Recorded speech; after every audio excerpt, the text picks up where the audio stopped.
the President.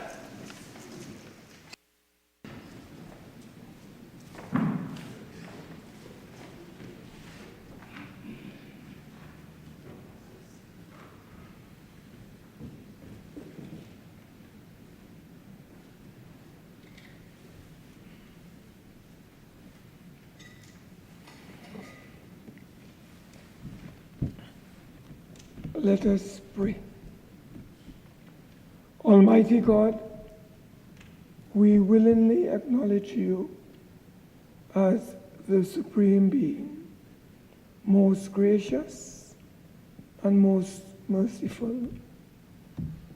Look down, we beseech you, on us who are members of this Senate, and deign to assist us in the duties that we have to perform on behalf of our beloved country of Trinidad and Tobago.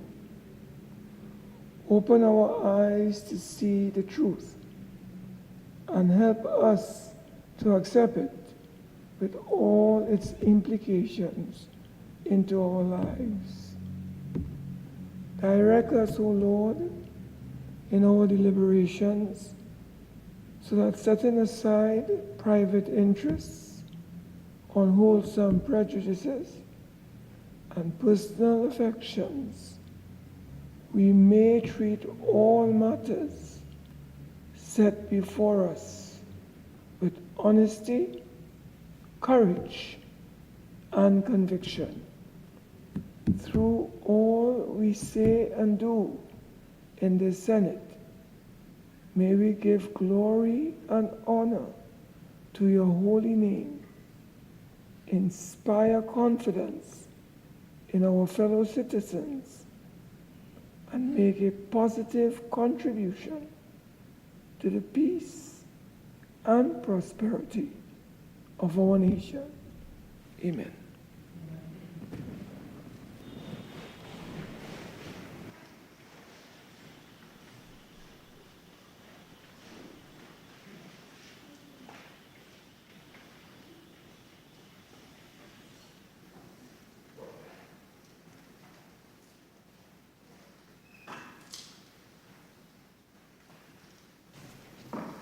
Oath or affirmation, announcements by the President.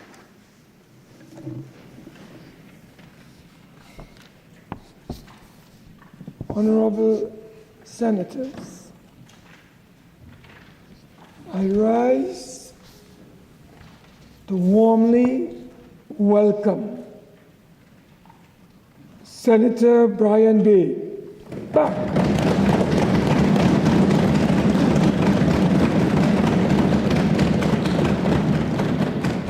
back to this honorable chamber and to acknowledge his return to these proceedings. Welcome.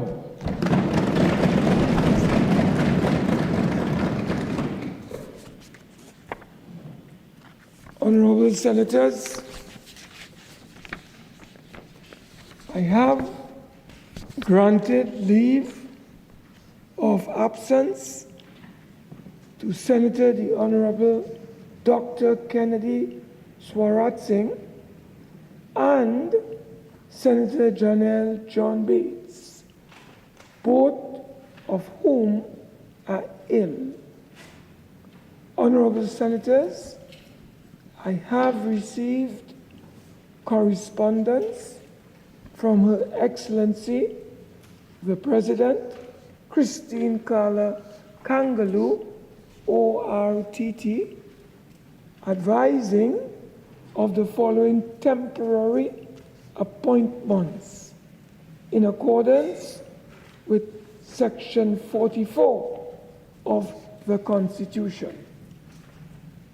Mr. Ashworth Jack, during the absence of Senator the Honorable Dr. Kennedy Swarat-Singh due to illness, and Mr. Sanjiv Boodhu during the absence of Senator Janelle John Bates due to illness.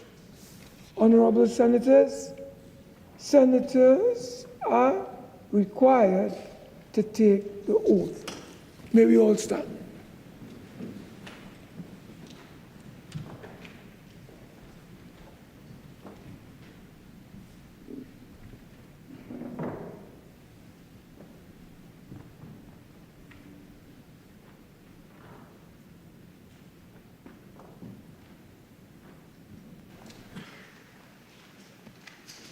I, Ashworth Jack, having been appointed a Member of Parliament, do affirm that I will bear true faith and allegiance to Trinidad and Tobago, will uphold the Constitution and the law, and will conscientiously, impartially discharge the responsibilities to the people of Trinidad and Tobago, upon which I am about to enter.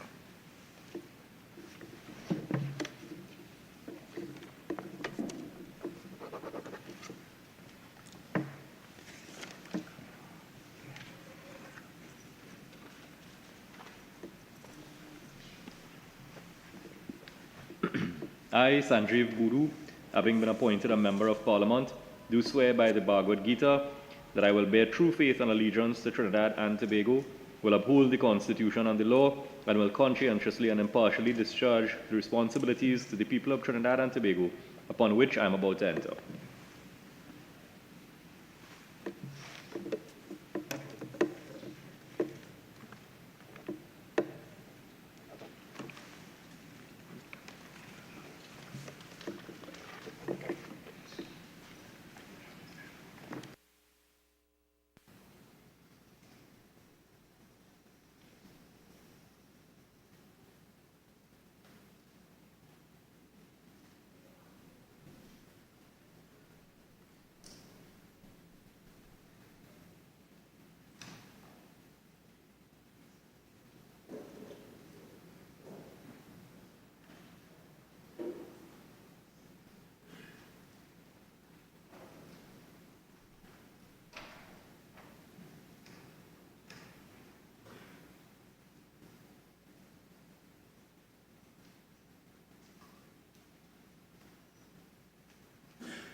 Honorable Senators,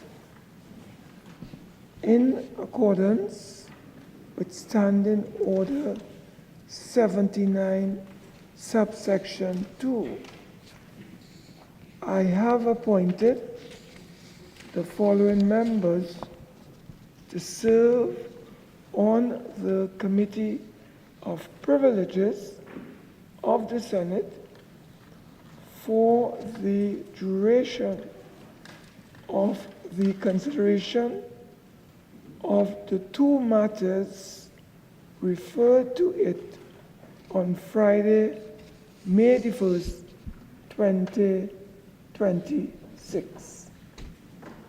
Mr. Eli Zakur in lieu of Mr. Darrell P. Allahar. Dr. Amory Brown in lieu of Mr. Faris Al-Rawi, SC, and Ms. Sophia Choate, SC, in lieu of Mr. Michael S. V. Delabastide.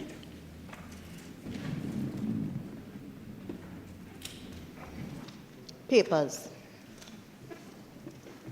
The Honorable Attorney General.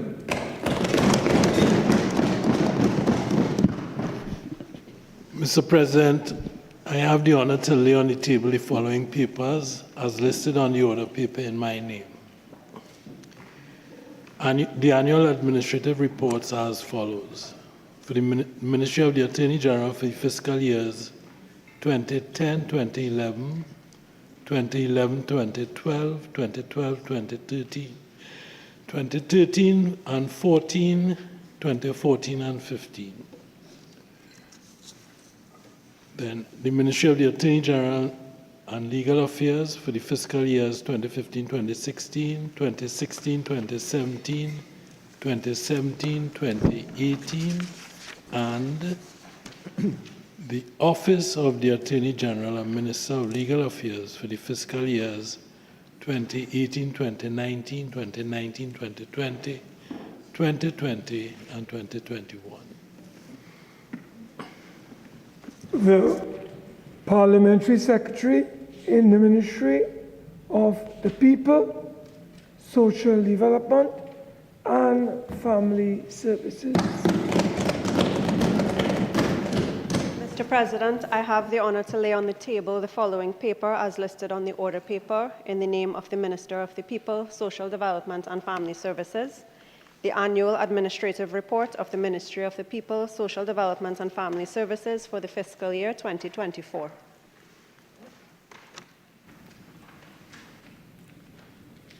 The Leader of Government Business. Mr. President, I have the honor to lay on the table the following papers listed on the order paper in the name of the Minister of Finance, being the annual audited financial statements of the Export-Import Bank of Trinidad and Tobago Limited for the year ended December 31st, 2025. Reports from committees. Senator Dr. Desiree Murray. Mr. President, I have the honor to present the following report as listed on the order paper in my name. The special report of the Joint Select Committee on Social Services and Public Administration on an inquiry into Trinidad and Tobago's response to the prevalence of non-communicable diseases with a focus on diabetes, cardiovascular diseases, and cancer. First session, 2025-2026, 13th Parliament.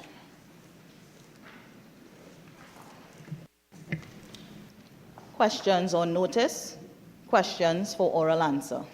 The Leader of Government Business.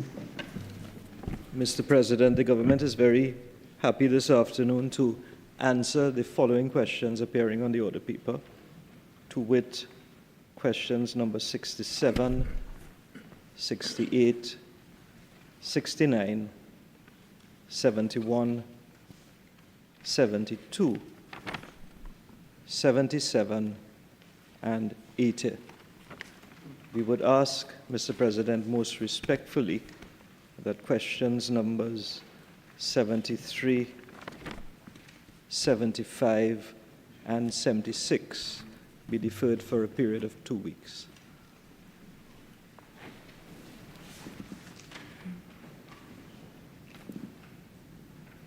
Okay. All right. The relevant questions are deferred as outlined.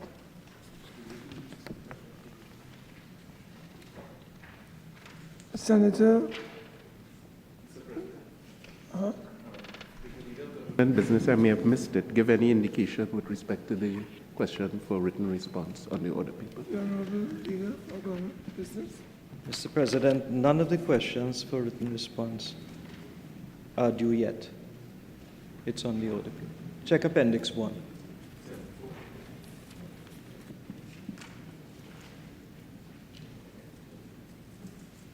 Okay.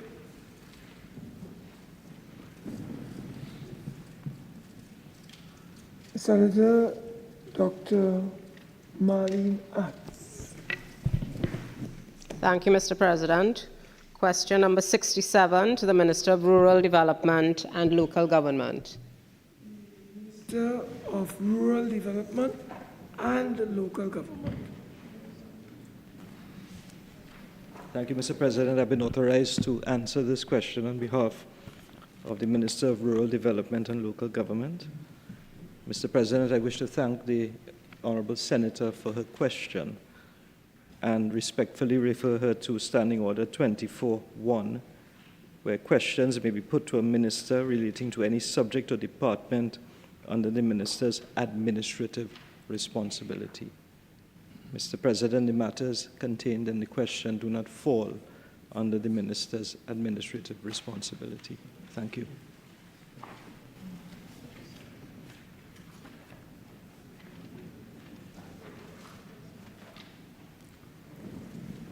All right.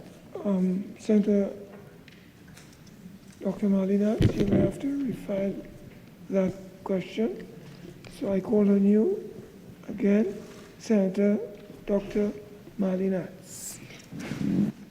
Thank you, Mr. President, and I thank the Leader of Government Business for his guidance. I'm a little perplexed, though, because the question was permitted by you, Mr. President. No, not at all. I was simply seeking clarity, Mr. President, respectfully so. So I'm seeking clarity. So my apologies if the Leader of Government Business interpreted it to be out of order, but I was seeking clarification since it was allowed by your good self. Thank you, Mr. President.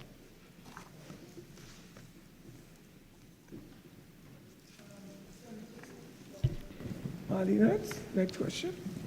Thank you, Mr. President. Question number 68 to the Honourable Minister of Labour, Small and Micro Enterprise Development. The Honourable Minister of Labour, Small and Micro Enterprise.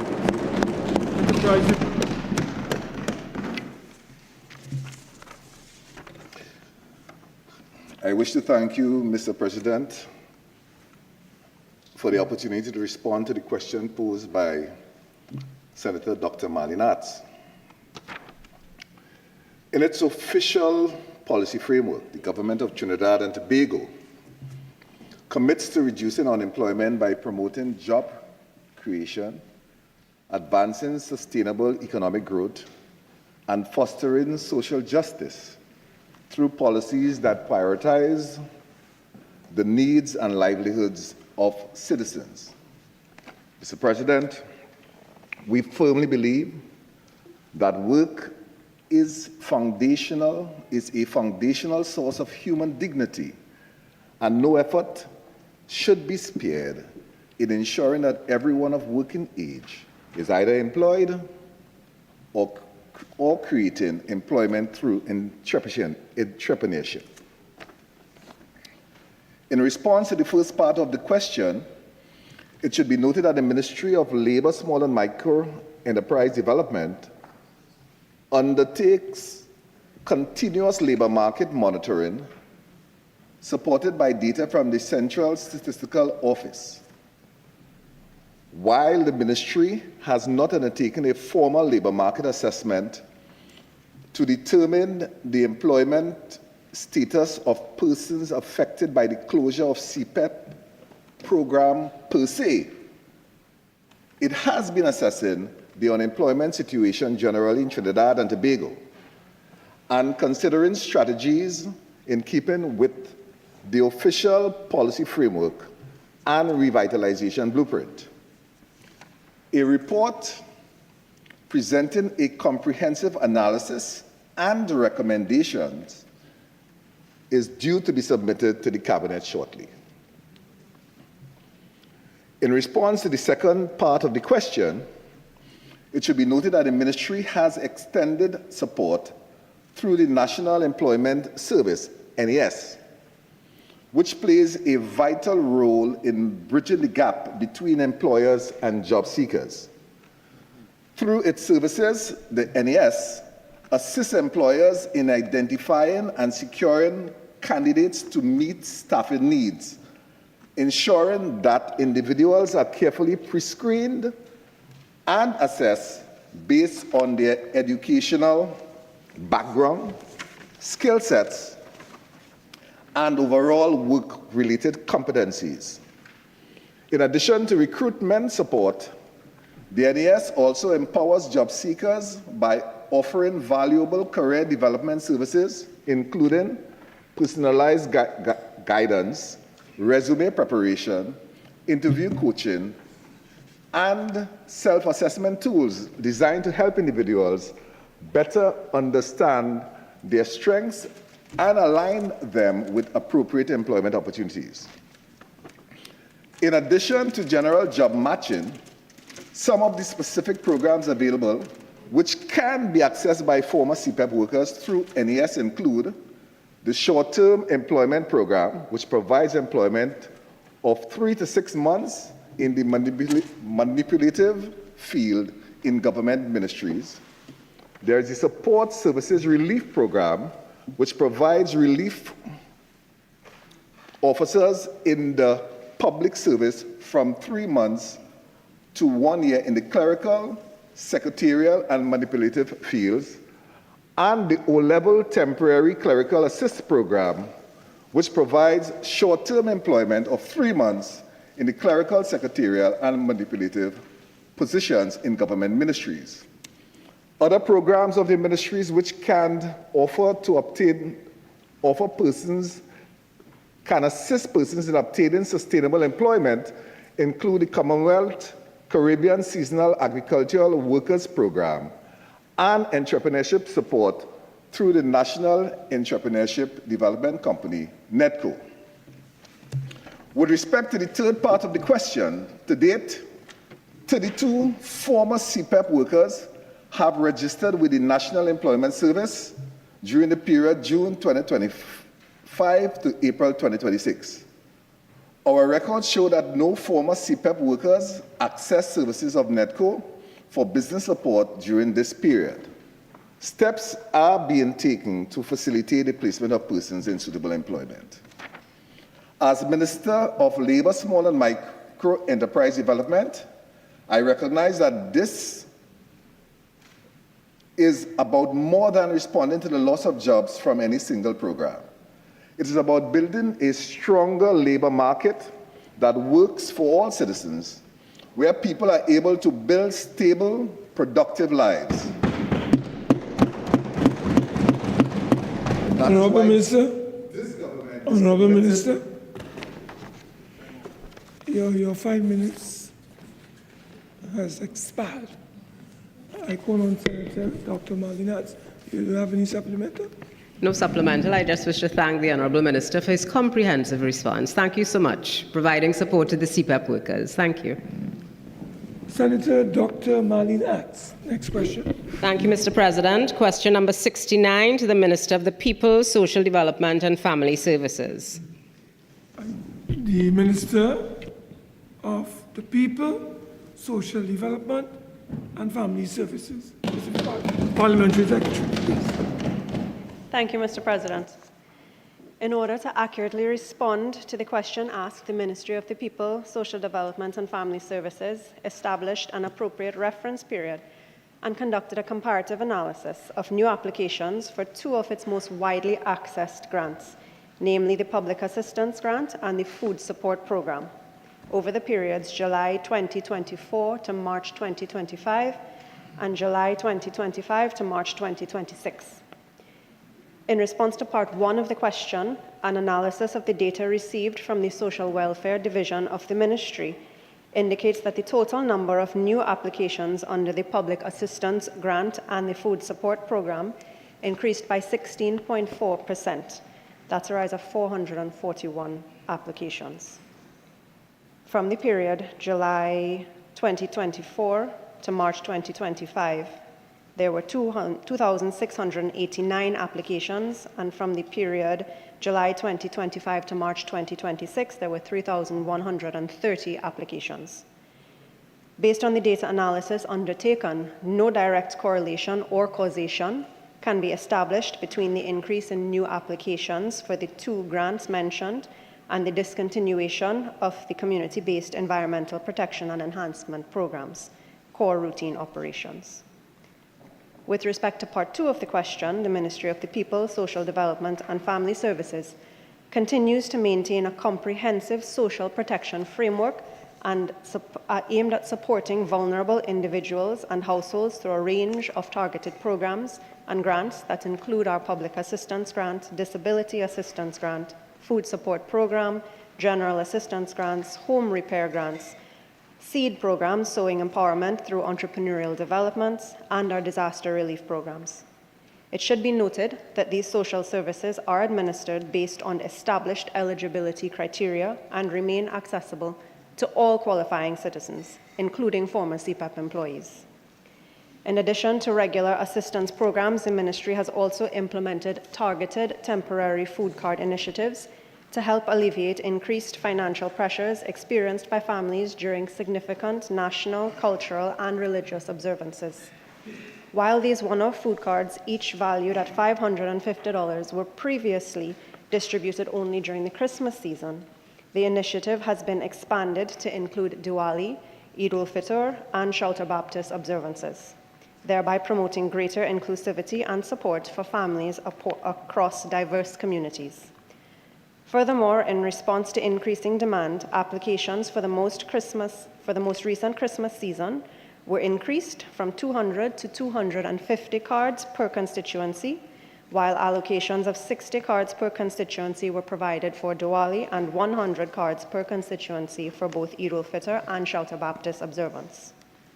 The ministry also recently undertook a revision of its standard means test, which is the primary tool used to determine eligibility for several of the ministry's social safety net grants.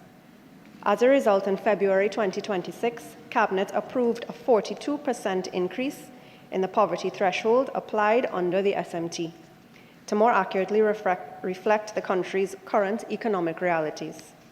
This adjustment is expected to expand access to social assistance by allowing a greater number of low-income and financially vulnerable households to qualify for support, including households whose income may have been adversely affected by the discontinuation of CPAP's routine operations. The revised threshold is scheduled to take effect from June 1st, 2026. To strengthen service delivery and prepare for any anticipated increases in the demand for social assistance services, the ministry also recruited 30 social service delivery officers within the Social Welfare Division in March of 2026. This initiative is intended to enhance the ministry's operational capacity by improving the processing and assessment of applications, supporting case management, reducing backlogs, and increasing the overall responsiveness of social services delivery.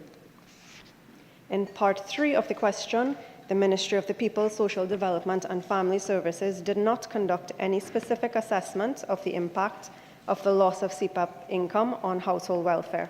However, the ministry continuously monitors developments within the social sector and maintains ongoing engagement with key stakeholders and partner agencies, including the CSO Central Statistical Office, to obtain relevant data to inform policy development, program planning, and operational decision-making. At present, the ministry maintains active representation on the Technical Steering Committee of the CSO, which is responsible for the implementation of the Household Budget Survey and the Survey of Living Conditions, as well as the development of the National Multidimensional Poverty Index. These projects generate robust data sets capable of capturing variations in household expenditure patterns, food consumption and adequacy, school attendance, and access to essential services. Parliamentary Secretary time. Senator Dr. Malinax. Thank you, Mr. President. A supplemental question, if I may. Can the Parliamentary Secretary indicate, the Honourable Parliamentary Secretary indicate whether the increased demand for social assistance has resulted in a higher than budgeted expenditure by the ministry, and whether any supplementary allocations have been made, are required to meet this demand? Because you did indicate in your response that there has been an increasing demand and, you've increased the number of allocations to support persons at different times during the year. So I was wondering whether there is, in fact, an increase in the ministry's expenditure and whether there has been any supplementary allocation to meet this increasing demand. Thank you, Mr. President. The Parliamentary Secretary. There was only a 16.4% increase, which represents only 441 new applications for thousands of applications presented every year. Whether or not such a small number would require additional allocation, I will have to refer to my line minister to answer. Mr. President. Thank you. Good response. Good response. Senator Dr. Amory Brown. Thank you, Mr. President. Question number 71 to the Minister of Health. The Honorable Minister of Health. Thank you, Mr. President, for the privilege of attending this House, and I thank the Honorable Senator for his question. This question is two parts. The first part, the staging of demonstrations had no adverse impact on the delivery of services within the public healthcare system. The answer to the second part, I am advised that to safeguard the continuity and quality of patient care, all regional health authorities promptly activated their planned contingency measures. These included the reassignment of staff, strategic deployment of nursing personnel, and targeted adjustments to duty rosters. Implementation was closely monitored, with additional staffing refinements made as needed to ensure that service standards were consistently maintained. Mr. President, today is International Nurses Day, and I take the opportunity to extend sincere appreciation to nurses for their unwavering dedication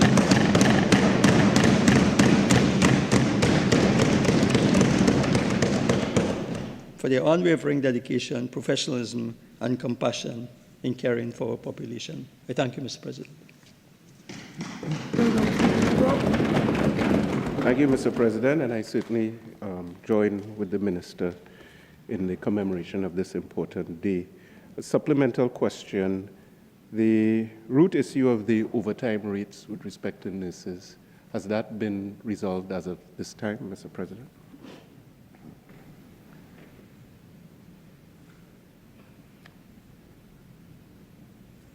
The Honorable Minister of Health, would you like to respond to that? Yeah. Thank you, Mr. President. I thank the member for his supplemental. That matter is under consideration at this time. All right. Senator Dr. Amory Brown. Thank you, Mr. President. Mr. President, question number 72 to the Minister of Education. The Honorable Minister of Education. Thank you very much, Mr. President. I thank the Honourable Senator for the question. In response to part 1 of question number 72 on the order paper, Mr. President, no business operations assistant was sent home. Rather, the contracts of approximately 294 business operations assistants came to an end on the 30th of April 2026 in accordance with their contractual terms. With respect to part 2, Mr. President, the Ministry recognizes the importance of administrative support in schools and is currently undertaking a comprehensive review of the business operations assistant position to ensure that the role is properly aligned with the present and projected needs of the schools.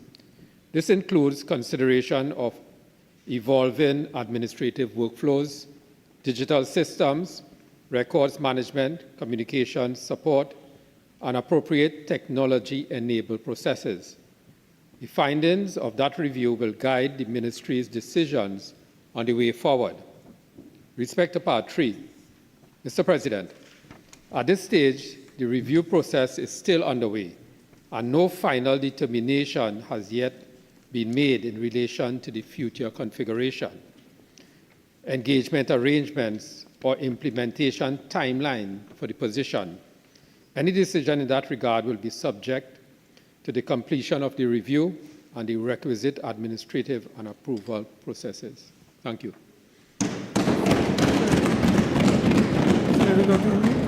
Thank you, Mr. President. Mr. President, supplemental, Minister has indicated that none was sent home, but 294 contracts came to an end. Of these 294, have any of them been retained to this point? And if not, how is the role that they served being covered within the Ministry of Education? Well, you asked two questions there and you're entitled to one. So would you like to deal with the former? And then, so you can, we have 2 supplementals, he entitled to 4. So you can answer both, so that will be 2 and 3. Mr. President, as I indicated, this process is under review. And so we are reviewing all the workflows, digital systems, record management. And so as soon as the review process is completed, we will indicate the way forward. Thank you.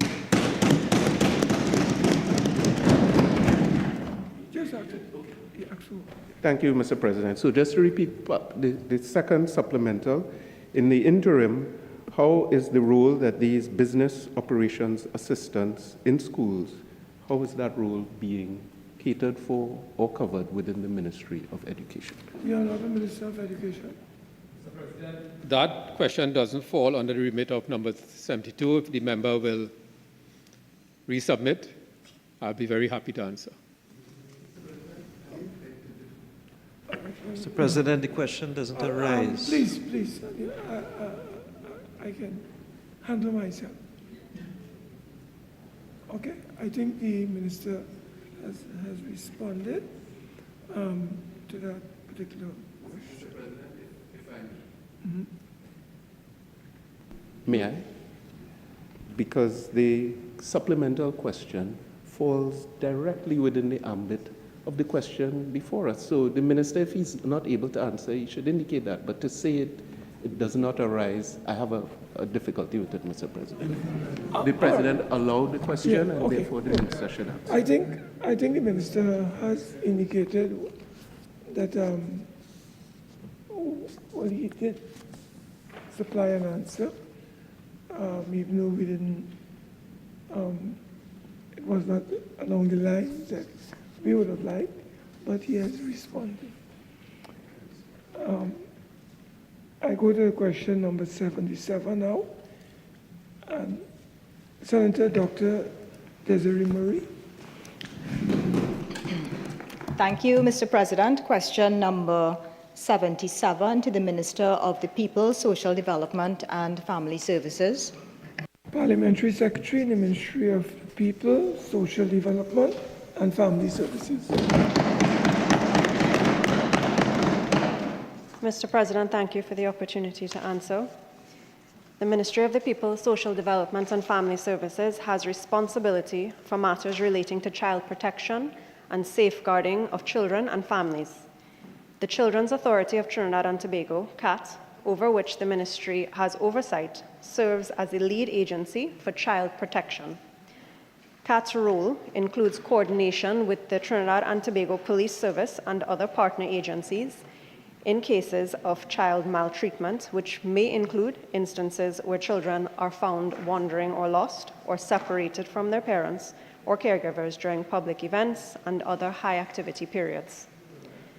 CAT has confirmed that throughout the Carnival 2020-2026 period, its child protection response mechanisms remained operational and available to support the TTPS and any other agency in the event that intervention was required.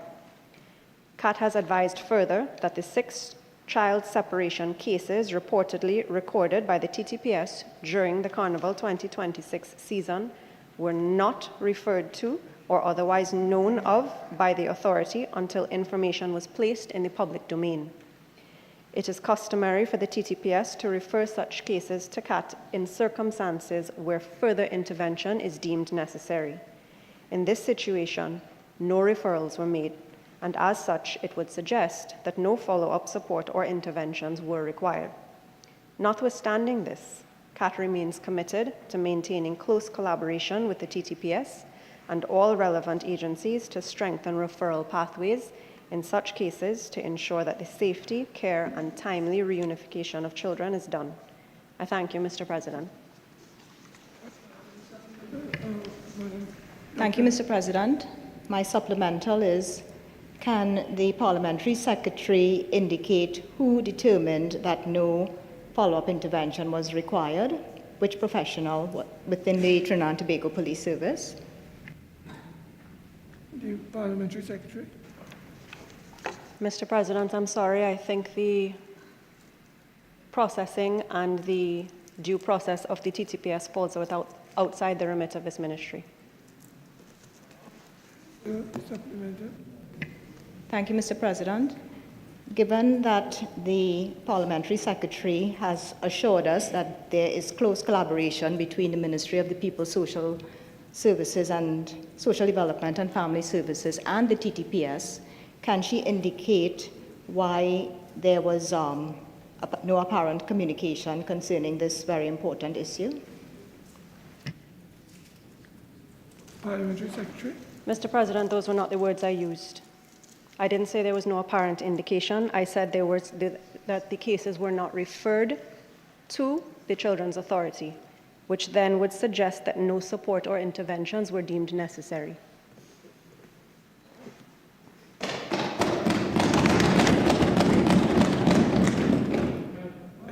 Any further supplementary? Yes, just one further. I'm still not quite clear who determined that no support was necessary. So is there any indication within your communication with the TTPS whose decision it was not to refer?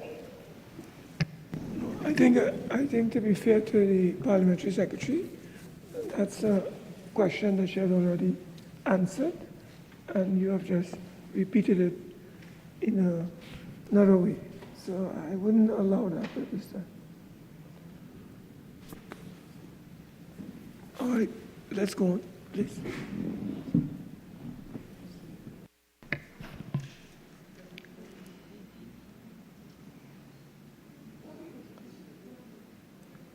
Number 8.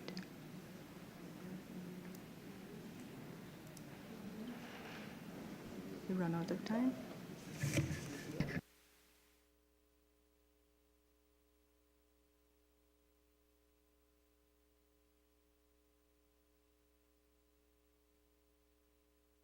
Senator Dr. Desiree Marie, your next question. Thank you, Mr. President. Question number 8 to the Minister of Education. The Honorable Minister of Education.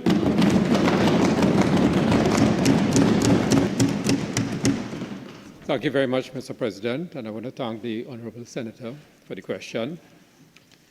In response to Part 1, Mr. President, the Ministry of Education, through the Student Support Services Division, through its school-based psychosocial support system, provides support for student mental health and well-being.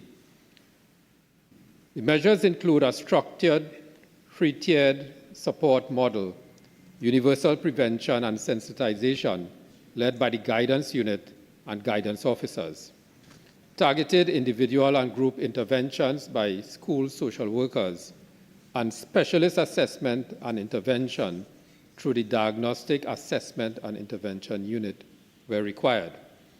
These measures promote emotional well-being, build resilience and coping skills, reduce stigma, strengthen early identification of students in distress, and ensure that support is provided according to the level of need presented. With respect to Part 2, Mr. President, the measures are both preventative and responsive. Guidance officers deliver psychoeducational and group guidance sessions on emotional well-being, resilience, coping strategies, and personal and social development.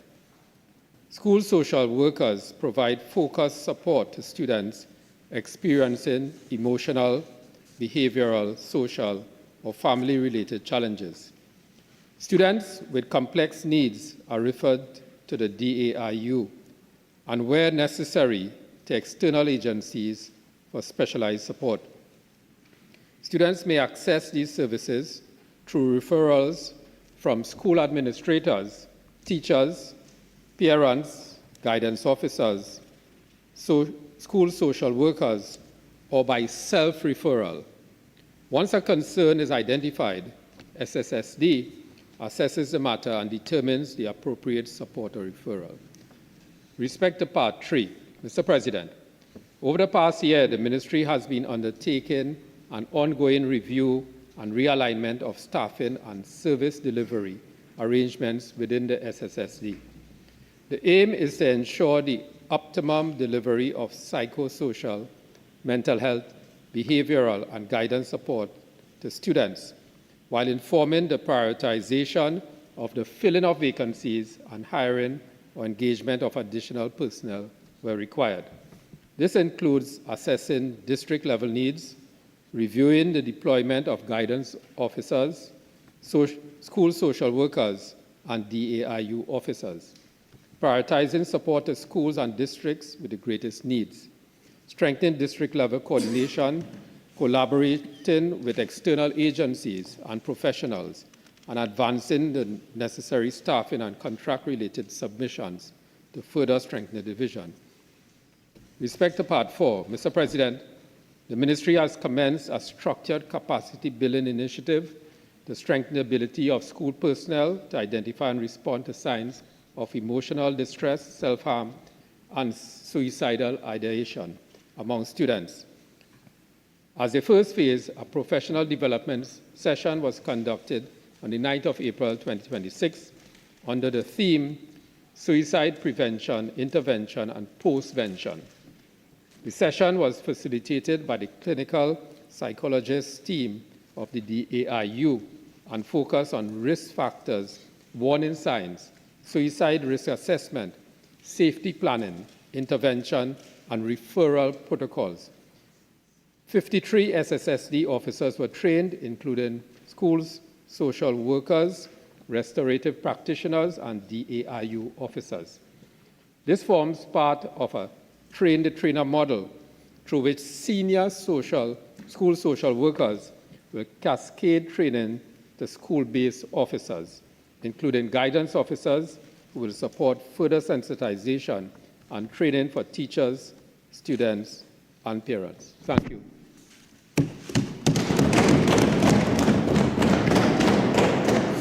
Thank you. Thank you, Mr. President. A supplemental. Honorable Minister, given that the Trinidad and Tobago Unified Teachers Association has indicated that the contracts of several social workers, school social workers, and staff at the Student Support Services Division came to an end, can you indicate what staffing shortages currently exist and whether rehiring of these personnel is being considered?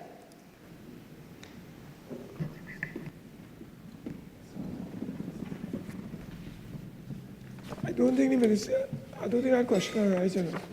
You can probably ask another question, please. Thank you, Mr. President.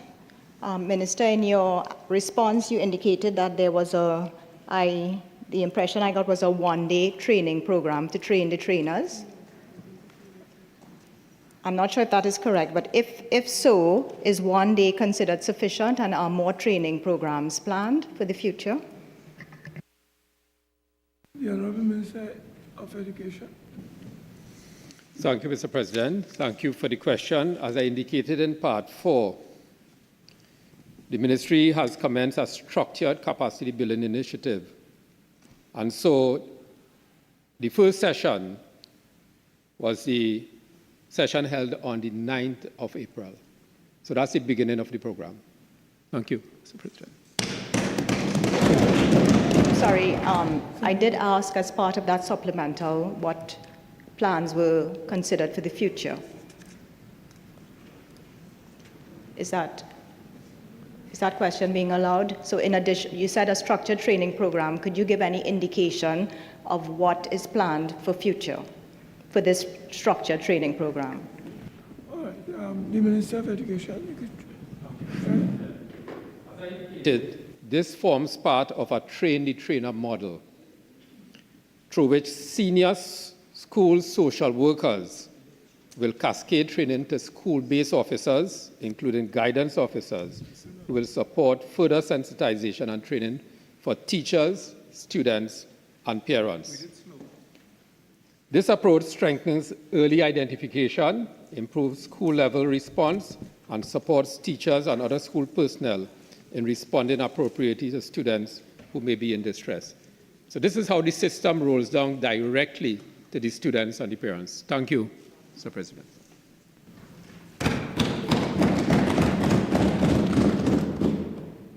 Okay, let's proceed.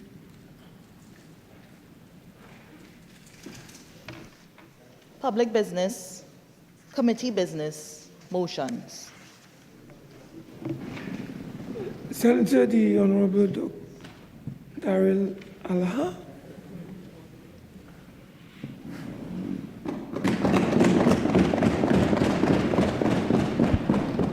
Thank you, Mr. President. Mr. President, I beg to move the following motion standing in the name of Senator the Honorable Eli Zakur. Be it resolved that this Senate adopt the special report of the Joint Select Committee on National Security, first session, 13th Parliament, on the concerns of the committee to the continued membership of a member. Mr. President, I rise to move this motion to adopt the special report of the Joint Select Committee on National Security. That report, Mr. President, was laid in the Senate, and it pertains to the concerns of the JSC on national security, to the continued membership on the committee of Senator Janelle John Bates. Mr. President, it is not a very pleasant task to move this motion and to stand in this Senate to express a view regarding a fellow member of the Senate, who incidentally is also my colleague in the legal profession. But at the outset, Mr. President, I wish to say that my contribution on this motion will cover three broad areas. Firstly, the context in which this motion is brought. Secondly, the overriding principles, which in my respectful view should guide us all in this Senate today in considering this special report. And thirdly, Mr. President, and most respectfully, I'd want to add what we should do as a Senate. So what is the context of this, Mr. President? Why are we here? Why are we here this afternoon? And I want to refer to the contents of the special report, and I wish to summarize it for the benefit of the national community members who are listening on to this debate and who wish to understand what is going on. And all of what I'm about to say is contained in the special report that is before us, Mr. President. Mr. President, the minutes of all of the committees, that is the Joint Select Committee on National Security, of which I'm a member, the minutes of all of the committee's meetings have been appended to the special report. At its fifth meeting, the committee's fifth meeting on the 11th of March 2026, the committee had agreed to conduct an inquiry into the operations of private contracted security firms and its potential to assist the government in the fight against crime, and they resolved to do so at their next inquiry. So work was set by this committee. However, Mr. President, at its next meeting on the 29th of April 2026, and present at that meeting, Mr. President, were Member of Parliament Saddam Hussein in the chair, Dr. Rudal Munilal, Member of Parliament, Mr. Clyde Elder, Member of Parliament, Mr. Keith Scotland, SC, Member of Parliament, Senator Eli Zakur, Member of Parliament, Senator Eli Zakur, Senator Courtney McNeish, Senator Janelle John Bates, and myself. And the report will tell you that after that meeting was called to order, Member Dr. Rudal Munilal, MP, expressed his concern regarding the contents of the special report of the PAAC on the conduct of Senator Janelle John Bates. That report has already been laid in the Senate, and that report has already been adopted by this Senate. That special report of the PAAC was discussed, and it indicated that Senator John Bates had advised a witness before that committee and made material changes to the witness's submission while she was a sitting member of that committee, and we get that out of the report that is before us now.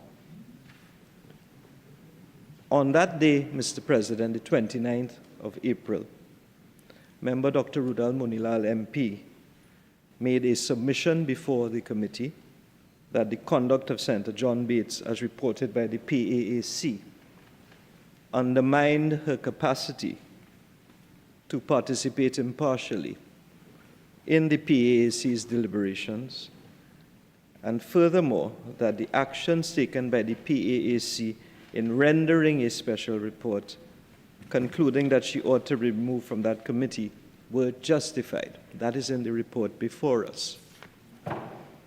Furthermore, member Dr. Roberts-Radgman MP submitted that the Joint Select Committee of National Security would, in the course of its work, ordinarily examine matters of grave significance, as you would appreciate, Mr. President. And he also said, and I think it is instructive to quote what he said, I quote, "The obligation of confidentiality is critical to the integrity of the proceedings and to ensuring that matters of national security are not compromised," unquote.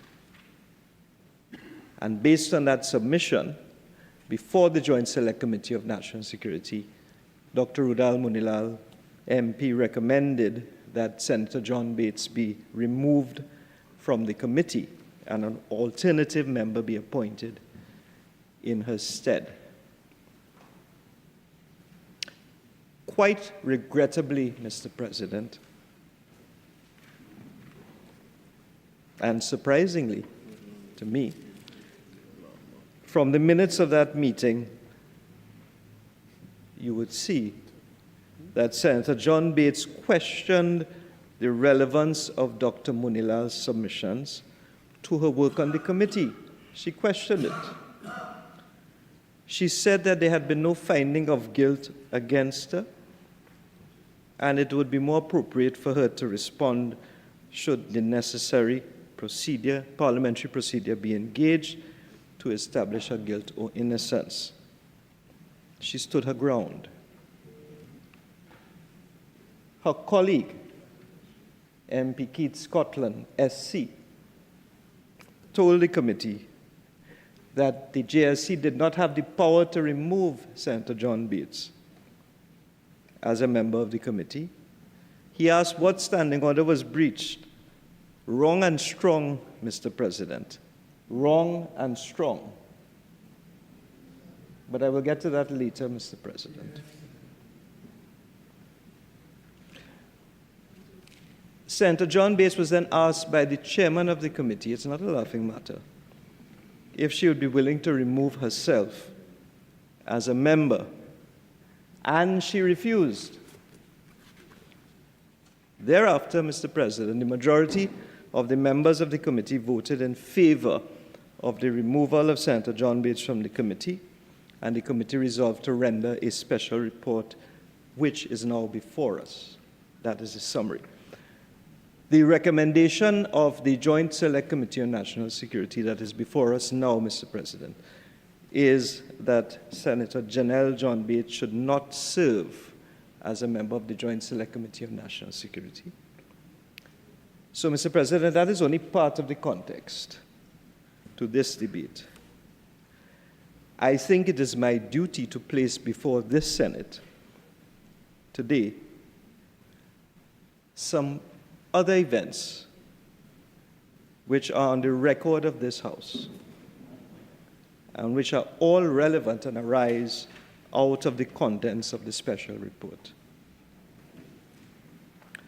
I dare say, Mr. President, that any discussion of the special report before us without these events being taken into consideration would make this debate an arid and sterile one, and it would be a grave disservice to this Parliament. So I want to put it all out there for the benefit of all of the senators. What are these events, Mr. President? First of all, on the 21st of April 2026, Senator John Bates was replaced by Senator Vishnu Dan Paul on the PAAC, so she was replaced subsequently. This happened a mere 8 days later. 8 days after concerns of apparent bias were raised in the PAAC on the 13th of April 2026. So she was replaced on the PAAC 8 days later, but Mr. President, here we are almost 1 month later, still discussing this, still discussing special reports on her behavior.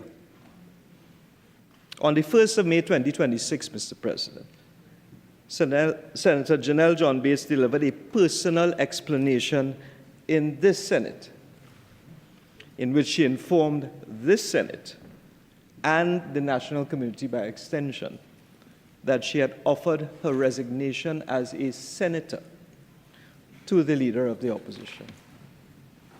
On that same day, Mr. President, the Senate debated a motion to adopt the special report of the PAAC, which called for her removal from the committee due to allegations that she had assisted a witness who was to appear before the committee, a witness who tendered submissions to the committee.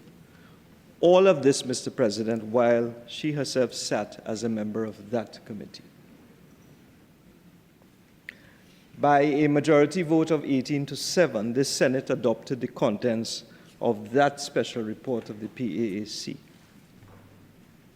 And quite understandably, Mr. President, all 6 members of the opposition bench, including Senator John Bates, voted against the adoption of that report.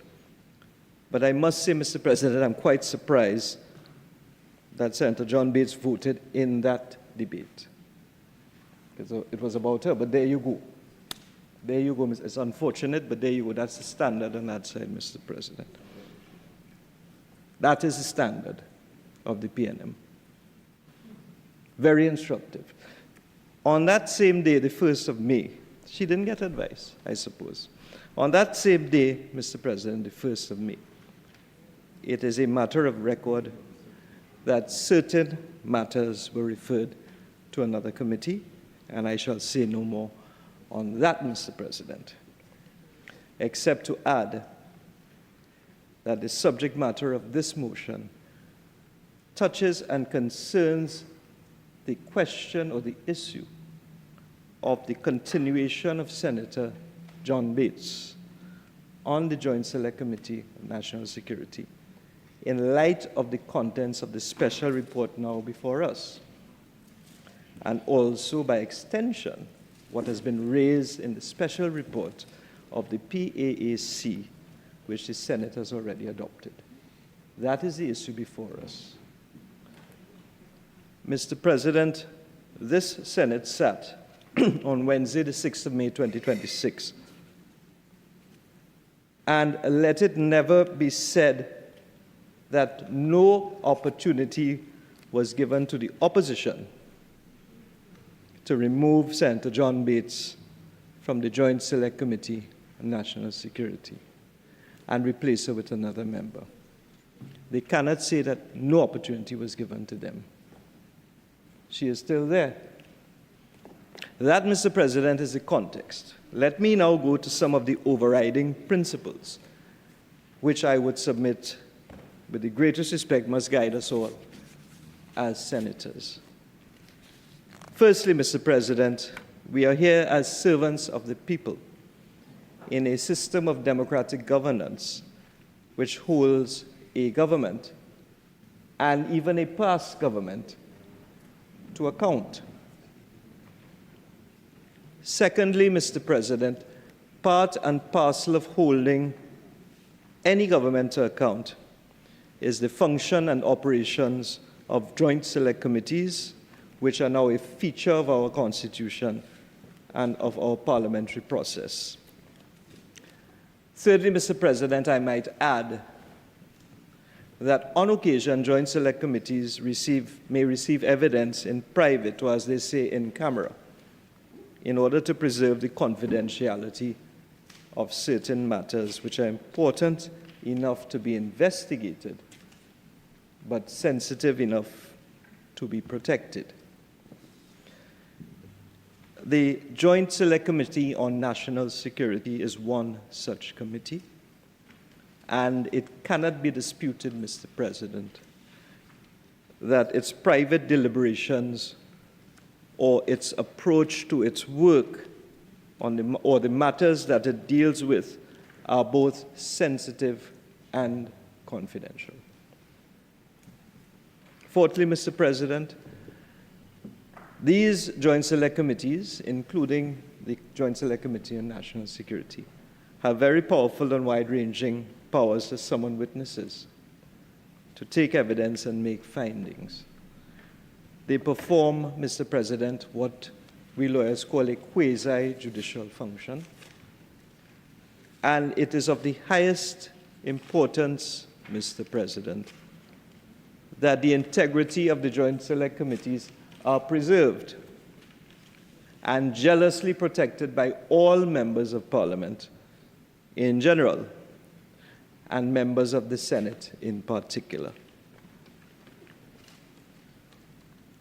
Fifthly, Mr. President, it is the duty, I say, of all of us here in the Senate, as senators, to ensure that the membership of the Joint Select Committee on National Security is fit for purpose.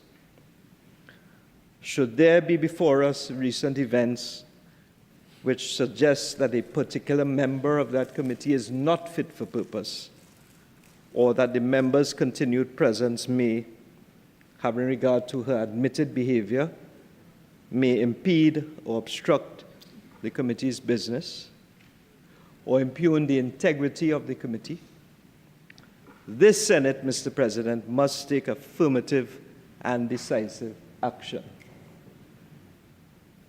It is of critical importance that members of the public, members of the national community, must have trust and confidence, Mr. President, in our parliamentary institutions. And that cannot be denied. Cannot be denied. Because we in public life, Mr. President, are held up to a higher standard. This is why, Mr. President, I have taken us through the context. Permit me, therefore, to summarize for members of the public who might be watching us, and this is all based on the reports that are before us, all based on the reports. Senator John Bates was caught out. There was an admission of her assisting a witness in the PAAC special report.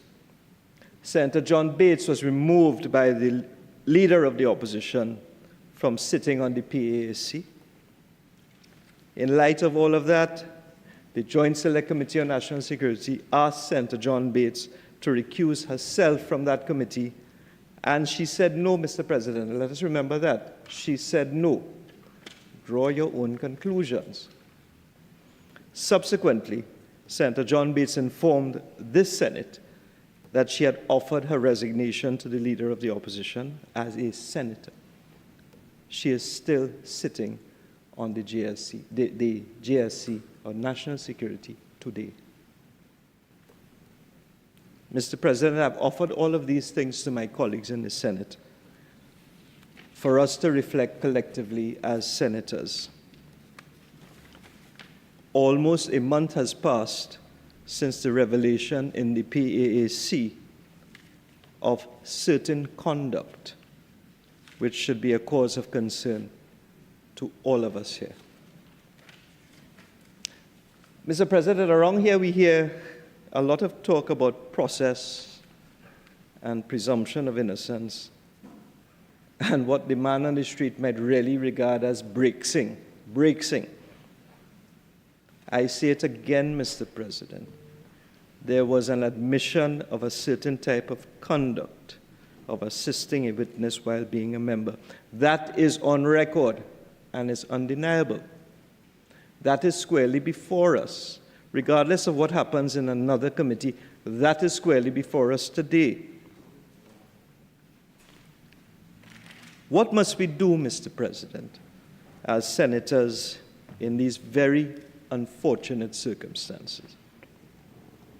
You see, Mr. President, plain talk is bad manners sometimes.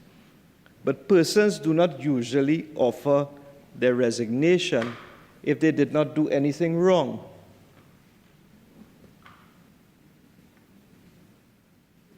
The issue here, Mr. President, for us, is not what has been sent elsewhere to decide. The issue here is whether to adopt the special report before us, which recommends that Senator John Bates should not sit as a member of the Joint Select Committee on National Security. So at the end of the day, Mr. President, the effect of what we are to decide is simply whether we have confidence in Senator Janelle John Bates' continued participation on that committee in all of the circumstances that I have mentioned, and in light of the contextual background which I have mentioned as well, which is on record and squarely before us. Mr. President, I would be the first one to say that process is to be respected.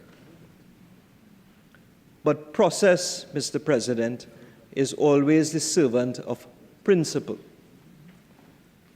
On the face of what has been placed before the Senate, I say again, the admission of the senator, her removal from the PAAC, and her offer of resignation as a senator.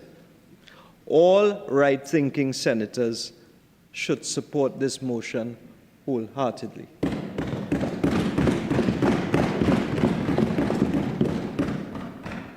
Mr. President, people are not moved just so from committees, or they don't offer to resign by VAPs.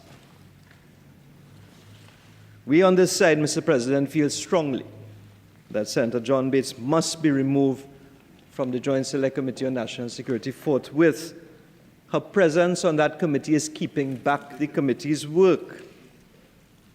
The leader of the opposition is still considering whether she should accept her resignation as a senator.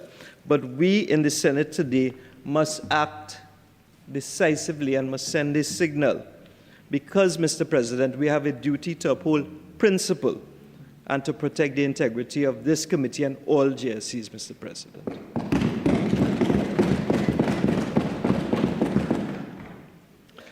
Mr. President, when we voted in this place on a previous occasion on the adoption of the special report of the PAAC, Senator Vieira, SC, spoke quite a lot about process. But as I mentioned, Mr. President, here we are. And the whole situation has become a festering sore on the body politic of this country. I hope that Senator Vieira will support this motion this time and defend principle. Mr. President, the ordinary man, I hope you are. The ordinary man, Mr. President. I wasn't planning to speak, but now I think I'm drawn into it. So yes, I will certainly say my piece. Thank you. We'll allow the process to continue. The ordinary man, Mr. President, who has been following these developments, he doesn't care about legal technicalities. The ordinary man is not distracted by what has happened here because he knows in his gut that something is wrong. As Shakespeare said, something is very rotten in the state of Denmark. Something is wrong, and he knows that. Mr. President, the nation knows that something is wrong. The editorials have said that something is wrong. We all know that something is wrong. So let's not be wrong and strong here, Mr. President. Mr. President, if it were one of us on this side, there would be riot police in Woodford Square as we speak. But, Mr. President, the columnists that we usually hear from for the past 10 years, Transparency International, the Law Association, they've all gone silent.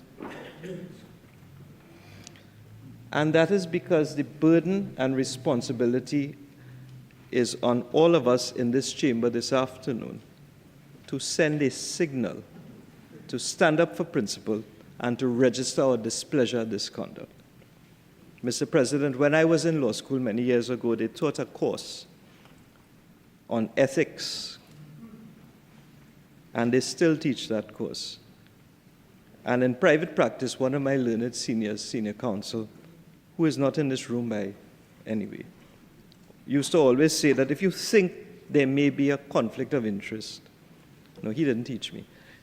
If you think there may be a conflict of interest, then there is a conflict of interest. And I say no more, Mr. President. He said, look to your left. Mr. President, a year ago, when I first came into this place, a certain senator on the other side used to always tell me that I am a newcomer. I just come, I am a newcomer. I accept that, Mr. President. I've only been here for a year. But there are members on the other side who've been there for more than 10 years. And one in particular should know better, Mr. President. He should know better.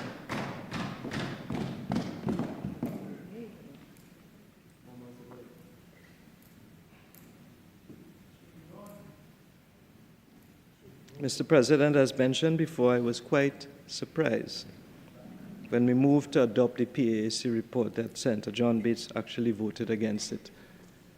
Thankfully, she is not here today to vote against it again and to show the worst example to the children of this country. Okay? And I will not be surprised if members of the opposition vote against it, because they will always put politics over principle. That is the PNM way. They will put politics over principle, and they will do it again today. And that is understandable, Mr. President, because of the inaction of the leader of the opposition. There has been no movement on this issue for a month, and that is why we are here. The issues surrounding this entire debacle, if I can permit me to call it a debacle, they have been stuck in the bowels of the PNM for the past month. They need magnesium. But here we are, Mr. President, no movement, no decision. Yes, yes, Senator Roberts, maybe they need a dose of milk of magnesia, Mr. President. That might help them. But after they drink the magnesia, I want to tell you, Mr. President, they should take the blue bottle. They should take the blue bottle and put it on a stick outside the Palisade House. Point of order. 46.1, the report before us, has nothing to do with the references being made by the leader of government business. All right. Well, I would ask you to tie up the point so that we can go forward. Blight on this country for the past half a century. A blight. Wrong and strong, Mr. President. Wrong and strong. Wrong and strong. The population knows what's going on. Wrong and strong. In the face of what is obvious and inexcusable behavior by Senator John Bates. She continues to sit on this committee, this JSC on national security. Mr. President, I will end by saying people don't offer their resignation in a vacuum. And I want to appeal to my fellow senators on the backbench to think about this very carefully. This is a very historic debate. It's about principle. And there's not time to sit on the fence. You know what happens when you sit on the fence? I will say no more. And with those few words, Mr. President, and the challenge that I've thrown out to members on the other side, I beg to move.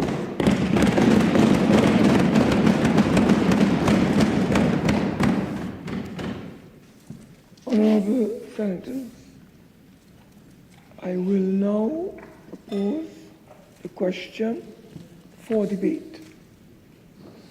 The question is, be it resolved that this Senate adopt a special report of the Joint Select Committee on National Security, first session, 13th Parliament, on concerns of the Committee of the continued membership of a member. I recognize Senator Sanjiv Boodhu.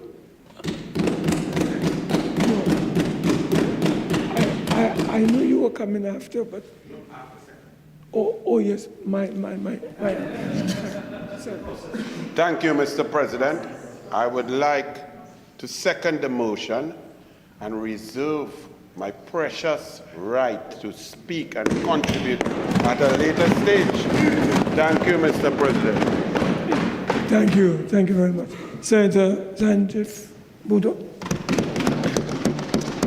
Thank you very kindly, Mr. President, and a good afternoon to all. And I'm grateful for the opportunity yet again to be in the Senate this afternoon and contribute on this debate.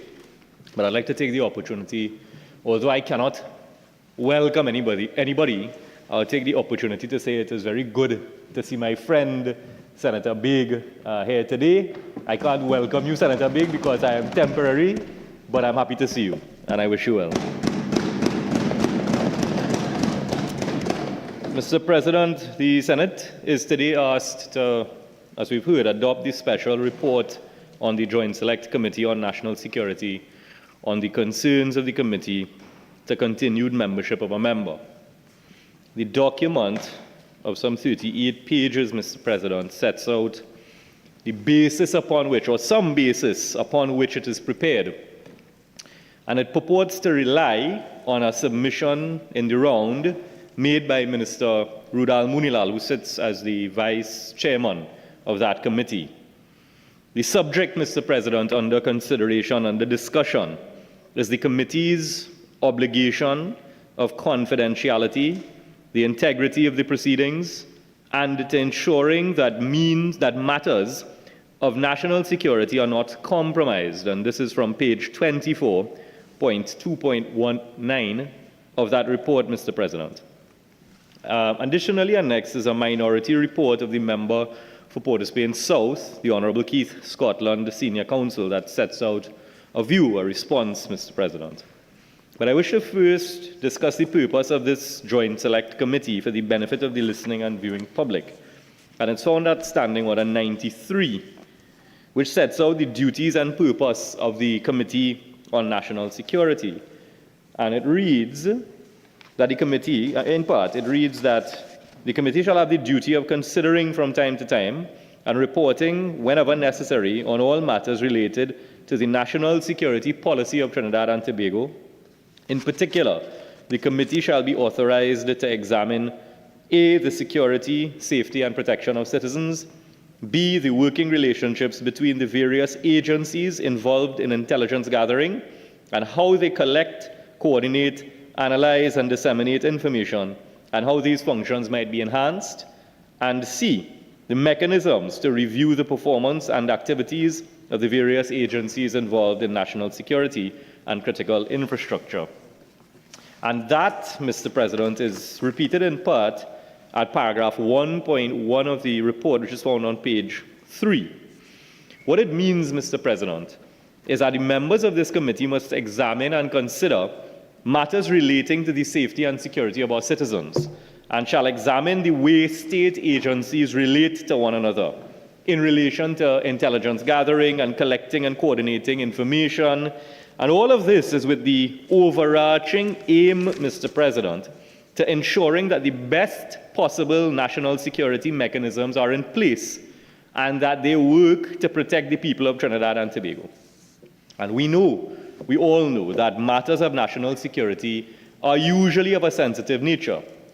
The standing order that I read from speaks to intelligence gathering and collaborating on the information collected. All in all, we appreciate the nature of matters of national security and the fact that the public is expecting that those who sit at the helm of national security are to be above scrutiny. They are honest, they are decent, they are people of integrity, they have no criminal charges pending, they have no convictions recorded against them, and these are some of the minimum qualifications the public expects one to have when dealing in matters of national security. And of course, we understand that from those seated across, those qualifications might be far and few between. They don't have many options from which to choose, Mr. President. But paragraph 1.2 of the report on page 3 lists the membership of the committee. And the committee is led by Chairman And I read from the report, as it stated, Mr. Saddam Hussein, Member of Parliament, and as I said, Vice Chairman Dr. Rudal Munilal, Member of Parliament. Now, paragraph 2.1, which is on page 5 of the report, says that the necessity to report at this stage arose because a procedural issue has interrupted the work of the committee, Mr. President. A procedural issue. So this report does not set out that someone has been found guilty of the commission of any offense in relation to this committee that is so egregious or at all that it requires the intervention of the House or the Senate. It says that this is an issue of procedure. And let me take you back. The subject under discussion is the committee's obligation of confidentiality, the integrity of the proceedings, and to ensuring that matters of national security are not compromised. That is, in fact, the subject under discretion, Mr. President. And if that is so, Mr. President, and if it is that this committee is so concerned about the public's confidence that its members are of integrity par excellence, and that its members ought not to be involved in any other matter that might be occurring elsewhere, Mr. President, well, that is most commendable. And in keeping with that which is most commendable and upright and upstanding and above scrutiny and pure and clean and sanitized, I wish to encourage the government to continue in its quest for righteousness. And in so doing, I wish to make a few suggestions, Mr. President. See, the Daily Express on the 14th of February 2025 ran a story entitled, State Accuses Munilal of Acting as Shadow Director in EMBD Case. Mr. President, relevance. This is not about Dr. Munilal. Relevance. So, I want to make it very clear. This debate is very narrow. It's very narrow. It has nothing to do with Munilal. It has nothing to do with Faris Al-Rawi. It is narrow. So I want to guide all members who are going to speak to the issue that is contained in the report, not to go all over the place. Members' names that are not in that report via a recommendation are not to be brought into this debate. So you are guided accordingly. And when you quote the Express is not in the Parliament. It is you. So you take ownership of every word that you are referring to in an Express story. That is the standard we hold in this Parliament. So please be guided. This is not an open debate. It's very narrow. Please, continue. I am so guided, Mr. President, so I'll move on. So, Mr. President, well, while I expect that my friends opposite will object also under the standing order on sub judice, I will move considerably on throughout my planned presentation this afternoon. I'll get back to page 27 of the JSC report at paragraph 4.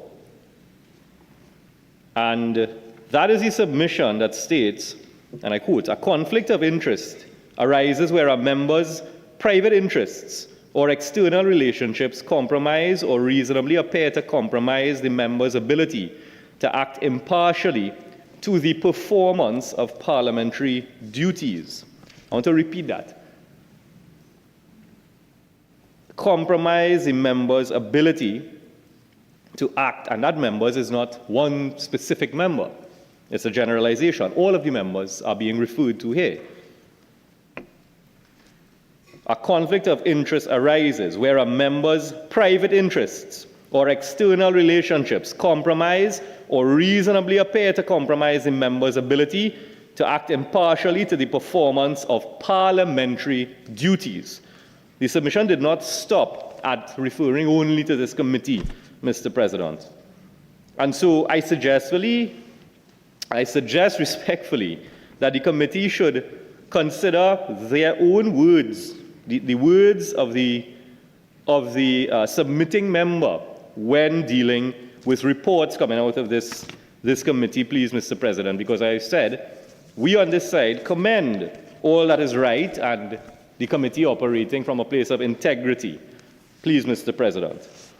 Now, Mr. President, in light of the JSC report at page 29, paragraph 16 of the submissions, stating the importance of preserving, quote, the integrity of the inquiry, the need to protect procedural safeguards, and to maintain public confidence in parliamentary processes, I would respectfully suggest that a report is produced on whether other members have their public confidence intact and it is maintained, given what is made light to in the public space, please, Mr. President, without getting into it.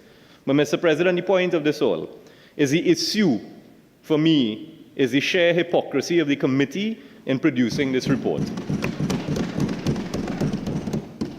There are serious questions that the opposition continues to have about some of the persons and decisions. 46-1, Mr. President, you ruled already. I'm not sure if the member understands your ruling. I understand carefully. You talk about persons? I'm listening. Continue. Thank you, Mr. President. The public must be concerned and interested when anybody points fingers at others in this place, please, Mr. President, whether in this place or another. Because, Mr. President, it is a senator today, it might be you or me tomorrow, and it is different strokes for different folks. And there is a serious issue, Mr. President, as to whether this is a situation of we and Olia or we and them. If you are in the UNC and you are beholden to their oppressive policies, you are safe, it seems. But anytime you oppose, anytime you express any different view, crapo smoke your pipe, dog eat your supper, your cuckoo cook. So, Mr. President, I wish to quote Dr. Munilal's submission and encourage the government, for the sake of the people of Trinidad and Tobago, preserve integrity, protect procedural safeguards, and maintain public confidence in parliamentary process. And when your members are guilty of conduct that give rise to a conflict of interest and reasonable... Once more, Mr. President, relevance and insulting.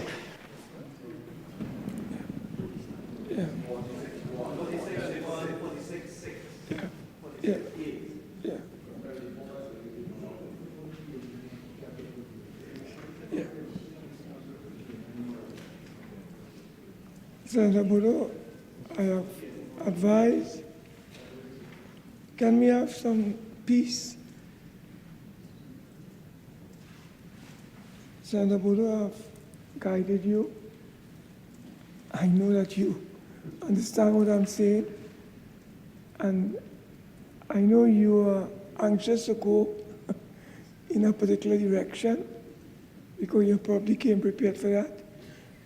All I'm saying to you at this time, do not go on a course that is going to collide with my ruling. I'm just guiding you. Okay? Continue. I am again grateful for your guidance. I am simply referring to the words that are uttered in this report. This report is one of integrity, one of maintaining confidentiality, and all I am saying, Mr. President, and I can't see how it is irrelevant, all I am saying is it can't be different strokes for different folks. If you continue to ignore my ruling, I'll have to ask you to discontinue your contribution, and I'll go to the next speaker. Do not challenge what I'm saying here.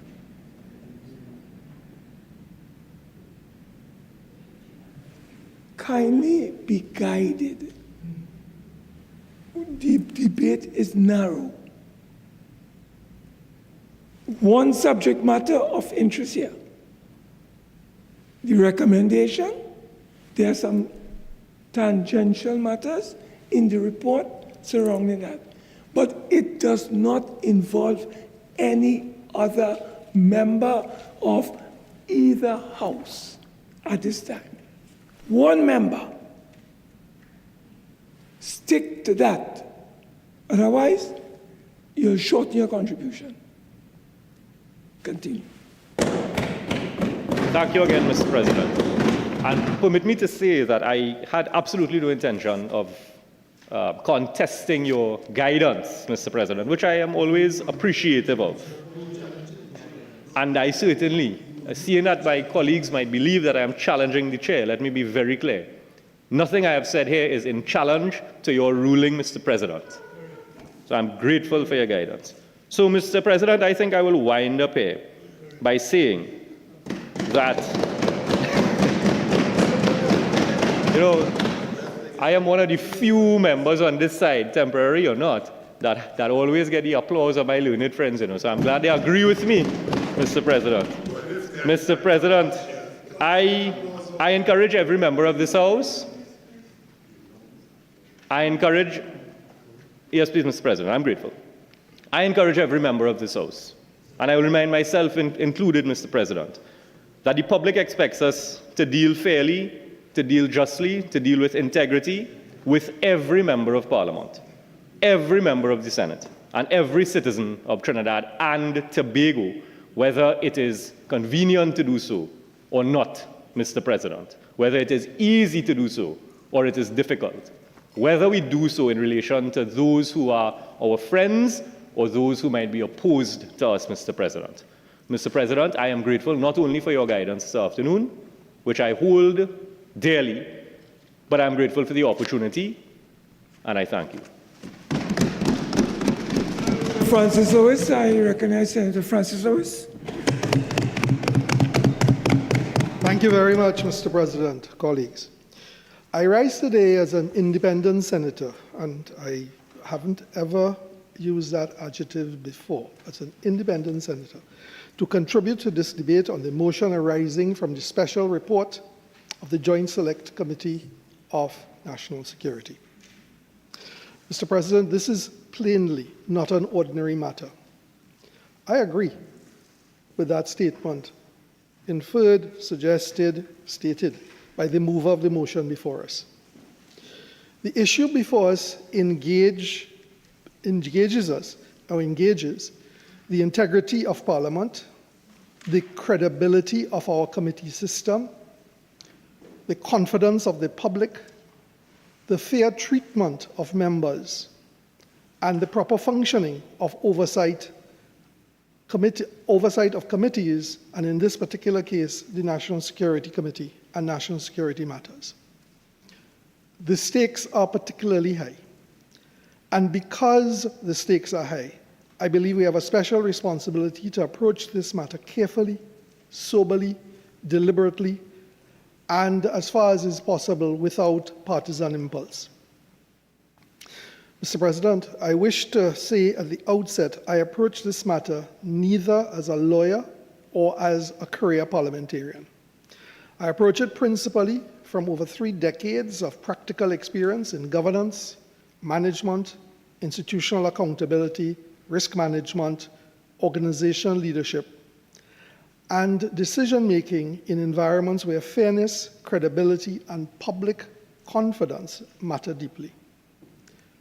From that perspective, I wish to make, and I hope what it will be regarded as a balanced and I hope constructive contribution.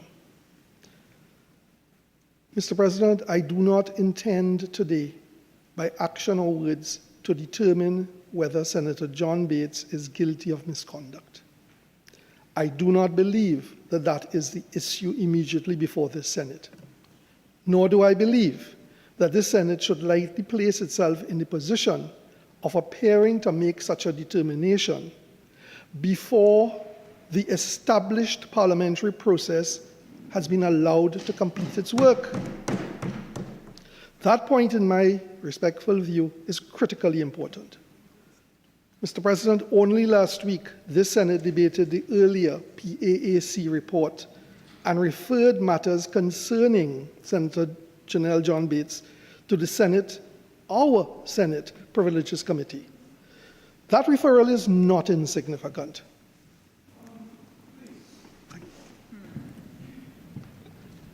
We are not going to any Privileges Committee. That's a separate matter, and I don't want anyone to prejudice or to give the appearance of prejudicing what is taking place elsewhere. Has nothing to do with privileges at this time. Stick to what is before us. Do not refer to what you see where you're going, Senator Francis Lewis. I would say just reverse and just continue on the report that is before us. Please. Please. Thank you, Mr. President. All right, so let me regroup. So in my opinion, we must ask ourselves a very important question, which we're now asking, that in practical effect can have significant institutional consequences. The concern I have lies at the heart and my difficulty with this motion. I wish to be clear. I don't know that I fully understand. I've read the report quite a few times. I fully understand the concerns expressed by the members of the Joint Select Committee on National Security in moving their motion.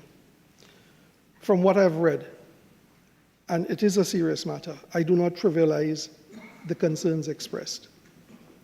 The Joint Select Committee on National Security is not an ordinary committee. Its work involves, as has been stated, sensitive matters, confidential matters, matters affecting national security, and therefore matters requiring a high level of trust and confidence among its members. I therefore accept entirely that issues of institutional confidence and committee functionality are very legitimate concerns. Indeed, the suspension of the committee's work is itself a serious matter, and Parliament, the Senate, cannot be indifferent to paralysis in national security matters. However, Mr. President, acknowledging these concerns does not end the analysis, because there's another principle, I think, at stake here, that the report and subsequent recommendation calls into question. And that principle is one of fairness. Not really procedural fairness in a technical sense, but fairness and justice in a broader human and institutional sense. The fairness requires, where allegations are serious and potentially damaging to reputation and public standing, that the Parliament works to achieve a practical conclusion, and I do take your guidance from earlier, Mr. President, without in any way compromising or infringing upon the work of a committee that the Parliament itself set up. That fairness is not merely a legal principle. It's a governance principle that affects the committee. It's a leadership principle. It's a principle, I suppose some would say, of natural justice. But it's also a matter of common sense and institutional maturity. I've carefully considered the arguments advanced that this motion is not punitive, but it is administrative. I think I understand the distinction being made. The argument essentially is that the committee's membership is not an entitlement. The Senate may reorganize its committees, and the issue before us is an institutional management one rather than a punishment. I understand the argument. But I respectfully suggest that in practical reality, removal from a highly sensitive National Security Committee under these circumstances cannot be viewed as entirely neutral or merely administrative. The public will inevitably interpret such decisions as carrying implications regarding trustworthiness, suitability, conduct, not of the committee or its members, but of the Senate itself. And because that is so, we need to proceed with exceptional caution.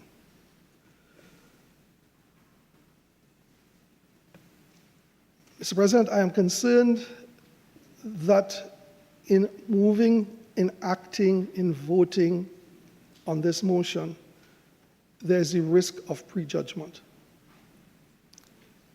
There are other processes, as you've pointed out, and I will not dwell on them, that are ongoing.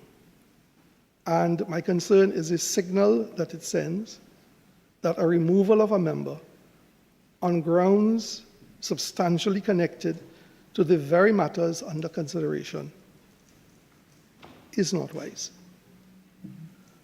What happens in the Privileges Committee? Sorry, let me exclude that. I apologize. I would not want our Senate to appear to have acted prematurely and to even suggest that we have decided or concluded on outcomes that have effectively decided in advance. These are not small questions. It goes to the heart of the credibility of Parliament itself. Mr. President, one of the lessons of governance and organizational leadership is that institutions are often judged less by whether they encounter controversy, but more by how they manage that controversy. In difficult moments, process alone is not enough. People, rightly, legitimately look for fairness, for balance, and for restraint. People can look for evidence that the institution can govern itself, which is what we're being invited to do, and are capable of acting without haste, without emotion, and without, dare I say, the political momentum that can sometimes overtake careful judgment. That's especially important in polarizing environments, perhaps such as this one. I've reflected carefully on the minority report contained in the GSE National Security Report and the concerns therein.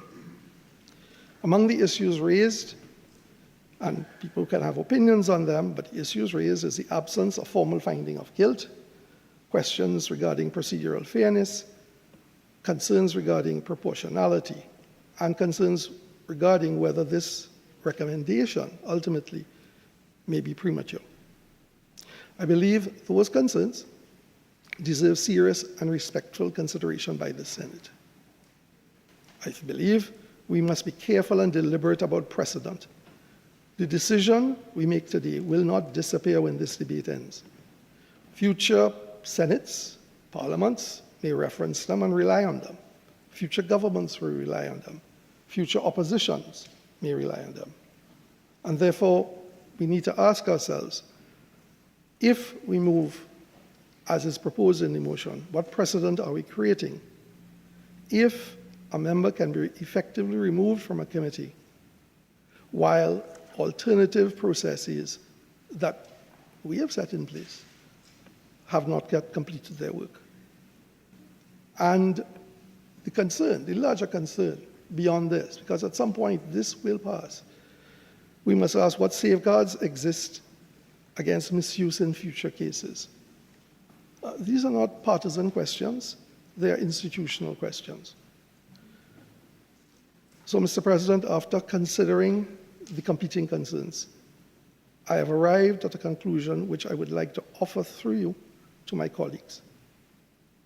I believe the concerns regarding confidence and functionality within the Joint Select Committee on National Security are genuine and important and need to be weighed and considered.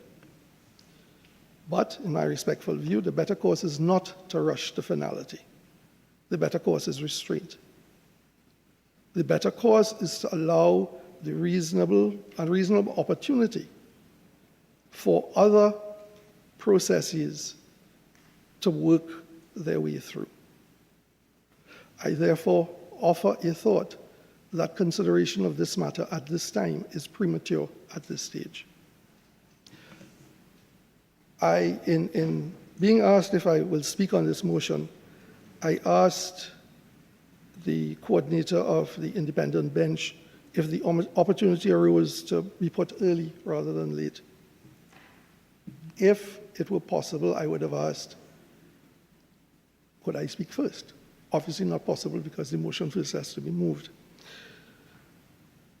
And the reason for that is I want to propose, and I'm seeking the support of my colleagues through you, Mr. President, for the summary suspension or deferral of this motion pending substantive progression, findings, and recommendations from other processes that are eventuating. I ask if this debate is not both premature and potentially prejudicial. Importantly, I don't want this position, this ask, to be interpreted either as an exoneration or dismissal of concerns, or an indifference to the integrity of the National Security Committee and the vital work it does. It is none of those things. Rather, it is an attempt to preserve fairness, institutional coherence, proportionality, and ultimately the public confidence in the integrity of Parliament's own processes. Parliaments must not only do justice, but they must also be seen to be just. In preparing these remarks, and as I move to close, and I've gone back and forth on this, among the things that I was reflecting on is the iconic image of Lady Justice that many in this House would be familiar with. It is a robed figure with a deliberate blindfold, signifying no bias. In one hand is the scales of justice, signifying the careful weighing of evidence. And in the other hand, the sword, signifying the power to wield justice. The takeaway is that allegations, once proven, have consequences, severe consequences, appropriate to the action taken. I worry, I submit, that it reflects poorly on us to infringe on the authority we have invested in others, and a premature dismissal, as proposed in this motion, may have the potential to infringe on authorities that we have conferred on others on our behalf. The persons, our fellow senators, whose appointment we ratify to serve, I think should be allowed to do their job. One side has been heard. Their job is to hear all relevant voices and make a determination and return to this House with a recommendation. In circumstances as sensitive and polarizing as these, I believe that the Senate protects its own credibility by demonstrating patience, fairness, balance, and institutional discipline. Mr. President, I thank you. The Honourable Minister in the Ministry of Housing. Thank you, Mr. President. It is unfortunate listening to conceptual gymnastics. I would like to bring this back to a point of simplicity, one of right and wrong that all of us know.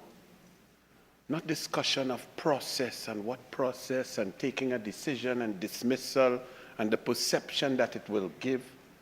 You see, our perception over our history has been created by the PNM 73% of the time. And what the PNM does is exactly what was elucidated by the Honorable Independent Senator, Senator Lewis. They move us away from propriety, from normalcy, from what is right and wrong. Our resignation does not guilt make, nowhere except in Trinidad and Tobago under the PNM. Because if you resign because it's the right thing, to preserve an institution, to preserve the trust and confidence in the Parliament or the court or where you are, that is not an admission of guilt. That is showing that you are selfless, that you put the institution above yourself. To make a comment and to state here on the record that if someone resigns or is removed, that is a prejudgment and a predetermination is false. It's wrong. And it's how far we have come because of the PNM's running of this country.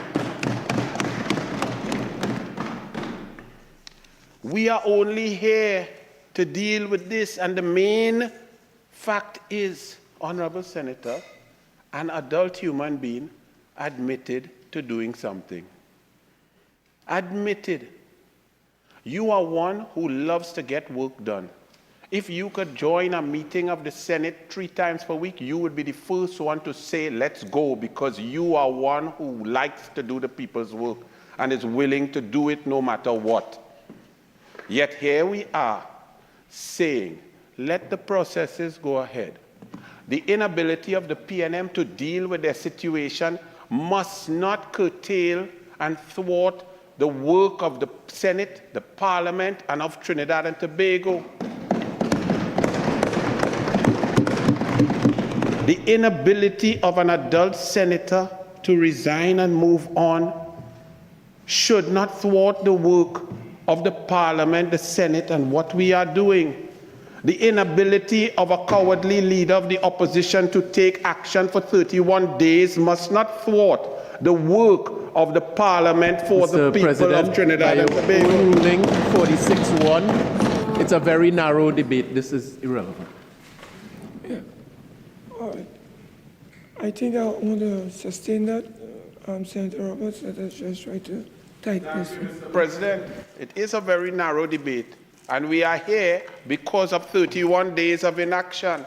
11 days ago, the senator offered her resignation, and we would not be here if that resignation had been dealt with, whether accepted or denied.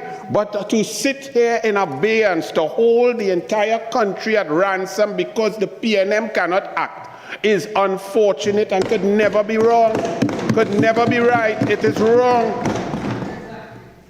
And just to let you all know, and I would read from a former speaker, so it's not Anil, it's not the UNC, former speaker and a PNM elected speaker, Boodhu in an article today in the Guardian newspaper, and for me to be quoting from the Guardian of the PNM, you know it must have some sort of merit in it.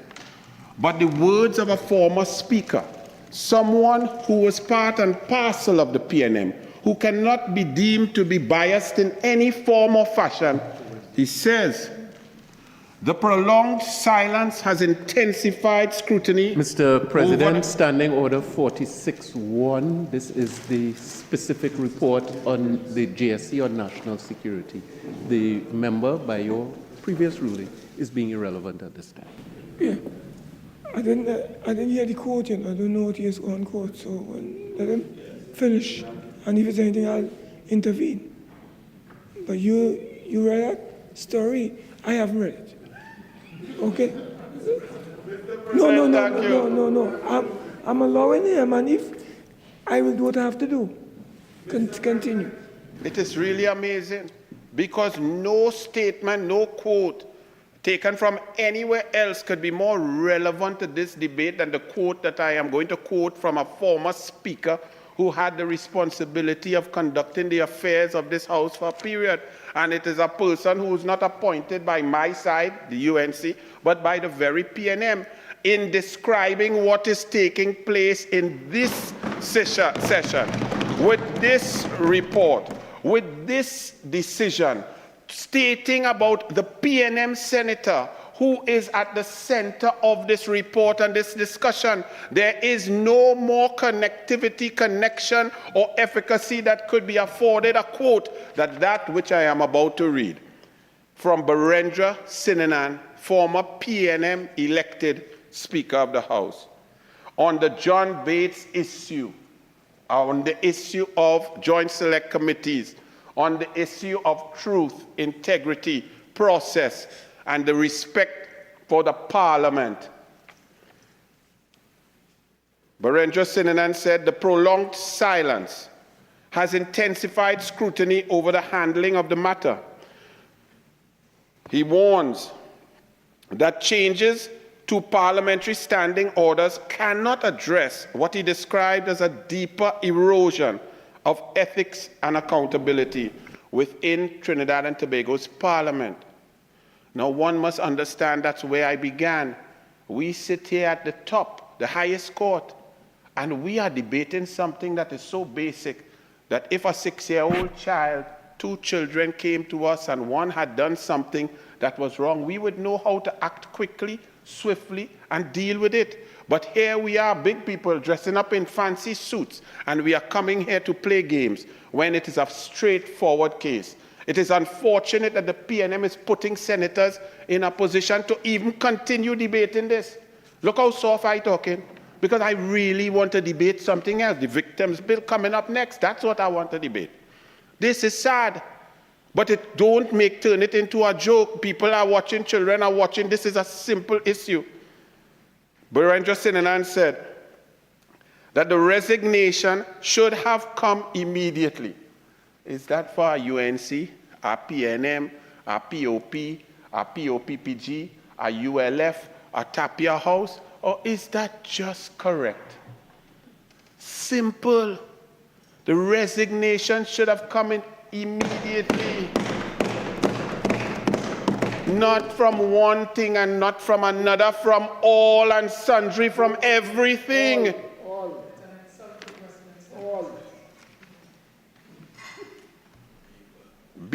But belatedly, Senator Bates did the right thing, halfway.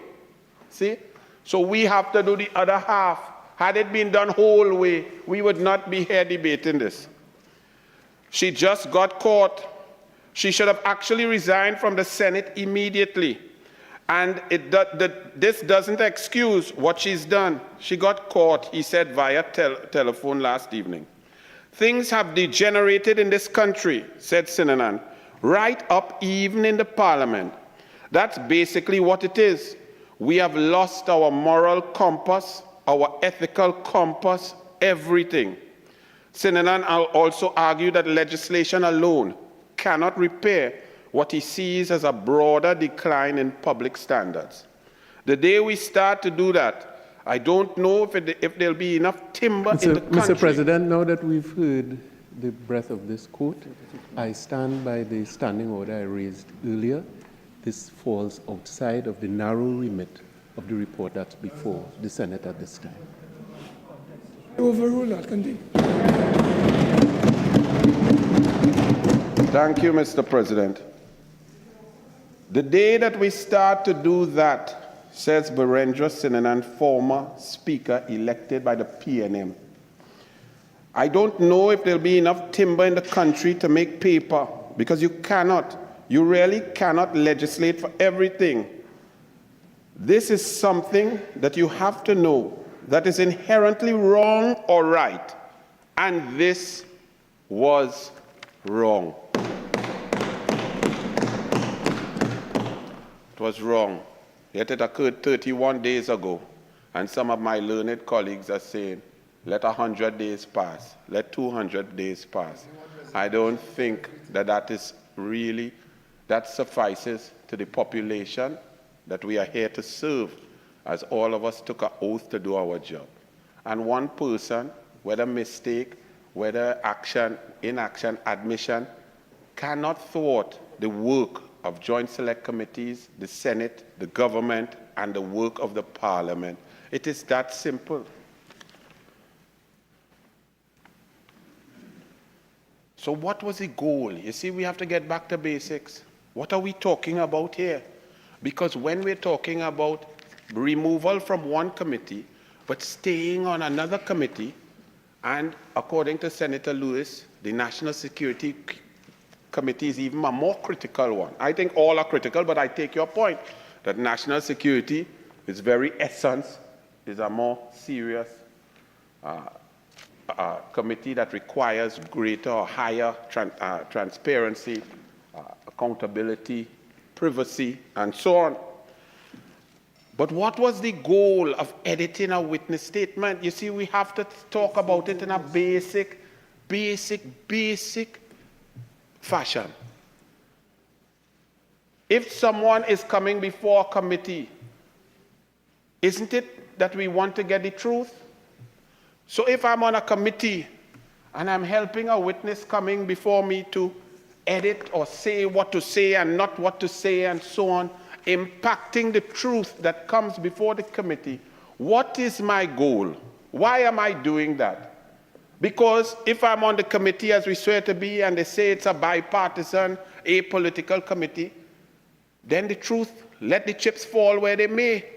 And if one member of a political party succumbs to cross-examination in a joint select committee and the truth turns out to be a way that doesn't look good on that member or that former minister, doesn't it make the party who did not assist, who did not edit, who did not tamper with the statement, doesn't that make that party stronger?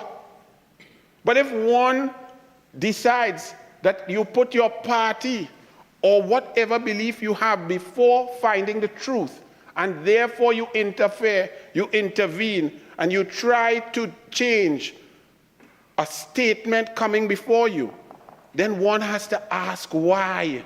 What's the purpose? But I can tell you why. Because when Senator Allahar said that the PNM is a blight on this country, I saw action over there by other senators. They took offense and they were pointing at this Attorney General, the Honorable Senator John Jeremy, basically saying he was a PNM. Yes, he was, yes, because in every blight, there could be elements of brilliance. There could be elements who are competent and intelligent. But one thing they won't do is remain PNM. They all end up joining the UNC. So the blight remains over there.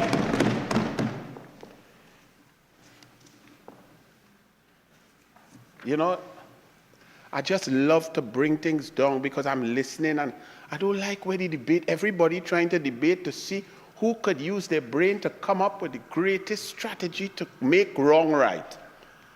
If a police was investigating a crime and there was a person of interest and that policeman or woman went to the person, told them and advised them what was going on and what they should say and what they shouldn't say, then the next day sat down in the interrogation room to interrogate the very person of interest, would that be right or would that be wrong? In sport, I had a situation in 1993 where I went to the FINA World Anti-Doping Federation convention, and the Brazilian doctor and the Italian doctors were there and they presented papers. This was the organization that determines the protocol for drug testing, out of competition, in testing, what are the tests, and they understand how you can enhance performance and so on, and they're the ones creating the tests to catch the cheaters. You know, when I went to the Olympics 8 months later, who is the doctor for Brazil and who is the doctor for Italy? The very doctors who were making the rules on testing, they were there in charge of their teams. And let me tell you, 10 months after that, 5 Italians tested positive and 6 Brazilians.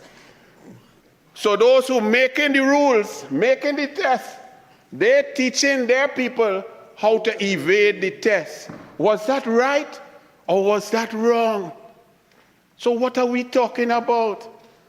If a teacher is conducting, creating, and disseminating an exam and gives the answers to one student over another, is that right or is that wrong? What are we debating here? The only problem is that the PNM is frozen. They don't know who's the leader. They're weak and they cannot act. So we now as the Senate are forced to act due to their inability so to do.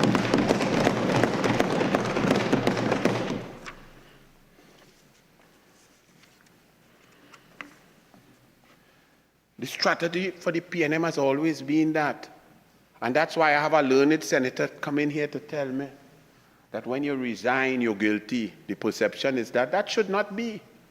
In an enlightened society, resignation should not be seen as guilt. But it is in Trinidad and Tobago. Okay? I am a classic example of that. All these members here will tell you live sport, live sport. Every minute they have live sport. Not one of them will state at any time, inside or outside, one allegation of impropriety against me as former minister. Not one. The audit report came out, not minister's name, family, wife, girlfriend, nobody. But they will keep going live sport, live sport, live sport. Why? Because I did the right thing and resigned. Because the allegations, the furor, the confusion, the bacchanal was bringing the government into disrepute. So I took myself out of it because my individual desires and dreams were less important to me than the overall team and the overall government. But the PNM says up to now that because you resign, you're guilty. Can't say one word outside. Plenty old talk. Not one thing. Whether Mark Bassant, whether he drink before he write or you're on TV6 writing a set of nonsense, but cannot write Anil or E. Roberts did anything whatsoever. But the perception is there, Senator Lewis, that because Anil resigned, he did something wrong. Well, that's wrong. I resigned for something higher than myself. I resigned for country. I resigned for government. I resigned for trust. I resigned for Trinidad and Tobago. And I did not only resign as a minister. You may not be aware, but I resigned as a member of parliament, and nobody could remove a member of parliament duly elected for their term. Only a resignation. I'm the only one to ever do so. I didn't sit down there hoping to stay in something to draw us a pay to maybe come back and get a power position and become as these PNM do. They sit there hoping that the country will forget. They sit there doing anything without consequence. You have a senator over there always calling live sport, but can't say at one time the minister's name. But we could call his name in about a plethora of wrongdoing in and outside of the halls here without any fear of going to court. That's what the PNM does. So that's why this perception exists. One should be able to understand that Senator John Bates, the PNM and the leader of the opposition should act not in their self-interest or their party interest, but what is right for the country, what is right for the parliament. Simple. The mere fact that this is the second debate that we have to get up here talking about this is rather upsetting. It's a waste of Senate time. It's a waste of resources for something that should be done so easily, so quickly. It's just wrong, as Barry Sinanan said, Baringer Sinanan. It's simply wrong, and it's not on.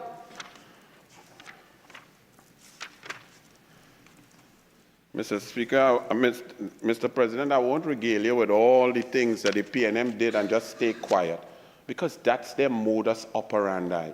So we are here today because the United National Congress wants the work of the government to continue. We don't want to sit here and waste time. The National Security Committee is a very critical one.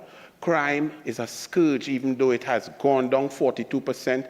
You don't see anyone in this government celebrating. But you hear them, the PNM, that was 42% higher, that was terrible, that there were murders up to 624. You hear them criticizing.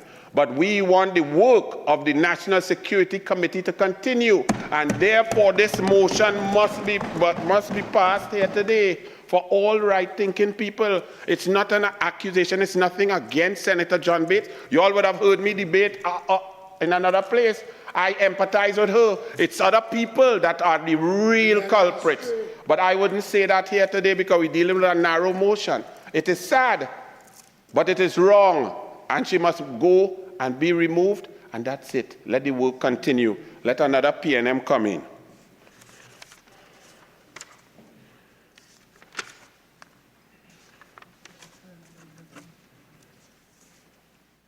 I will wrap up here by showing, Mr. President, that this is part and parcel of the modus operandi of the PNM, and this is why they must never return. They have an ability to tell untruths over and over. I sat in the lower house and I listened to the member for Diego Martin Northeast once get up and put on Hansard that he read Mein Kampf. I was shocked that someone would read Mein Kampf and study it. And he said that Mein Kampf had taught him that when you tell an untruth over and over and over again, it eventually becomes truth in the minds of the masses. And that is on Hansard. I sat in shock as I listened to that member of Odego Martin North say that. But then I see the PNM play that out daily. And a few weeks ago, Mr. President, I must apologize. I lost my cool. Now, you didn't hear. Yeah. Just take one. How long would you be? 5 minutes, I'll wrap up.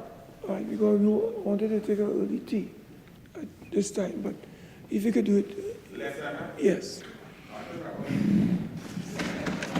Yes. Mr. President, I lost my cool sitting right here for the first and only time. When Senator Amory Brown was speaking, the lead of the PNM bench, and he alluded as the PNM does.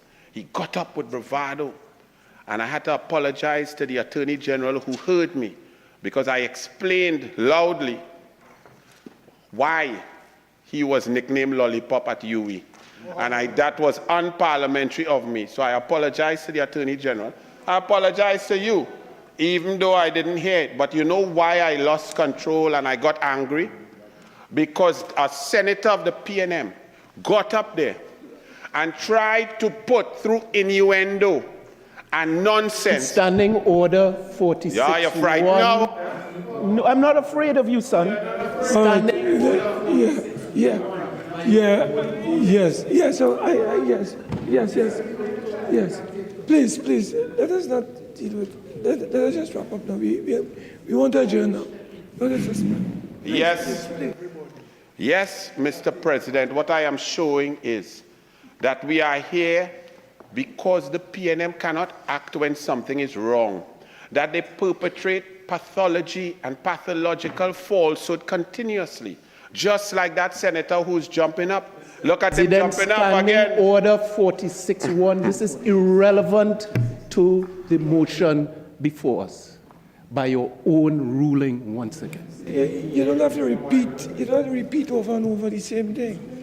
Listen, can I ask the Honourable Minister to just wrap up? I want to get out of this sitting time. Mr. President, I will wrap it up because I know that they cannot handle the truth. It's unfortunate.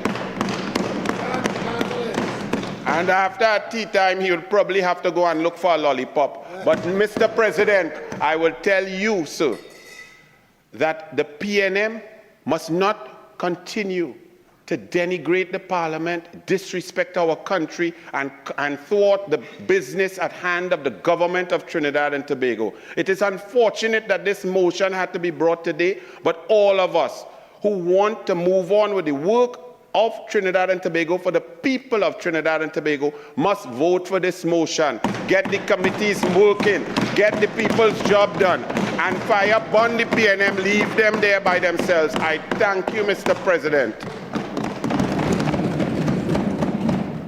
Okay. Honourable Senators, I'm suggesting and proposing that we take an early tea and we return at 4:48. Okay? This sitting is now suspended until 4:48 p.m.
Al-Rawi, I see.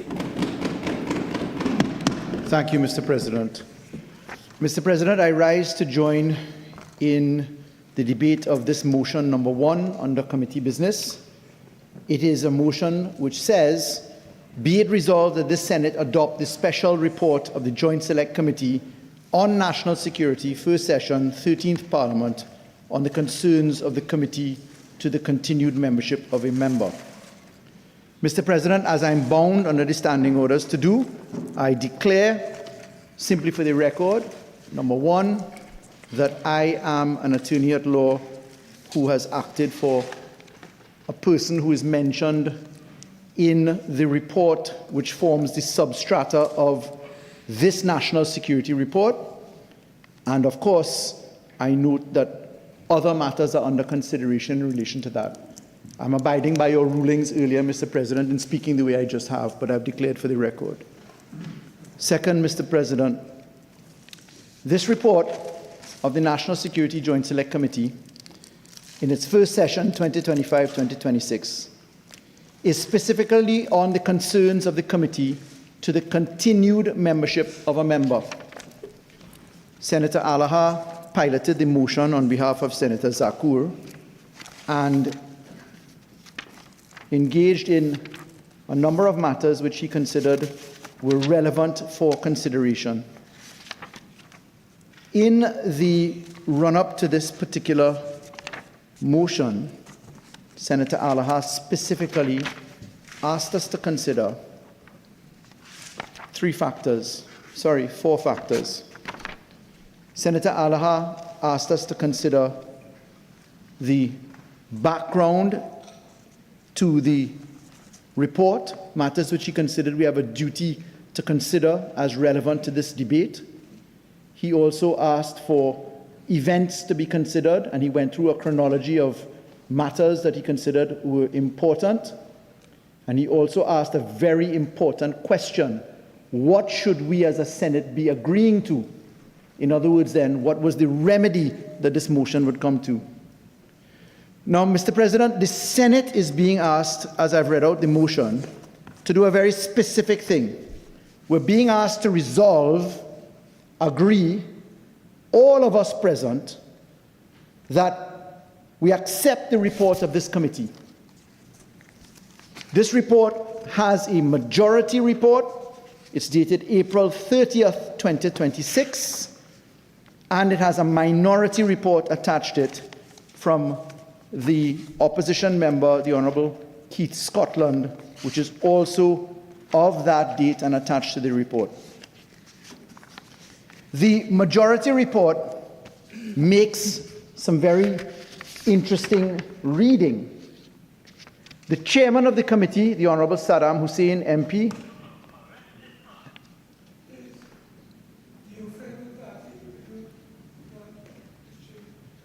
thank you, Mr. President.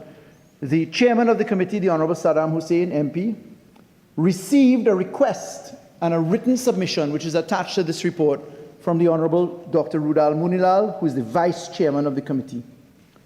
And the members, including Senator Allahar, had 6 meetings of the committee, considered at paragraph 2.1 of the majority report that there's a necessity to report at this stage because a procedural issue has interrupted the work of your committee, requiring the intervention of the House. At the committee's 6th meeting, this is paragraph 2.2, on Wednesday, April 29th, members of the committee were asked to consider a submission by the Honourable Dr. Rudal Munilal. And it was specifically regarding, as I quote here, the special report of the Public Administration and Appropriations Committee on the conduct of a member of the committee.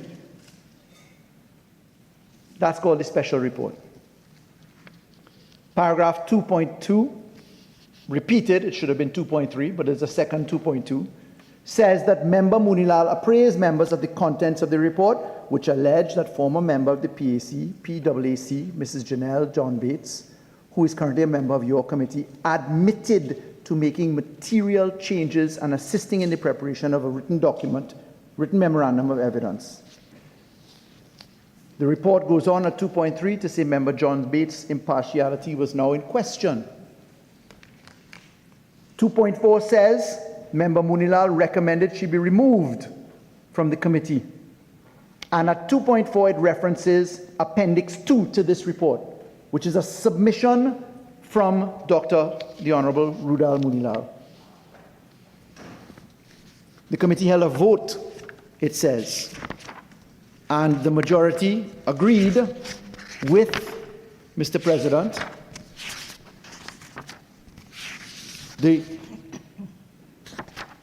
I'm flipping to this. The honourable members of the committee, as reflected in the minutes attached to this report, say that the chairman sought the views of other members present who supported the submission of Dr. Munilal. Mr. McNish reserved comment. I quote from paragraph 2.21 at page 24. The submission received from the member Munilal, as described here, Appendix 2, sets out a background and it sets out a conflict of interest analysis. It says at the final paragraph of that page, paragraph 5, the last line, the assistance to a witness and the apparent breach of confidentiality constituted conduct that is inconsistent with the duty of impartiality and the ethical obligations of a committee member. It says at paragraph 6 on the next page, the committee's mandate depends on public confidence in its independence, impartiality, and adherence to procedural safeguards. The presence of a member who has materially contributed, let me repeat that, the presence of a member who has materially contributed to a witness's evidence, written evidence, created a reasonable apprehension that the committee's deliberations and findings could be influenced or perceived to be influenced by that member's prior involvement. Paragraph 7. In the circumstances, the removal of Senator John Bates from the PWAC committee was justified as a necessary measure to protect the committee's impartiality. These are not bare statements. These are submissions of fact, which the committee, as a majority, completely agreed with.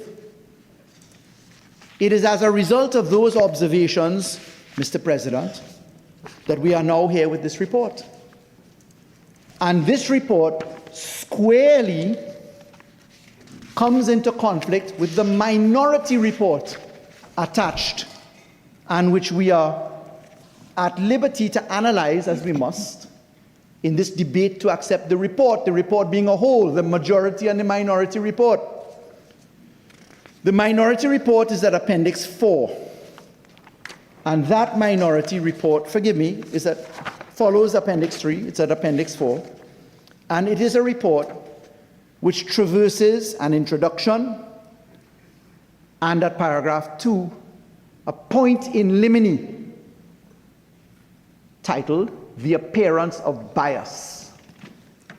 Now, for those of us who practice law, the appearance of bias is trite law. You could go to Porter and McGill. You could go to a number of authorities. You could go to the Court of Appeal of Trinidad.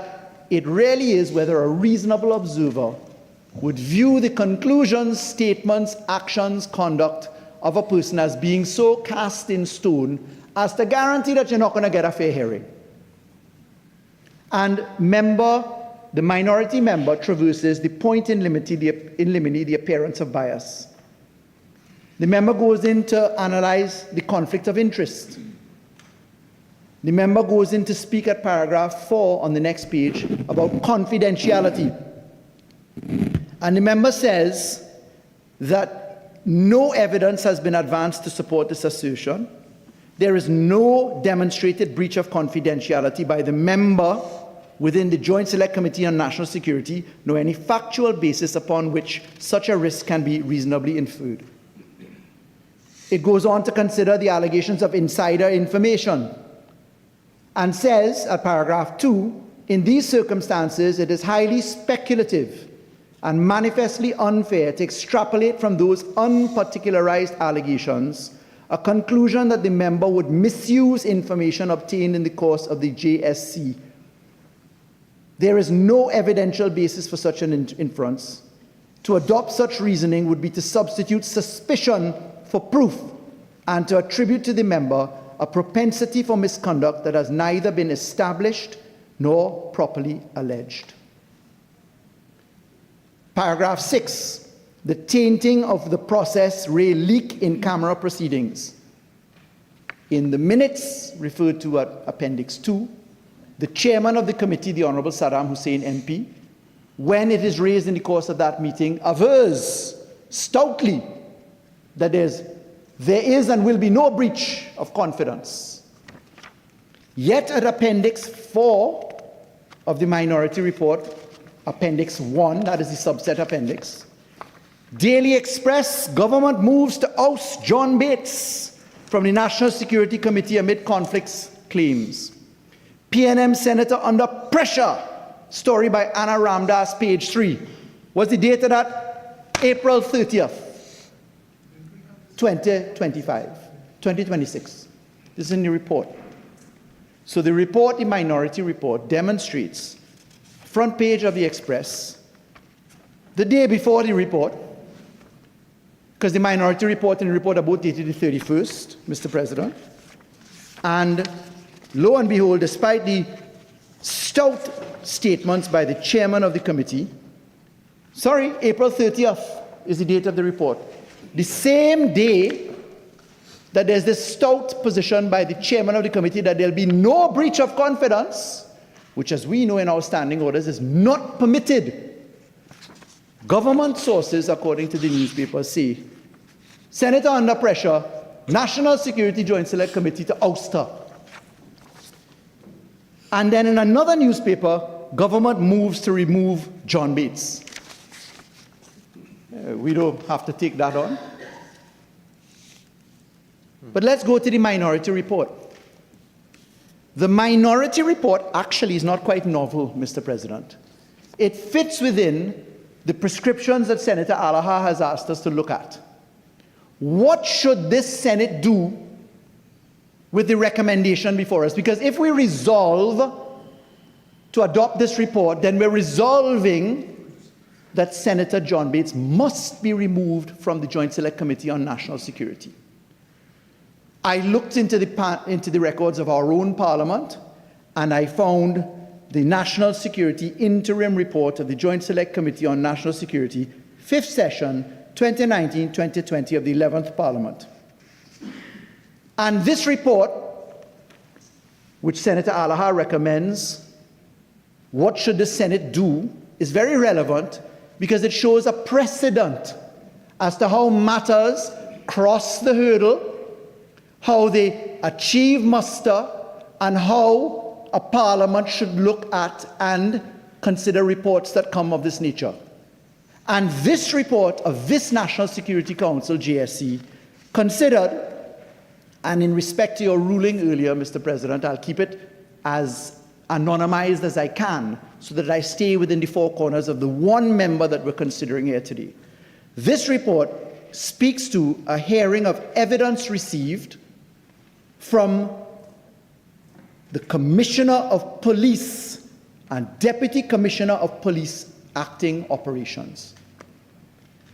This report, published in our Parliament, part of our records, stands as a precedent for this matter. This report in 2019-2020 session says that the Commissioner of Police and the Assistant Commissioner of Police attended before the Joint Select Committee on National Security and provided evidence that a member of that committee was in contact with criminal elements, gone so far as to pay for their lunches at the Hyatt Hotel. This is the Joint Select Committee on National Security. The positive evidence before the members of this Joint Select Committee is that a Commissioner of Police and a Deputy Commissioner of Police, apart from a Minister of National Security, I'm leaving that out, these folks came forward and gave positive evidence. Mr. President, what is the relevance, 46.1?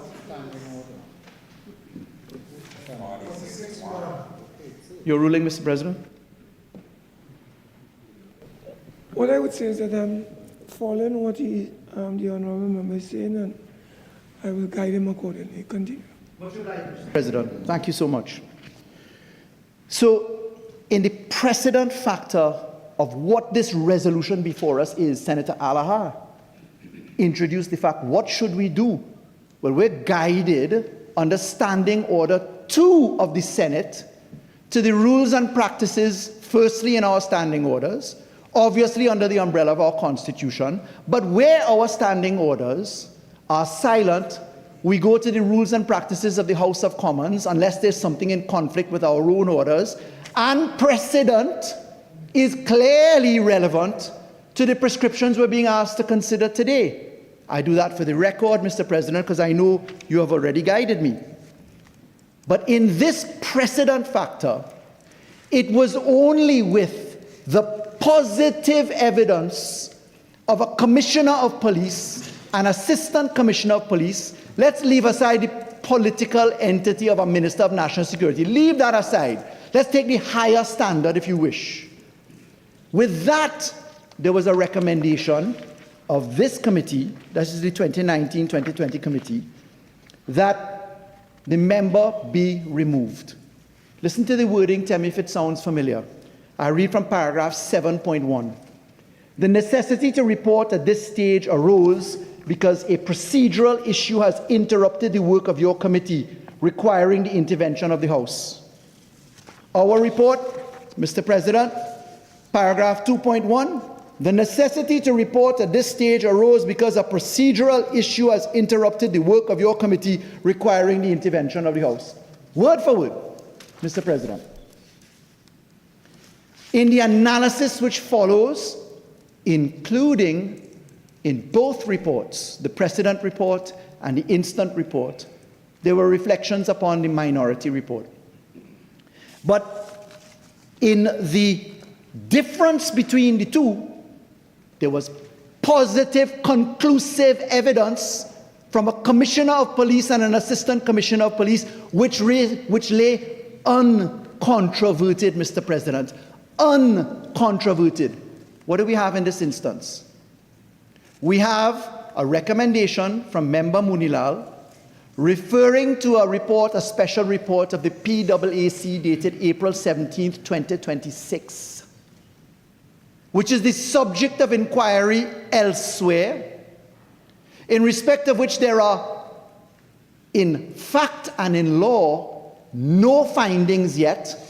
The report of the majority PAAC report, which is the subject of this report before us, has findings. They are controverted findings by minority report and by the member herself. So we are not comparing persons in similar circumstances similarly as they're entitled under our Constitution to be treated. We are not comparing like with like. We are comparing two totally different prescriptions. One where there's uncontroverted evidence, and the other where there's speculation. But Mr. President, this report before us does not deal with speculative language. This report before us, all of the members of the majority who voted in favor of laying this report stated that they agreed on a vote with Member Munilal's submissions, bolting onto their respective chests the conclusions drawn by Member Munilal. The conclusions would state that a member was guilty of a particular conduct. Not alleged to be, but guilty of a particular conduct. Now, Mr. President, I heard Senator Roberts spectacularly declare that nobody could call his name, and I'm responding to him in relation to live sport.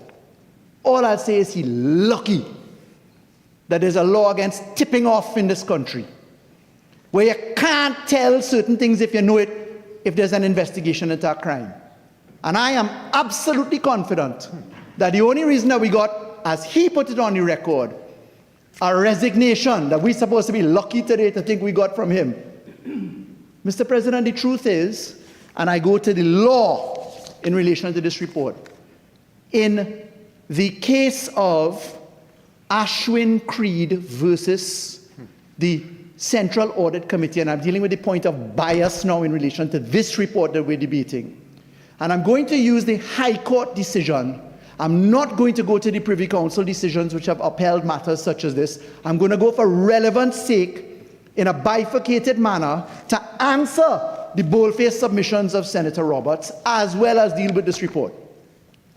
Madam Justice Mira Dean Armour, as she then was, held that the life sport report was biased on two grounds, and it applies to this report.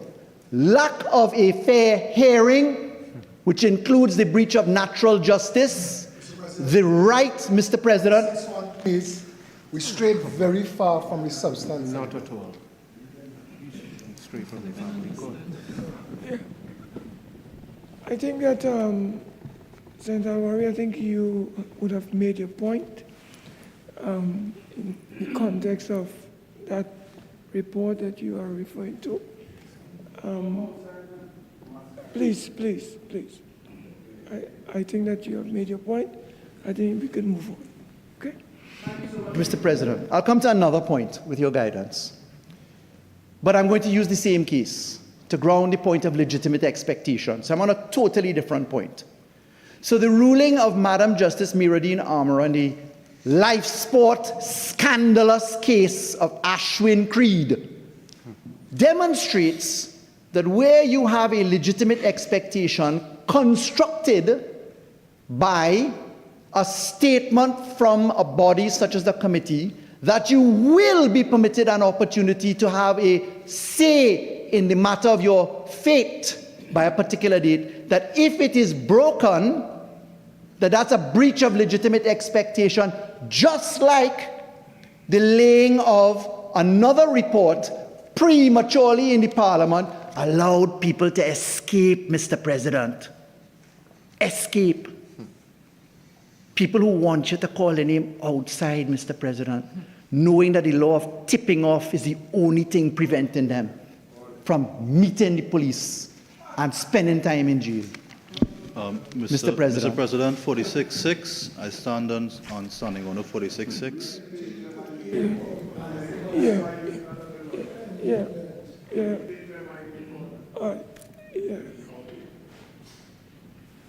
Senator Al-Rawi, you know where you're going, right? And I'm saying that you're implying certain things and you're imputing certain things in a very sophisticated way, but nevertheless, the imputations are there. So I want to uphold the point that was raised, and I caution you, be careful of where we are going. Okay? May I? Sorry. Well, hold on.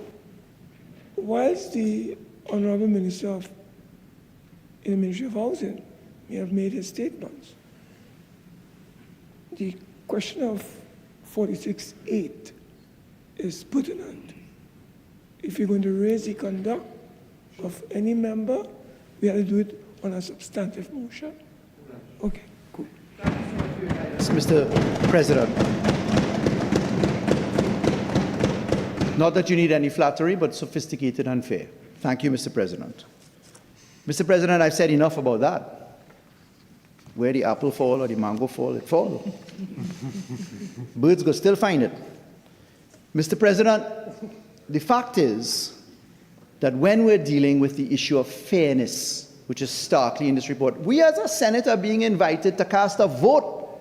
If you abstain, you're voting yes, because the majority goes with it. If you say no, Senator Allahar is saying, well, shame on you. How could you vote? Senator Roberts had the temerity to say you can't vote for yourself.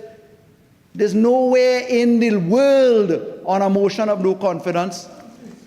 I think it'll be fair to everybody. I don't think the member talked about shame on you. But you're putting that on the record.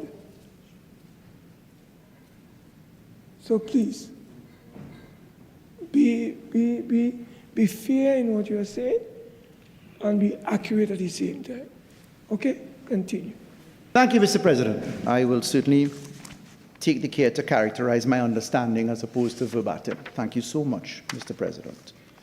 So, Mr. President, this report strikes to, at the end of the day, the need for a vote. When we get to a vote here, it's going to be a collection of voices which will have a division, and the division will be either yes, you vote for the report, no, you oppose the report, or you abstain. When you count the votes, Mr. President, the ayes, if they have the majority, will prevail. The noes, if they are equal, will cause the report not to succeed on the basis of equality of votes, because the casting vote at that point will have to be exercised in favor of the status quo, and the status quo cannot be to remove a member. So we're down to what's the effect of an abstention. And the effect of an abstention means you'll have an imbalance in noes and ayes, and therefore the ayes will have it. So, Mr. Listen, I think Senator Amory Brown some time ago went down that track. And I keep saying that let us not anticipate how members are going to vote. Let us not try to imply how members are going to vote. Members will decide how they will vote at the appropriate time. It's not the business of any member to be telling members in an indirect way, what to do or what not to do, and what are the implications. So please just leave that up to the Senate and the membership of the Senate. They will determine at the appropriate time how they will vote. Okay? Please. Thank you so much, as always, Mr. President, for your guidance. Mr. President, Senator Allahar told us that the JSC must be fit for purpose. I'm quoting. Senator Allahar said that it is in a matter of integrity that we're looking at. Senator Allahar says that we must treat things with confidence. There must be confidence in our subject matter. Senator Allahar said in his contribution that the subject matter of this motion touches and concerns Senator Janelle John Bates's conduct on the JSC into the national security in light of the PAAC already having determined as it did. So, Mr. President, Senator Allahar said that we in public life are going to be held to a higher standard. Senator Allahar said John Bates was caught out. Those were his words. Senator John Bates was caught out, his exact words. Admission. So, Mr. President, these statements coming from Senator Allahar, found in the report, Mr. President, are being invited for consideration in this report. The Senate is being asked to consider this report. And if we adopt this report, they double down on, in my opinion, a few points in law. Number one, Mr. President, I hear some murmurings from the other side, Mr. President. People that can't find the family court and child maintenance and their children, Mr. President. Mr. President, 46.8, 46.4. Please warn him. Please, members, let us not get sidetracked now. I refer members to 53. Please, Honorable, please, there are rules here that when a member is speaking, we could have some hush tone discussions, but not so loudly to disturb the proceedings. So I'm asking members to allow the member to speak and not disturb the proceedings. Continue. Thank you, Mr. President. Sorry to have caused a little jumpiness across the aisle. I understand why, Mr. President. Some people not there, but over there. Mr. President, I note something that was very powerful, a statement by Senator Allahar. He said, and I quote, "I am the first to say process is to be observed." He then said, "Process is the servant of principle." All right-thinking senators should know that. So if we take the Honourable Senator Darrell Allahar at his word, process is the servant of principle. This report before us invites us to accept a recommendation of the majority of members in the face of the minority report that Senator John Bates is to be removed from the Committee of National Security, that Joint Select Committee, on the basis of an allegation which she has not yet had a responsibility and opportunity to respond to, in breach of the principles of fair hearing and natural justice, guarded by sections 4 and 5 of our Constitution, in the face of allegations of bias and premature consideration, in the face of a breach of legitimate expectation because she was told that she would have the opportunity to respond on April 20th, 2026, but the report from the PAAC was dated April 17th, 2026. So if process is the servant of principle, Senator Allahar has made my case. You cannot accept this report for what it says because it reaches into another report and it reaches into conduct which is the subject of consideration elsewhere and which has not happened yet. Now, we all know that our courts are prohibited from investigating matters that disturb the jurisdiction of the Senate, quite rightly so, until a court may be invited to do so after the matter has been considered. In other words, Mr. President, you may yet have judicial review being quite possible at the determination of a matter into conduct or other things. Section 14 of the Constitution also may apply, Mr. President. There's a remedy there after a process continues. So, Mr. President, if principle is the servant of process, or process is the principle as the servant, both of them are interchangeable, Mr. President.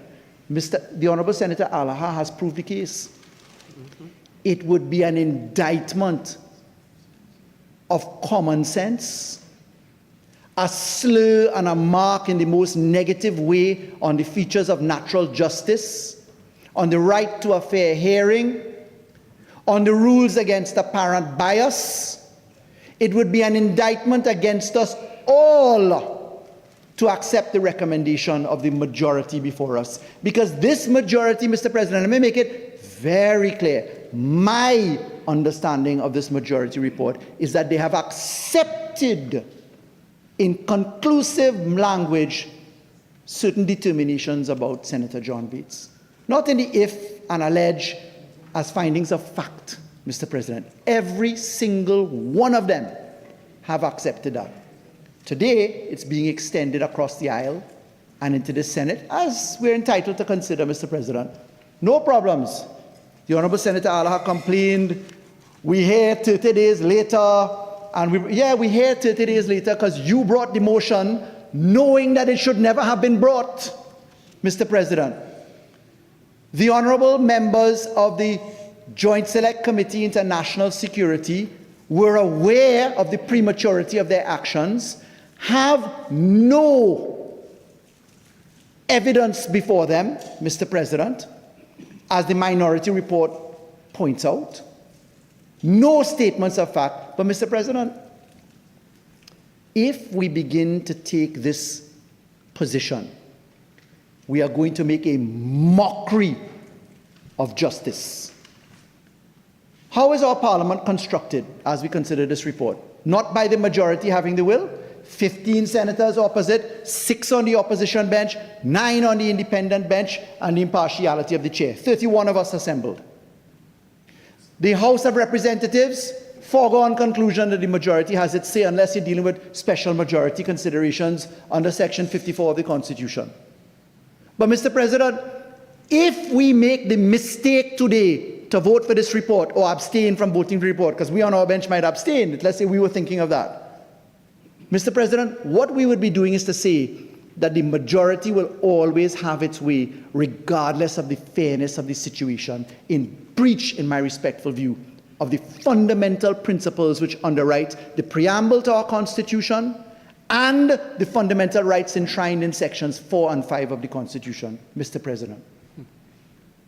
It's for that reason our Constitution has section 90 with the DPP having a completely impartial role, can't mess with the policy of the DPP because you would be disturbing his entrenched rights under section 54, can't do it without a 3/4 majority, Mr. President. It's why the Montesquieu principles of separation of power work in both Whitehall and Westminster style systems, Mr. President. And therefore, Mr. President, it is incumbent upon us to understand that the precedent of the 2019-2020 NSC report does not apply here, Mr. President, because there is no evidence of similar nature from a commissioner of police attending before the committee. So how are we going to say yes and disturb a member's participation in the democratic processes of our parliament, Mr. President, the democratic processes of our parliament? Mr. President, let's go to the report. The report says at the beginning what the principles of the committee include. The Joint Select Committee, paragraph 1.1, on national security is established pursuant to Standing Orders 103 and 93 of the House of Representatives and the Senate respectively, and is much obliged, Mr. President, and is mandated to consider from time to time report on all matters, security, safety, protection, working relationships, mechanisms, etc. Matters of policy. Matters of national security import in light of a committee that's leaking like a sieve, as this report demonstrates. Papers have the publication about what the government is going to do before it even laid in Parliament. Leaking like a sieve, Mr. President. You think confidential information of who not paying their child maintenance, who the court can't find, things like that coming out, Mr. President? That's not coming out, Mr. President. Mr. President, what is required here is the truth. The truth is, this is an attempt to set up a hangman tree with a thick rope attached to it and lynch and lynch and lynch and lynch away in defiance of the structures of the Constitution that underwrite us in our Republican Parliament, Mr. President. It is a travesty of justice. It's as offensive as not paying your child maintenance and not claiming your child, Mr. President. It's as offensive as that, Mr. President, in the most gross way, in my humble estimation, my submission, Mr. President. Mr. President, I ask all members to reject out of hand this charade and to send this report from back whence it came into the fires of where I will not call, lest I be unparliamentary. Mr. President, I thank you for this opportunity to contribute.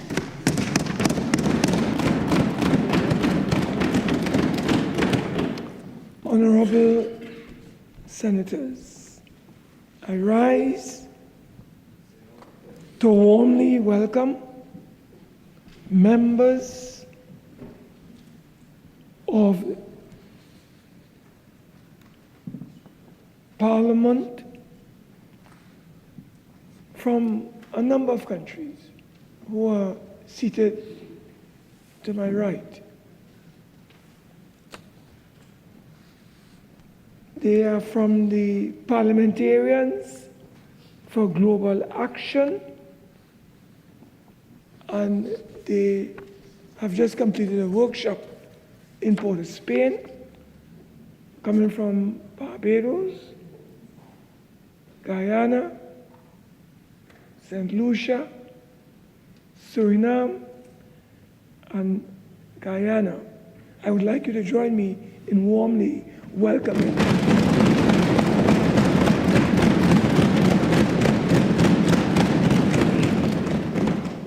I now recognize Senator Anthony Vieira, SC.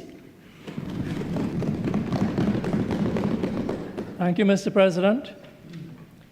The narrow issue before us is whether we should adopt a report that has concluded that Senator John Bates' continued presence may impede or obstruct the Joint Select Committee on National Security's business, and whether her continued presence may or may not tarnish the integrity, trust, and confidence in Parliament, and she should be removed.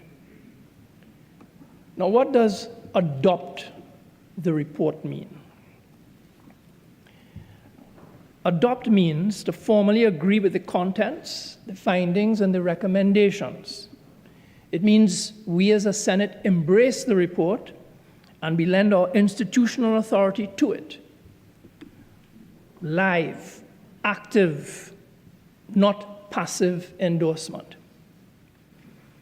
Now, we are not called upon to determine the guilt or innocence of Senator John Bates. So it follows from this that if I vote in favor of the motion, it means I'm satisfied and happy with the report. And if I don't support the motion, you can infer that I cannot support the report in good conscience because I find it flawed and deficient in process. Now, I wasn't planning to contribute. My friend is smiling. But having been rebuked for raising the issue of process as an important consideration, it appears I should elaborate further on the point, why process matters. I've heard it said recently that Parliament is supreme. Well, I beg to differ. Parliament may be supreme in the United Kingdom, but here in Trinidad and Tobago, Parliament is not supreme. What is supreme in Trinidad and Tobago is the Constitution. Okay? Now, that's a very important consideration because it means that Parliament cannot itself override the fundamental rights and the rule of law and what is set out in the Constitution. And there's a famous case, I think Lord Reed said it in AXA General Insurance and HM Advocate, a 2011 case. So this talk of process and presumption of innocence is mere breaks in, but I refute that. What does the Constitution say about process? Section 4, with the enshrined rights, which are guaranteed, the right of the individual to life, liberty, security of the person, enjoyment of property, and the right not to be deprived thereof except by due process of law. Go down to the right of equality before the law and the protection of the law. These are guaranteed rights. They are not breaks in. Section 5 says, Parliament may not authorize a court, tribunal, commission, board, or other authority to compel a person to give evidence unless he's afforded protection against self-incrimination and, where necessary to ensure such protection, the right to legal representation. The next section, deprive a person of the right to a fair hearing. This is not breaks in accordance with the principles of fundamental justice for the determination of his rights and obligations. And at 5H, Parliament may not deprive a person of the right to such procedural provisions as are necessary for the purpose of giving effect and protection to the aforesaid rights and freedoms. These are the values and the principles that guide my reasoning, and they matter because they reflect on the integrity and sacredness of the parliamentary process itself. Now, Senator Allahar spoke of the PAAC special report and the fact that Senator John Bates had admitted to working on the witness statement. It's not disputed that Senator John Bates has admitted to working on a witness statement. But to jump from that admission to reaching the conclusion that she was involved in conspiracies and that she should be removed from the Joint Select Committee, now that's a big jump. Because what she admitted to, and bear in mind, when she made her personal declaration, she expressly denied conspiring to commit a contempt of Parliament. She has never admitted to trying to do anything to deceive the Parliament. Her admission relates to one thing, that she was involved in the vetting of a witness statement. Now, I will be the first to say, because I chair a committee on state enterprises, that if somebody did that, I would be very upset. That is certainly unethical. But, Mr. President. Hello, please, please. Please, Mr. Senator Vieira. Can I ask the government bench to just allow Senator Vieira to speak? Free speech is sometimes a difficulty. It's painful at times. But you know what? You know what? We have to enjoy it, because that is what the democracy is about.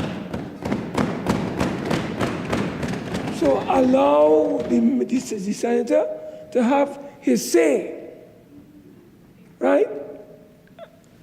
A member of the government will get up and respond to him, but allow him to speak. Continue, Honorable Senator. Thank you, Mr. President. Yes, I was saying that it was certainly wrong, it was certainly unethical to be vetting a witness statement. But, you know, Senator Bates is a lawyer. Senator Allahar also is a lawyer, as am I. We vet witness statements all the time. And do we vet witness statements to deceive the court? Not at all. When we vet witness statements, it's to assist the court. We vet witness statements to ensure that there's no opinion, no inadmissible hearsay, nothing irrelevant. Now, she admitted to vetting a witness statement. Where does that go? Where does that amount to an intention to deceive? That has to be proven. That has to be proven. You're making a jump. You're making a serious jump on a presumption. Now, the other thing is this. Now, it was plainly wrong and unethical, as I said, to edit the witness statement. But unlike the Legal Profession Act, where the Code of Ethics has statutory force, and if you breach one of the provisions of the Code of Ethics, you are liable to sanction, we don't have a Code of Ethics in this Parliament that is binding. So the question is this. Yes, she may have breached an ethical duty, but has she committed a breach of any standing order? Has she committed a breach of any rule or regulation in this Parliament? That is something that has to be determined by the Privileges Committee. But we are making these jumps. We are making these jumps that I find, quite frankly, vulgar and obscene. Now, one of the key elements of natural justice is the right to know what the charges are. What are the allegations against you?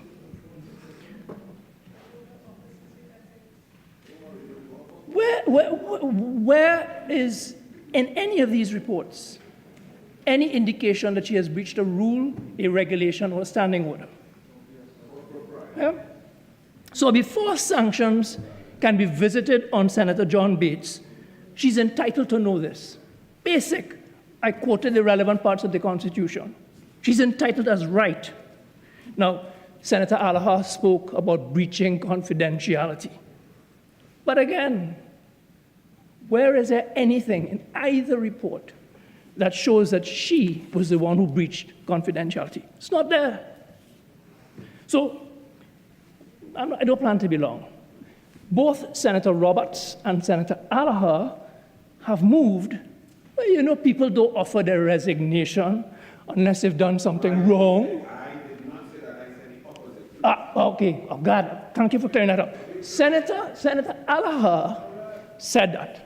And I'm going to adopt what Senator Roberts has said, because you're right. So when The Senate Handbook, page 20, item D. Some of the notable types of contempt of Parliament are D, tampering with documents presented to the Senate or its committees. The question is whether that is a tampering of a document. That is something that the Privileges Committee will have to determine. But it was not something for the reports that came before us, because they themselves said they were not trying to find any conclusive facts. They were not making any determinations of guilt. Now, the question that I'm raising here is, it's been posited that you don't resign unless you've done something wrong. Now, I want to say that that is clearly an overstatement, because people resign for all kinds of reasons. It really depends on context, motive, and the surrounding circumstances. A person could resign because, as a matter of just accountability, they accept institutional responsibility, even if they did nothing improper. And this is quite common in politics, and in corporate governance, and in public life. Senator Roberts made the point. He didn't do anything wrong. He resigned. A person may resign because they fundamentally disagree with policy, with governance, with ethics, or a particular direction being taken. That is exactly the opposite of culpability. That is actually an act of integrity. And sometimes people resign to take in front, to avoid the consequences, and to reduce reputational damage. So, if, in keeping with the Westminster tradition, she offers her resignation to reflect constitutional governance, that convention, that doesn't equate with personal guilt. So I do not agree, and I completely refute Senator Allahar's suggestion that you only resign if you did something wrong. It's not so. Now, I would say, properly put, in some circumstances, resignation may raise questions about responsibility or underlying issues, but it does not, without more, establish wrongdoing. So you cannot rely on that as establishing culpability. Now, in the event, we should be cautious about implying misconduct merely from resignation, because that inference may be unfair and factually unsound. Yes, Senator John Bates acted unethically. But whether that translates into a breach of standing orders or a rule or some regulation, that is what the Privileges Committee is going to determine and get back to us on. This motion is premature. Now, other than a bare statement, I have seen nothing, I have read nothing to suggest that Senator Bates's presence may impede or obstruct the GSE's business. Now, if we're talking about maintaining the people's trust and confidence in this Parliament, Mr. President, then it is important that we in this Parliament, we are seen to be fair. You talked about overriding principles. Well, let me tell you what I regard as the overriding principles. The overriding principles for me are fairness and due process. She must be aware of the rule, policy, or regulation that she's alleged to have breached, and that has to be proven. There must be an impartial investigation Facts have to be gathered objectively before any decisions are made.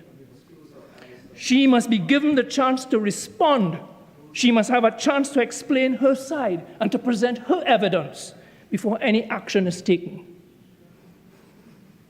And finally, the punishment must be fair and proportionate. Disciplining action must be commensurate with the severity of the infraction. I don't know where this is going to end up after the Privileges Committee have done their work, but I want to say today, based on the reports that we've been given here, that you're asking us to adopt and embrace, you don't have my support at all. I thank you.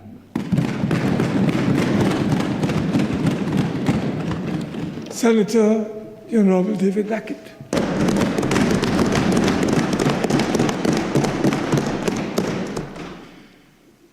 In the name of God, most gracious, most merciful. Mr. President, I really thank the mover of this motion for this. And why? It made me realize exactly what I've always thought. It confirmed exactly that PNM bench, who they are. And it confirmed in my mind who I always knew some of those independents are. It made me yearn these contributions. It made me yearn for the voices of the ghetto, where we have, no matter what, coarse, crude, but honest people, honest in their assessment of things, an embrace of what is right and what is wrong. I would not stand up here to speak if the Senator Janelle John Bates had said, I want process, before admitting that she had erred, before she admitted that she had been dishonest. And that is the principle that they would like us to announce, or denounce, or forget. In the end, this comes down to what? The defense of the indefensible by that side here. All of them who spoke. The defense of the indefensible. And I'd like to read something. Defending the indefensible refers to supporting actions, ideas, or individuals that are morally indefensible, unjustifiable, or illogical, often resulting, and hear this part, often resulting in self-serving or hypocritical rhetoric. One of the quotes, you can't defend the indefensible. Anything you say sounds self-serving and hypocritical. And we had a fair amount of that just now. Because where I come from, in the ghetto, you're getting it brutal, but you're getting honesty. I heard people stand up on that side, people who have recused themselves close to 100 times when there was a conflict of interest to make millions, sometimes hundreds of millions of dollars. When there was a hint, by their own admission, of a conflict of interest, they recused themselves. Here, we have someone admitting that they were dishonest. Proof was presented, track changes made. Clearly. Not only that, she was a junior to a senior. So I had given her credit. Me, who is on that committee, had given her credit. This young sister, who I felt maybe deserved a chance. I take that back now. This has gone to the ridiculous. We have people standing up and talking about and debating whether process is the servant of principle. I say yes, process is the servant of principle, but action is the servant of truth.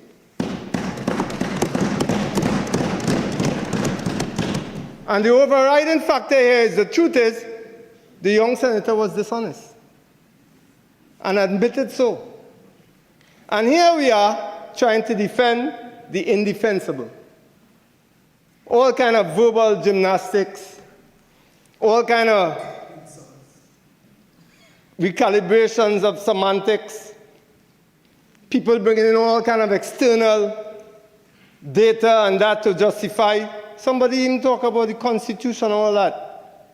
Listen, I understand due process, but I also understand when somebody admits the guilt. If the goodly senator had come and said to this House or to the committee, you know what, I would like some time to think, I don't admit the guilt. That changes the whole discourse. Everything they said here would have some value. As of now, everything they said has no value. And it shows to the people of Trinidad and Tobago just who they are. And I have no reservations in saying that. All those who got up here and tried to defend what is clearly indefensible, it let everybody know who they are. It's no longer, and listen, I'm the first one to say, in a Senate where we have to represent the people, we could be belligerent, some of us are, maybe me. We could be very animated, my brother Phillip Alexander is. We could even be elitist, and that is fine too.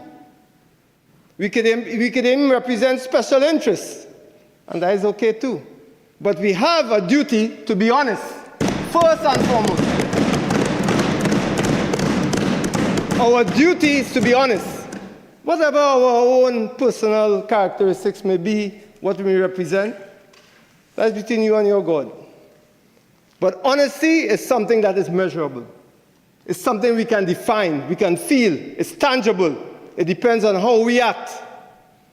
And the actions that we've seen from that side today is reprehensible. It's almost sad. It's the reason why a lot of people looking on at these proceedings tend to dislike politicians. Because they don't know where we stand, where is right and where is wrong. You cannot tell me everybody on that side, especially independent side, I forgive the PNM, they are what they are.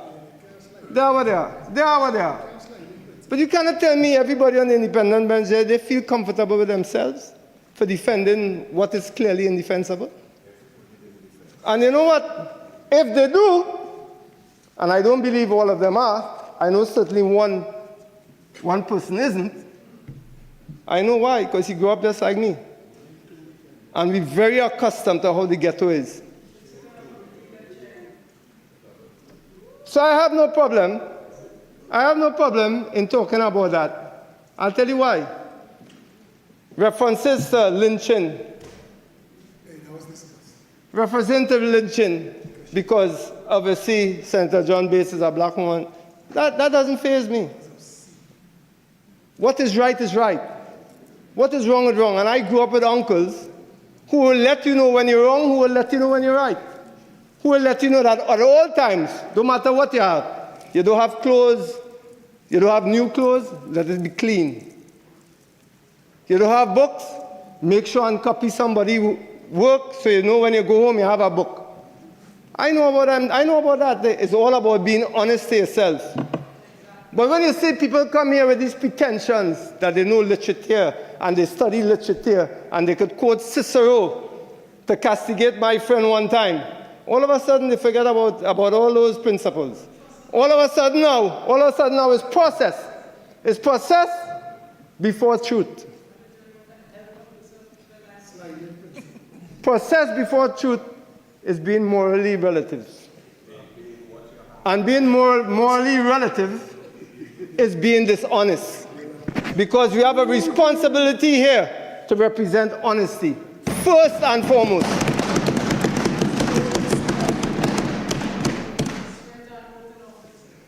So when a senator could come here, who had recused himself close to 100 times, and want us to accept a majority report as skewed, as flawed, but accept a minority report in his interest as sacrosanct, that is what I referred to before. Defending the indefensible, you have to become hypocritical.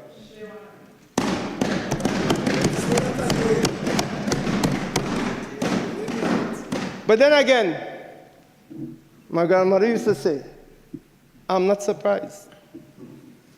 I am not surprised. I'll be quite honest with you. I am not surprised by anything from those two benches there. None. Sorry, as I say always, with the exception of one or two. I'm not surprised. When I hear the talk about leaking of information on camera, they have no evidence about who leaked. How do we know that they hadn't leaked it?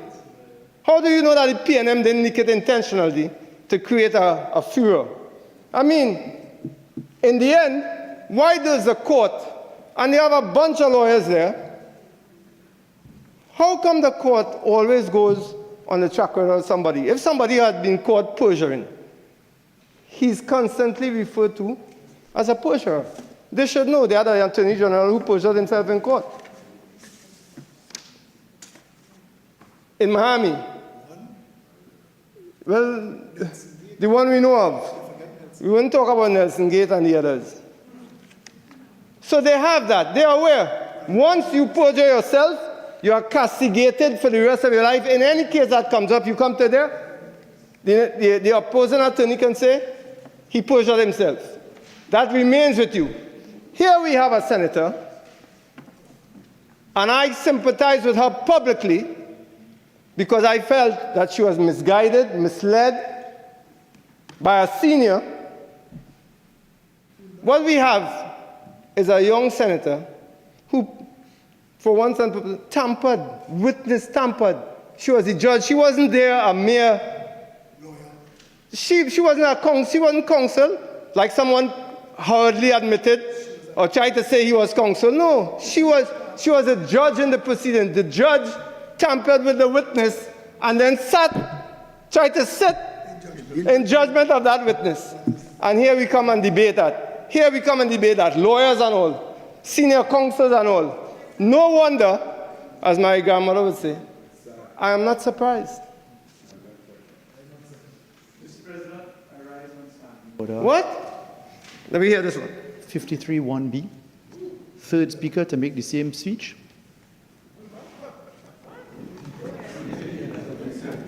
All right. All right.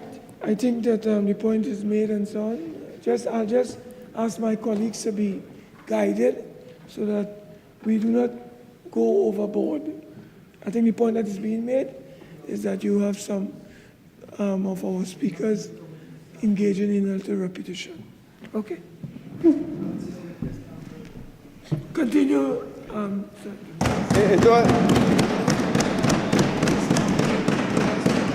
It dawns on me that he who talks about tedious repetition was very repetitious, running out of the cabinet.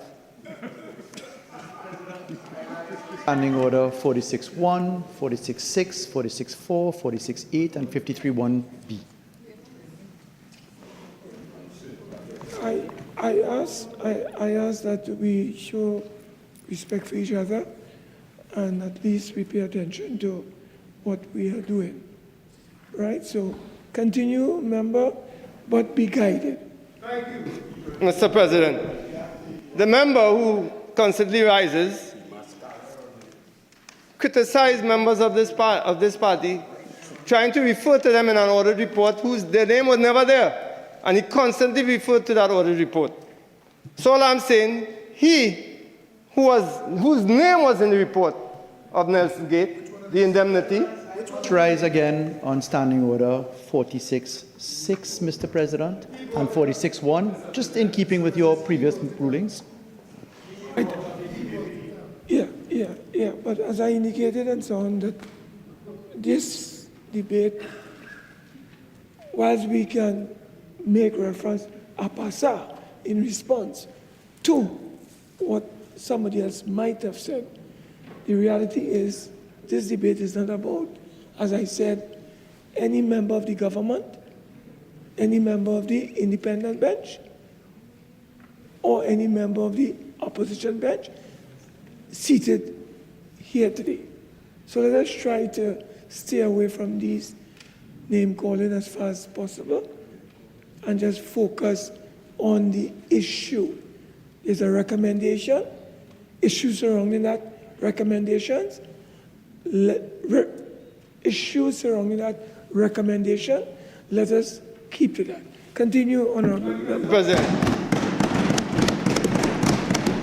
the main issue surrounding the recommendation is that here we have a senator who not only admitted to what she had done, she offered to resign. Whether we try to say offer of resignation doesn't admit guilt, what it does is shows us that with an admittance of guilt and with an offer of a resignation, there is some nexus there. There's something that says to us there's some motor, there's more to the motor than the person. But the PNM, they are determined always to move the goalposts when it comes to us. I'm not surprised. I am not surprised. They believe, really and truly in their hearts, that they can do what they want and get away with it by constantly hoping that as time goes on, we'll forget. Yeah, some people will hope that we forget about the hundreds of millions that they have procured. Some people will hope that they forget. 46.1, 46.6, and 53.1b. For your consideration, please, Mr. President. I'll take only 46.1. No other. Member, as I said, connect and let's proceed. I'm linking everything, Mr. President, to what is indeed a sad case, now compounded by people who are, I would say, morally ambiguous. And what a pity. What a pity. I've never seen such a case clearer to a body, as august as we are, or pretend to be, of somebody committing wrong and people trying to defend it. So I won't be long, Mr. President, because this doesn't deserve any erudition anymore. This deserves to be called out for what it is. People masquerading, in my opinion, as senators, who carry the air, maybe because they grew up more privileged than I don't know. But one thing I was taught from early on, there's right and there's wrong. There's no gray area. Where I come from, there wasn't that gray area. I don't know. Maybe there's something else in the parks and the Goodwoods and the wherever. I don't know. But all I know in Picton, Lavantil, and in Mongla, Shaflia, is either you're honest or you're dishonest. Is either you tell truths or you tell untruths. But for somebody, and I would like to end with this. I know it's not enough to sit there and lament at what I'm saying. It is your duty as a senator to get up. And either you side with what is right, what is true, or the seeker of being the truth, or trying to be that medium to find the truth, or you sit down there and try to find all kind of ways that you could turn and twist this narrative to suit your own agenda. And that is unfortunately what we saw from that side. And if you had some moral imperative, if you had some moral guide, and you disagree with what I'm saying, you'd get up and tell us why you disagree. But I still like to believe that when people watch this channel, as I said before, no matter what character they find from each and every one of us, the overriding principle, the overriding element that courses through all of us is that desire to be noble, that pursuit of nobility. Unfortunately, all those watching today did not see that from that side. That side showed us duplicity. They showed us a lack of regard for the truth. And that is indeed, in my opinion, I can't wait to run home to the ghetto and embrace all them fellas who used to tell me like it is. You have to do more. You're not good enough. You cannot fall short. You have to be. And I leave you with an anecdote. Third year in college, American University, Washington, D.C. We had a visiting professor from England. And he was teaching, the course was International Law and Global Politics. Now, as some people notice, my brother Senator McNeish always alludes to it when he speaks with me. I have a bit of a good memory. So I remember things that's from my English literature days in St. Mary's. So in answer to one question, I quoted 3 paragraphs verbatim. Verbatim. Each paragraph maybe 8 or 9 lines, something like that. Verbatim. When I came back from Christmas holidays, I was summoned to the dean of the SIS school, the School of International Studies. Mr. President, I write on standing 46.1. I can't understand the connection. You can't understand nothing. Sit down. I think that, please. Yeah. I'm the only person authorized to ask someone to sit down. I want to repeat. I'm the only person authorized to demand you take your seat. Other than that, I would ask you to just calm down. Now,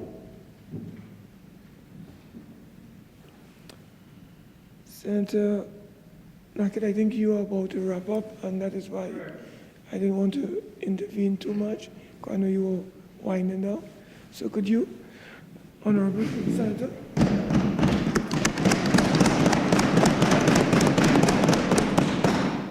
My point is, which I was about to make, is how important it is sometimes when you realize that you're wrong, just admit you're wrong. But some people, because, I don't know if they grew up mama's boys or they didn't have that guidance at home, they can't find themselves to be better. So what happened, as I was saying, I was brought before someone before the dean and asked to explain how I have 3 paragraphs, verbatim, 8 to 9 lines. This professor from England was adamant that somehow I had cheated. Adamant. And I was forced, then and there, to repeat the same lines, which I did. He immediately apologized profusely. And all was forgiven, all was done. That side can't bring themselves to do that. Senator Janelle John Bates could have easily apologized to the Senate. She'd have said, which she did in the committee, she owned up to it. But the PNM, as such a decimated party, as such an entity of low moral values, that they wouldn't even allow the young senator to come back from where somebody led her. Misled her, misguided her, and now he gets up with authority to speak without shame. And that is the point right there. Here we have a party in front of us in opposition, pretending to represent the people, but without shame. And they have fair support from the people behind them as well. The point is, as I wrap up, Mr. President, the right thing is before us. The right thing is before us. We all know here what is the truth and what is not the truth. They cannot like my delivery or not like me. It doesn't matter. The truth is there and it's an absolute. The truth is there and it's an absolute. They could pretend not to hear. They could close their eyes. The truth is there.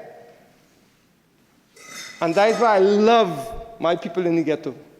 Because they let you know the truth is the truth. And all these verbal gymnastics, all these pretenses of process and due process is a sham. It's a sham, and it reflects your character and it reveals your character. And I think we are worse off it today. And I mean that from my heart.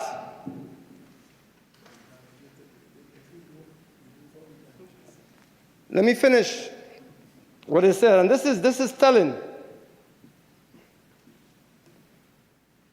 It sometimes seems when we defend the indefensible by our hypocritical contributions, we become even worse in defending it. We become worse than defending the indefensible.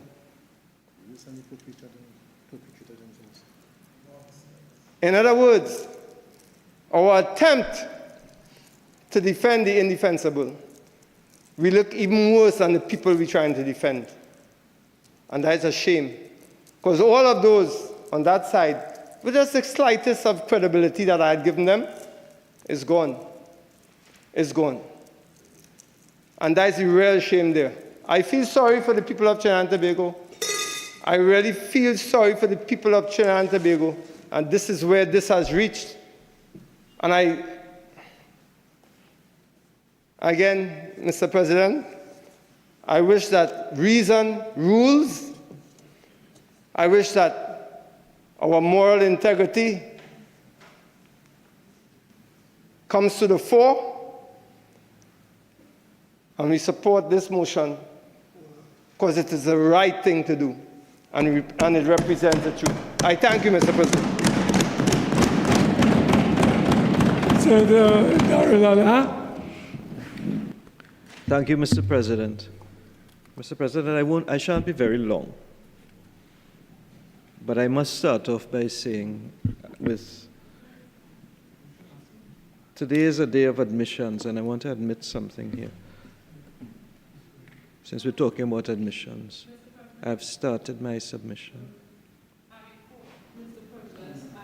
Before we started, and I also indicated that I was going to intervene. Him call upon me. No, she indicated and provided him. So we'll have to go with Senator. Continue, please. So, Mr. President, I was on my admission. I must admit, Mr. President, that having been here for about a year, this is the saddest day in the Senate for me thus far. I was told that this was a place of sober and mature reflection, and that concept has been shaken today.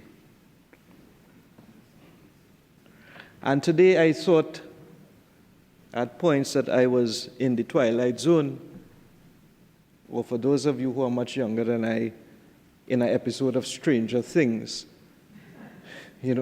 because very creative arguments were coming from the other side of the chamber.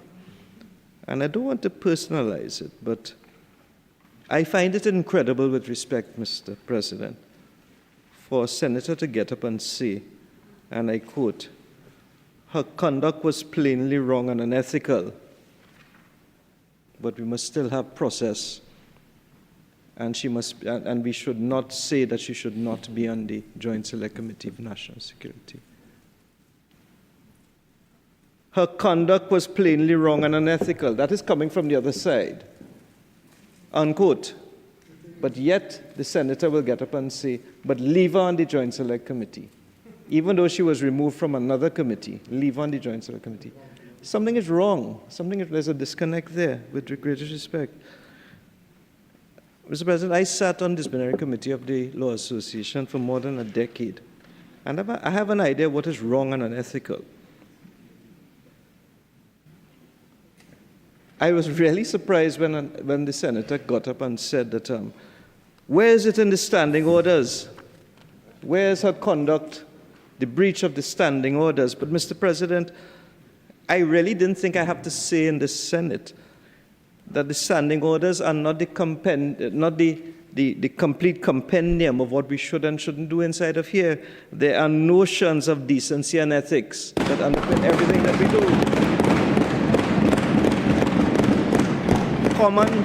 Common decency and common ethics, you don't put that in here and then come and say, what standing order I breach? That is nonsense with the greatest respect. It's a palliative, a sedative, a distraction on what is before us today. That is why I'm so sad. That is why I'm so sad.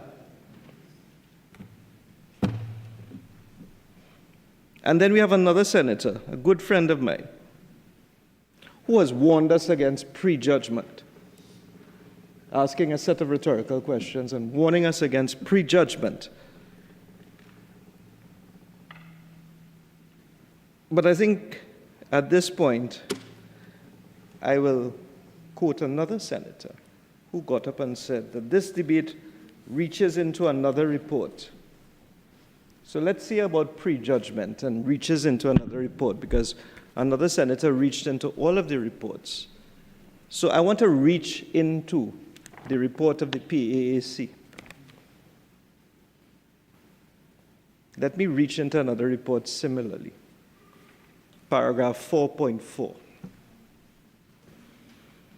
And I quote, "The chairman sought the views of members as to whether Mrs. John Bates should be recused from the inquiry or whether Mrs. John Bates should be replaced as a member on the committee after she admitted to making material changes to the written memorandum of evidence," unquote.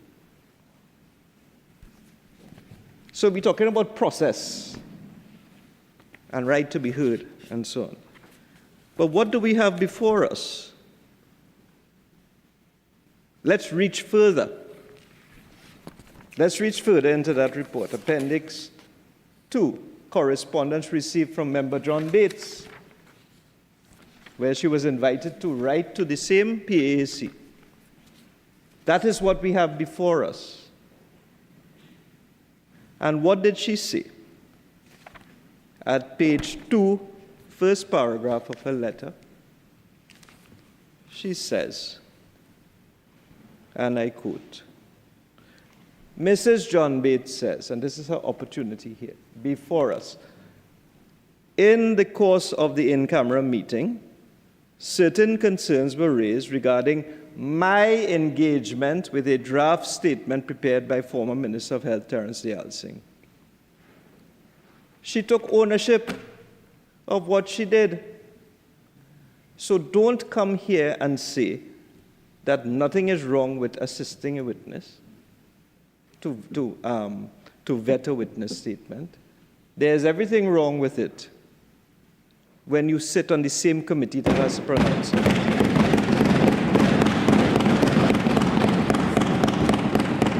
Mr. President, I've never heard so much intellectual dishonesty in my life. I swear.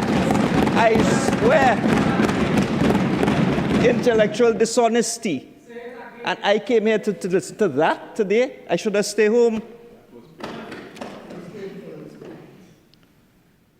So let's get back to the other senator who talks about prejudgment. Prejudgment. You know, I want to ask that senator. I want to ask Senator Lewis. Senator Lewis, you're a consultant. If this were a publicly traded company, I'm sure you would have had a different opinion if it was somebody on the board of directors of that company. Because our shareholders, Mr. President, are the people of Trinidad and Tobago.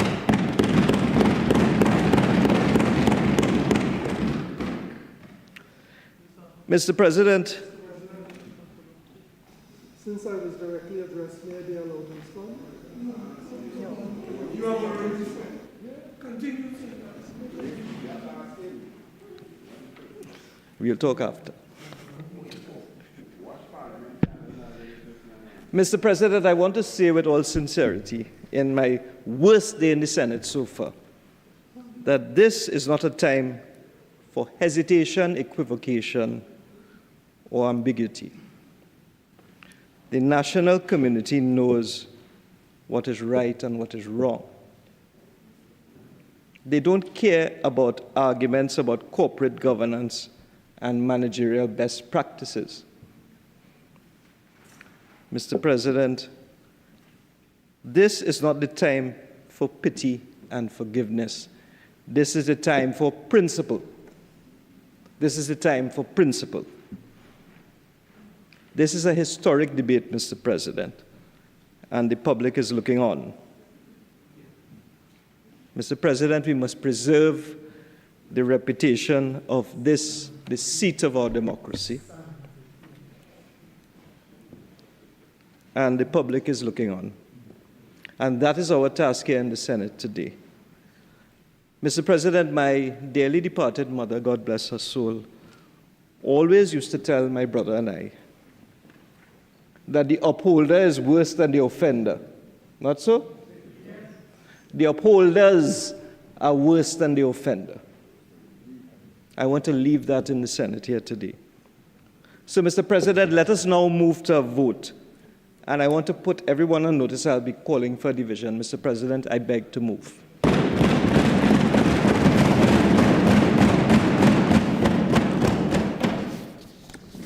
Honorable Senators, the question is, be it resolved that the Senate adopt the special report of the Joint Select Committee on National Security, first session, 13th Parliament, on concerns of the committee to the continued membership of a member. Those in favor say aye. Aye. Those against say no. No. Division.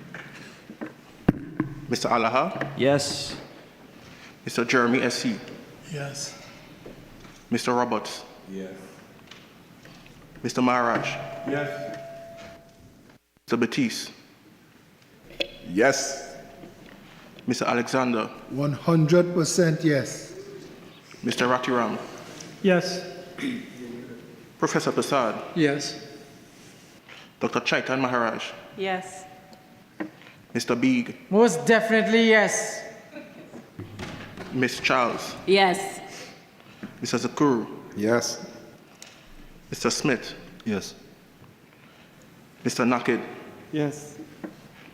Mr. Jack? Yes. Dr. Brown? No. Mr. Al-Rawi SC? No. Mrs. Roberts-Radgman? No. Mr. Dan Paul? No. Mr. Cummings? No. Mr. Boodhu? No. Mr. Vieira SC? No. Ms. Choate SC? Abstain. Dr. Atz? No. Mr. De La Bastide SC?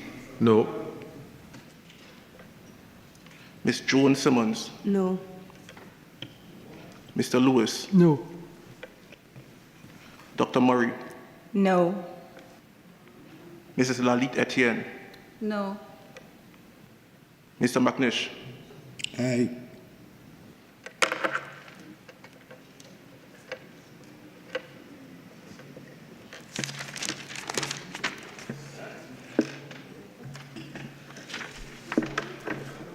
Mr. President, the results of the division as follows. 60 members voted for, 13 members voted against, and there's one abstention. 16 members voted for, 13 members voted against, and there was one abstention.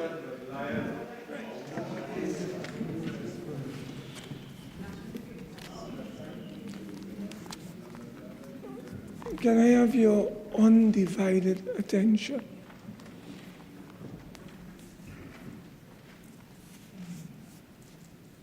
The result of the division is as follows. 16 members voted for the motion. 13 members voted against the motion. There was one abstention. The motion is carried.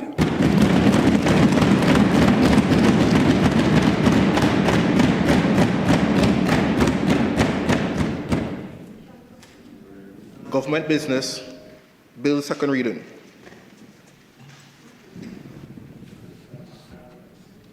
Honorable Senators, the debate on the second reading of the following bill, which was in progress when the Senate adjourned on Wednesday, May the 6th, 2026, will be resumed. A bill entitled An Act to Provide for the Treatment and Rights of the Victims of Offenses. Honorable Senators, on the last occasion, the Minister of Justice moved the second reading of the bill. Anybody from the government? Senator Melanie Roberts-Radgman. Thank you, Mr. President, for recognizing me and inviting me to start off this leg of the debate. Let me just say from the outset, Mr. President, that I relate to the purport of this bill. It resonates with me. I support what the bill sets out to do. I do have some reservations. You will have your opportunity to speak. Today is not the day. I do have some reservations about how close it gets us to the stated outcome, but I will take my time and I will go into detail as my contribution develops with regards to the concerns. As I read through the definition, in particular, section of the bill, my mind immediately went to the families of Mr. Frank Sandy and Mr. Ronald Marcel in particular. These are two deceased Tibigonian men. I previously would have come to this Senate and I would have inquired of the Honorable Minister, who would have back then given me an update into the status of the investigations into the unfortunate deaths. And just last evening, I actually saw another news report where the mother of Ronald Marcel in particular continued. I think it's been a year since her son's death, and she continued to plead for some justice and for at least an update into what the investigation, what the status of the investigation is. And as I read the bill, my mind also went to the family, and in particular, the father also of Kevon Lewis, another Tibigonian young man. And I would have also previously come to the Senate and inquired on behalf of his family, and especially on behalf of his father, into the status of the investigation into a vicious attack that he suffered a few months ago. And I also thought about the daily refrain, justice for Joshua, justice for Kaya. It continues to pervade social media. Their loved ones are still crying out for information.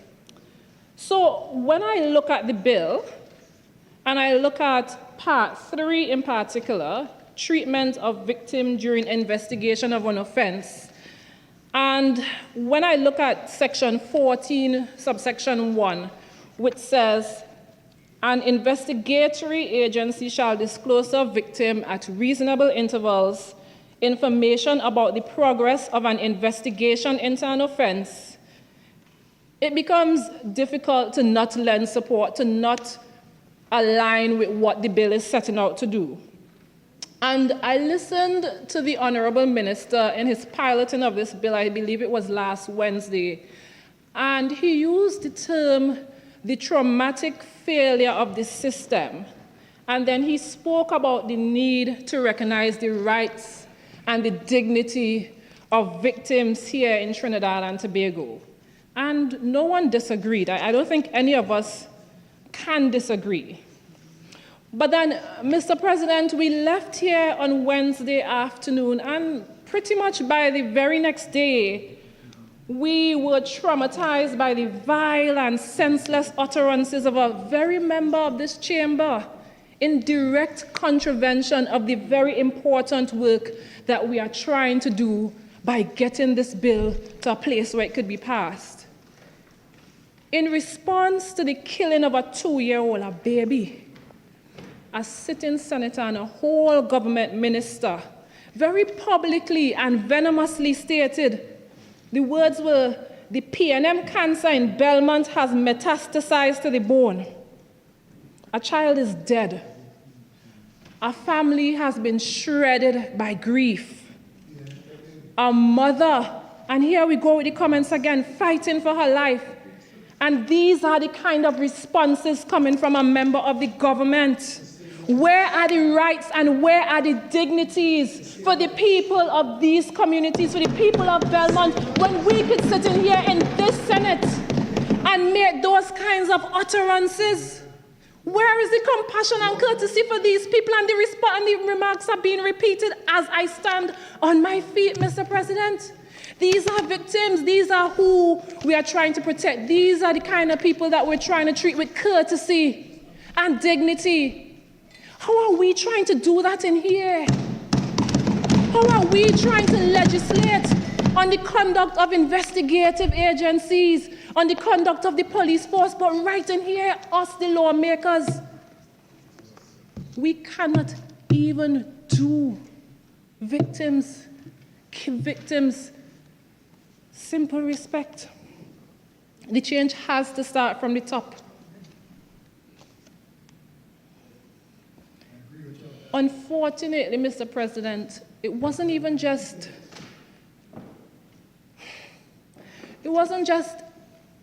emanating out of here that we've heard those kinds of remarks. On Friday in the other place, good golly gosh, to my surprise, another minister leveled again insensitive attacks against residents of Belmont and Lavantil. These victims are entitled to be treated with dignity, with protection, and with the compassion that is afforded by this bill. Mr. President, the objects of this bill is simple. Section 4B says to recognize the impact of the commission of offenses on victims, including the impact on family members of victims and witnesses to the commission of offenses.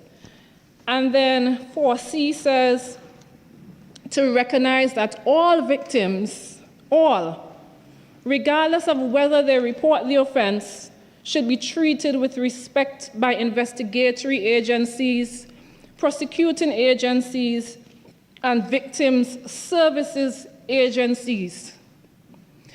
And when the Honorable Minister piloted this bill, he spoke about training and sensitization for these relevant agencies.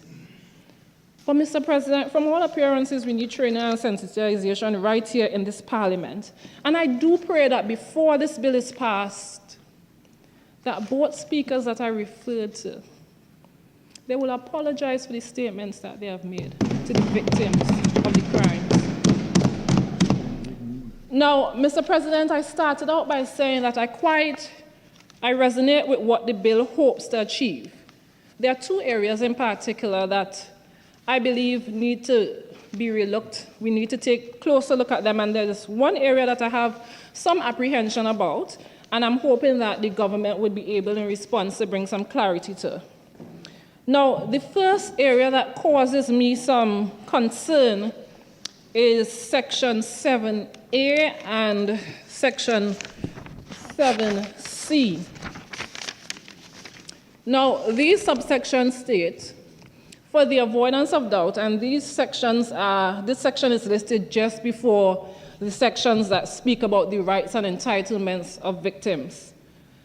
Section 7(1)A says, for the avoidance of doubt, this act is not intended to create in any person any legal right or give rise to any civil cause of action. And then Subsection C says, and affect the validity or provide grounds for review of any judicial or administrative act or omission.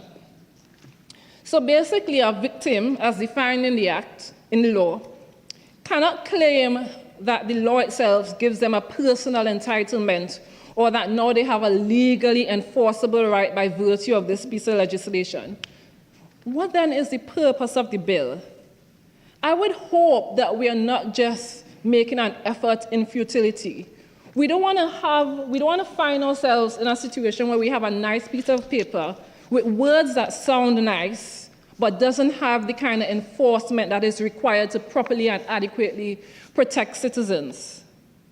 The objectives, as I mentioned, of Section 4 of the Act, they are good. Crime is out of control. This is our lived realities. Too many victims, Mr. President. Too many victims. The nation is literally weeping at this point. We are weeping with mothers and fathers. We're weeping with grandmothers. We celebrated Mother's Day 2 days ago, and I could only imagine the pain of those who lost children to crime in recent months. The families of little Akini, Angelina, and Jaden, and Ezekiel. And it's important that we say their names. We say their names in this Senate so that we remember the importance and the sensitivity of what we are doing here. We're literally protecting their families. Their families are victims according to the definition within this bill. And they are entitled to the rights and the protections guaranteed by this bill. But, Mr. President, what good is a right if it cannot be properly enforced? This bill came about because the government very rightfully recognized a gap, a shortcoming that was severe enough to require urgent action. So we as a Senate need to ensure that our response adequately addresses this shortcoming. The reality is that victims of crimes cannot get information from the police. They often do not know the status of an investigation or the posture of a criminal case. They are sometimes mistreated by the police, ignored, roughed up, dismissed. Some of them are even treated like criminals themselves. Some victims are victimized a second and a third time around by the very agencies meant to protect them. So what do we do about this piece of legislation before us? We give it teeth. We give these victims a proper leg to stand on. Now, granted, Mr. President, I take it that anti-lawsuit and anti-justiciability clauses, they're not uncommon in legislation that guides agency or regulatory conduct. But I want to argue that right now, right here, we are dealing with something so important, something so precious, something so deserving of legal protection, that these Section 7 ousters, these ousters that are troubling me in their current forms, I believe that they erode the very protections that this bill is meant to provide. If you take, for instance, Part 5 of the bill, down in Section 22, where victims are able to give a victim impact statement. Now, this Section 22 victim impact statement, it actually lines up really nicely with objectives D and E found in Section 4 of the bill. And these objectives are to recognize that the victim of a crime has an inherent interest in the response by the criminal justice system to that crime. And then E says to help reduce the likelihood of secondary victimization by the criminal justice system. So we see how the objectives are met by allowing for this victim impact statement. But then what happens when the prosecuting agency mishandles or even fails to allow a victim to make a statement to the court? And so sentencing, for instance, doesn't even take into account the victim's personal statement of impact. In its current form, it seems like if the bill grants rights such as these on one hand, but then takes them away or removes at least the enforceability on the other hand. So that what we have in front of us right now are aspirational principles. But what we really need to provide victims with are enforceable guarantees. So it's not enough for us to just guide the agency conduct. It's not enough for us to just say, investigatory bodies need to do this, prosecuting agencies need to do this, victims' rights agencies need to do that. We can't just create a list of administrative requirements. And it's not enough to hope for disciplinary actions, especially in agencies in Trinidad and Tobago that operate like laws unto themselves. And this is not me just saying. I could give the recent example where the Police Complaints Authority even expressed very openly concerns about the conduct of the TTPS of late. So I go back to the Honourable Minister's use of the word, the phrase, the traumatic failure of the system. And I keep going back to that phrase because I agree with the Honourable Minister. Where we disagree is on the notion that this bill, without any real teeth, without any real enforcement mechanism, would significantly improve the experiences of victims. So my suggestion is that we take a second look at Section 7 and we revise it in part to at least provide victims with a statutory enforcement mechanism. So in that way, the bill retains its exclusion of a private cause of action. We don't need to have a private cause of action, but at least victims should be able to apply to the court to enforce their rights even within the criminal process.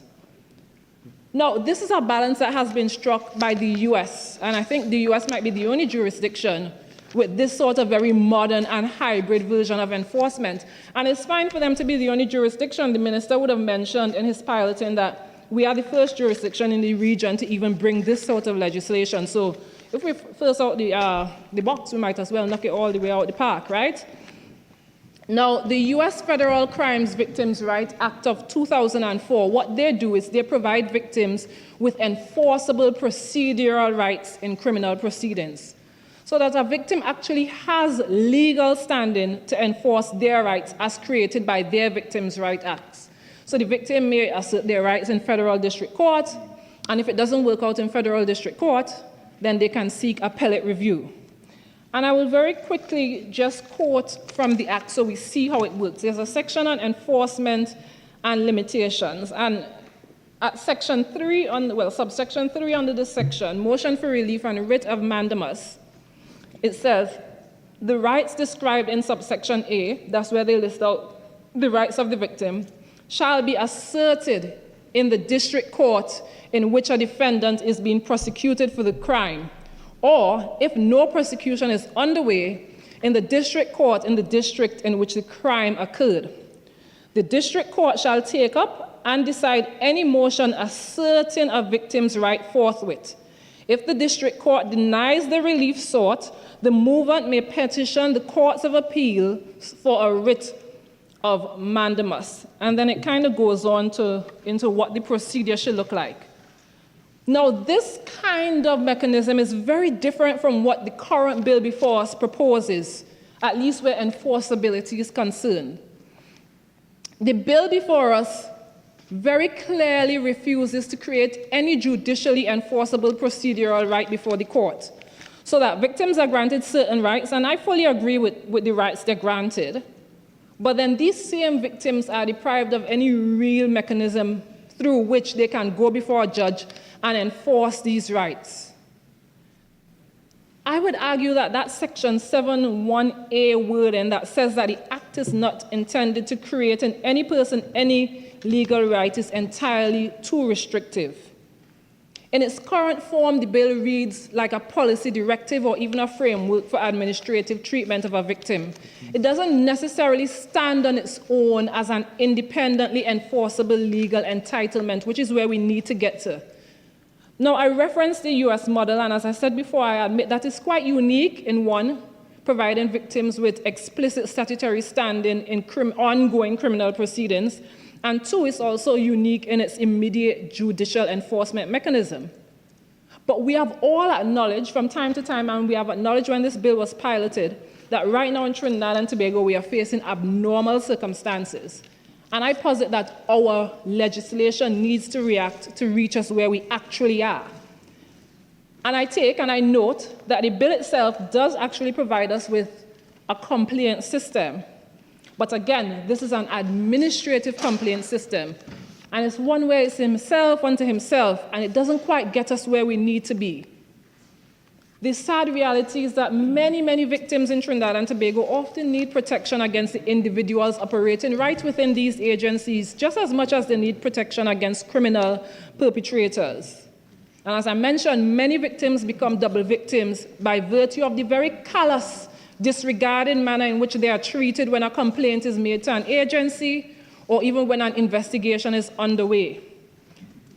In piloting the bill, we would have heard our Honourable Minister speak about a certain domestic violence situation. And he spoke about all the reports that the victim would have made to the police, and he would have spoken about the horrible situation, the horrible experience she had when she made certain applications to the court for a protection order.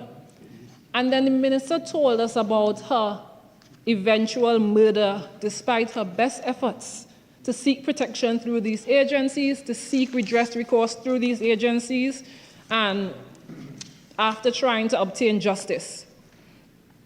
And his recollection of that sad, sad situation, it actually brought me right back to Objective E. I believe that the outcome of that simple example that the minister gave to us should be enough to convince us all here in the Senate that we cannot just stop at policy or administrative enforcement. It is not enough to just have a Victims' Rights Act in place. How do we ensure effective and impactful enforcement? How is compliance being incentivized or penalized? Section 27 of the bill compels the minister to come back to the Parliament and report on the operation of the bill, well, by then the Act, every 2 years or so. And this is excellent. I quite like that. Now we just need to make sure that there's actually something effective to report on.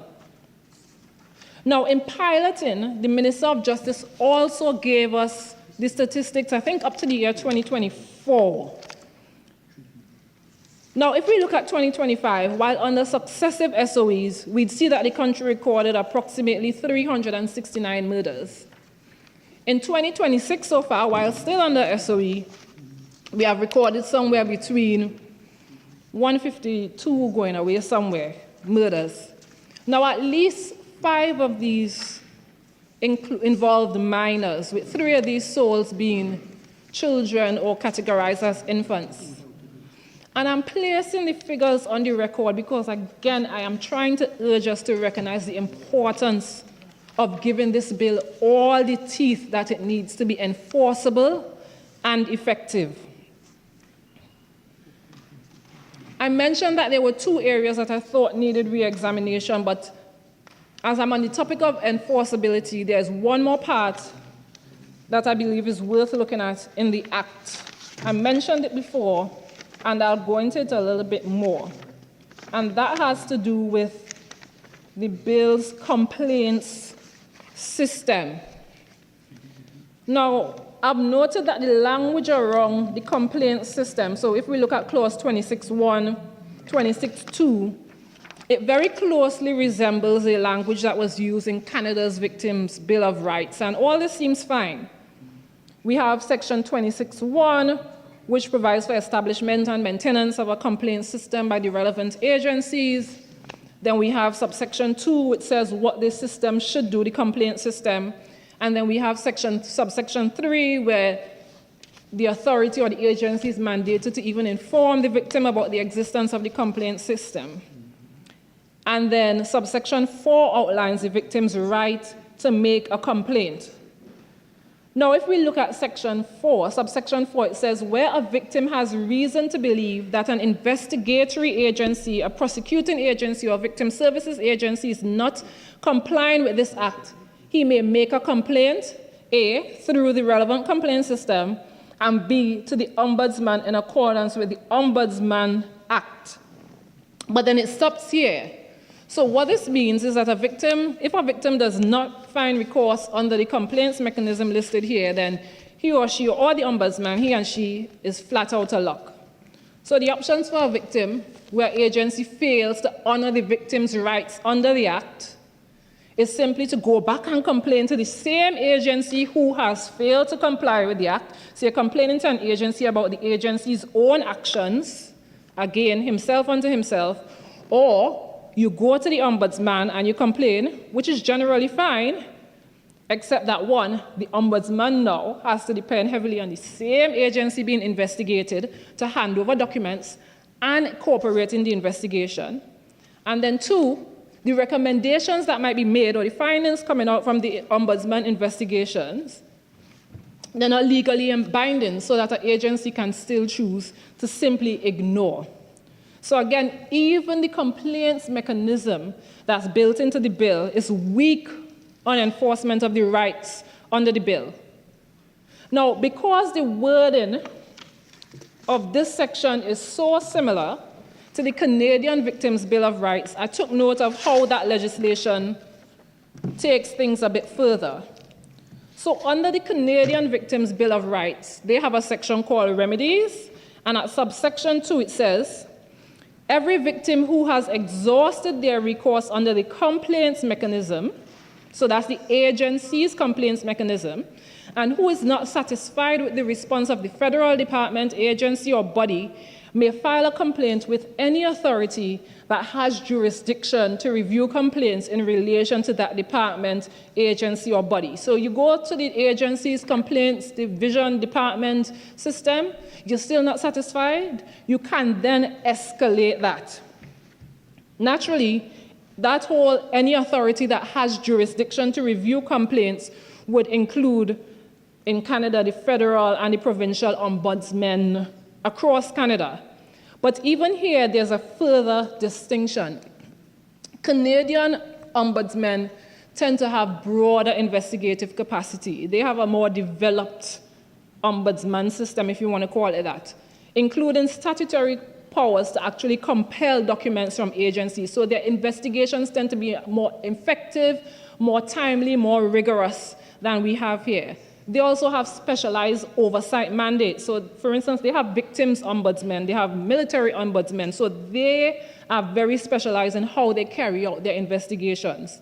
And then, generally speaking, Canada's administrative law culture is highly developed, so that when a recommendation or a finding comes out from an ombudsman, there's stronger administrative compliance from public bodies. And then I looked also at the English system to see if there was any distinction. And I noted the same distinction where ombudsmen are concerned in England. Again, their system is more developed, it's more specialized, and it carries more institutional weight. Again, England also has specialized ombudsman schemes, including for prisons and prisoners. So much like Canada, England's ombudsman system also have stronger enforcement powers because of their deeply entrenched administrative law culture. So you find that in these systems, while victims are able to complain to the ombudsman, you have the public authorities and the public agencies more willing to comply with the findings or the recommendations of these ombudsmen because of their administrative law culture, their administrative compliance culture, and because they have some sort of enforcement powers where their investigations are concerned. So that what you have is a victim is actually escalating their complaints in these systems to an authority who could actually bring about compliance. Now, how am I with time? 10 past. 10 past? All right, good, Darrell, good. Good, all right. I have one more observation, Mr. President, and that observation is around Section 11 of the bill.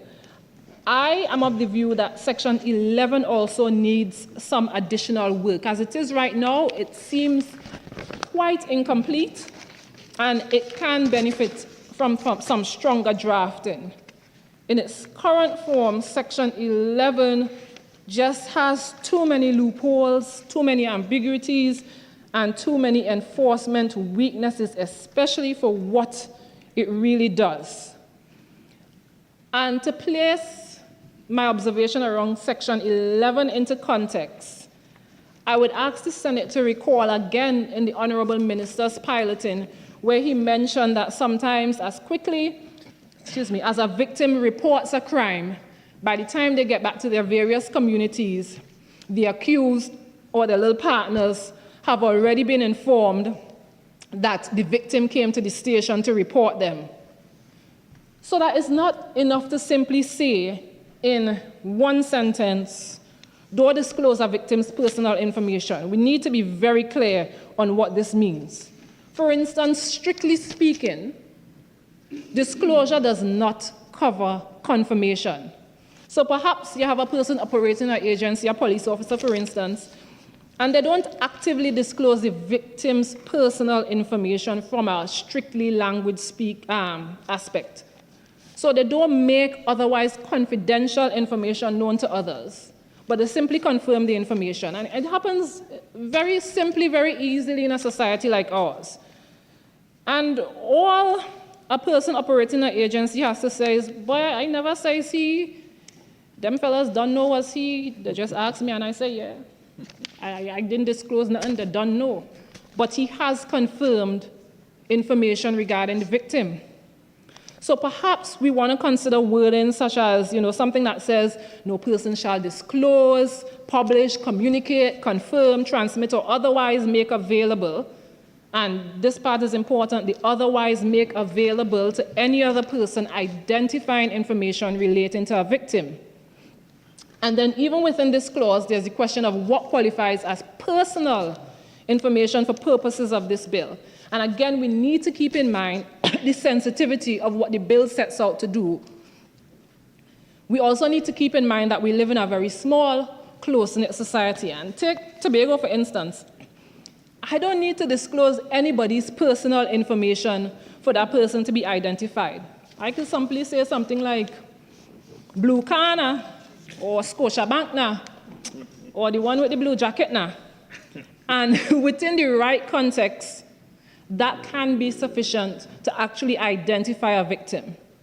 So that perhaps even here we need to replace the term personal information with a term that captures a wider range of identifying information. So we take out the personal information and we use identifying information. And then we go a bit further to qualify what identifying information means. So your name, your address, contact information, we all know about these, but also your place of employment or education, or the place that you're always frequenting. And then your video, your audio recordings, all of these kind of things. And then we add a catch-all that says, any other information which, taken alone or together with other available information, is reasonably capable of identifying the victim. So the idea here is not to just narrow it to personal information, but to ensure that we are prohibiting disclosure or confirmation of information geared towards identifying the victim. And then, of course, I would argue that a clause as important as this, in order to make sure it's enforceable, it should attract some kind of penalty, whether that's a criminal penalty, an injunction, well, ability to file an injunction, or even disciplinary sanctions. The point is that any clause that is aimed at protecting a victim's personal information or identifiable information should be given enough teeth, and for obvious reasons. We need to move away from the common theme that seems to be running through this piece of legislation, which is symbolic enforcement. We need to move the bill to a place where victims actually have practical protection. So those are the three areas that I believe need to be revisited. Now, the one area that I would require clarification on from the government is the thinking behind the definition of victim. Because the definition includes a witness to an offense. That's all it says. That the term victim, a victim is a witness, well, in addition to the other categories, a witness to an offense with no other qualifier. Now, I consulted the UK Code of Practice, and I noted that there, a person is not treated as a victim merely because he or she witnessed a crime. To qualify as a victim, The witness has to actually suffer harm caused by the offense itself. The code actually states, if you have suffered harm, including physical, mental, or emotional harm or economic loss as a result of witnessing a crime, you are a victim of the crime for the purposes of this code, and you are able to access services that support victims. It then goes on to say all other witnesses, so people who haven't been harmed by the offenses, but they've seen the offense being carried out, they can access services provided under the witness charter rather than under this code, so that a distinction is made. Witnesses who have been harmed, whether that's psychologically or otherwise, by the offense, and then persons who have just seen the offense that need some sort of protection, you have something else to deal with them. So you have, under the UK code, you have victims who receive certain rights under the Victims' Bill of Rights, and then you have witnesses, unharmed, who receive certain protections and support services. And it is noted that witnessing certain offenses can produce physiological, psychological, injury, especially for children. And of course, the UK code offers support services for that. So for me, I just gonna understand why we left our definition of witness, of victim, so broad to just say a witness without any consideration of whether or not the person has been harmed would be classed as a victim. So I'm hoping that at some point I'll get some clarification of the thinking behind that broad of a definition. Now, Mr. President, in closing, I want to reiterate my support for what the bill purports to do. The objectives, great. What it sets out to do, great. The fact that we are ahead of the curve in introducing this kind of legislation. I mean, the rights are found in different bits, but codifying it in this way is great. I believe that it is essential, especially at a time like now where, as a country, we are literally mourning alongside families. We are literally mourning alongside mothers. So we get to see and we get to connect on a very real level with victims. We see the importance of them having certain rights, of them having certain protections. I am really hoping that, given the importance of this piece of legislation, given the need of it, we really take the steps to give it enough teeth to get it where it needs to be. I don't think anybody in this Senate is going to disagree with what we're setting out to do here. I think that maybe consideration should be given to the areas that I've identified, and I'm sure that other members will identify areas that maybe need some cleaning up. If we can refer it to a JSC so we explore these areas that need some further addressing, for instance, exploring the possibility of mirroring the US version in terms of statutory enforcement rights. If we can refer it, so we do some further work on this so that when we pass this, we're passing a very comprehensive but also a piece of legislation that can be properly enforced by the people who this piece of legislation is meant to protect. In closing, I'll say this, Mr. President, on a very real, level-headed basis. My heart genuinely goes out to all who at this time are struggling from the impact of criminal offenses. We're seeing it, we're feeling it, it feels heavy. I am really hoping that the work we do here can bring them at least one step closer to finding peace. Mr. President, I thank you. Senator Anthony Vieira, SC. Thank you, Mr. President. I'm happy to support this seminal piece of legislation, which represents a welcome and significant development in the evolution of a more responsive, victim-centered justice system. I would like to consider the bill in 5 segments.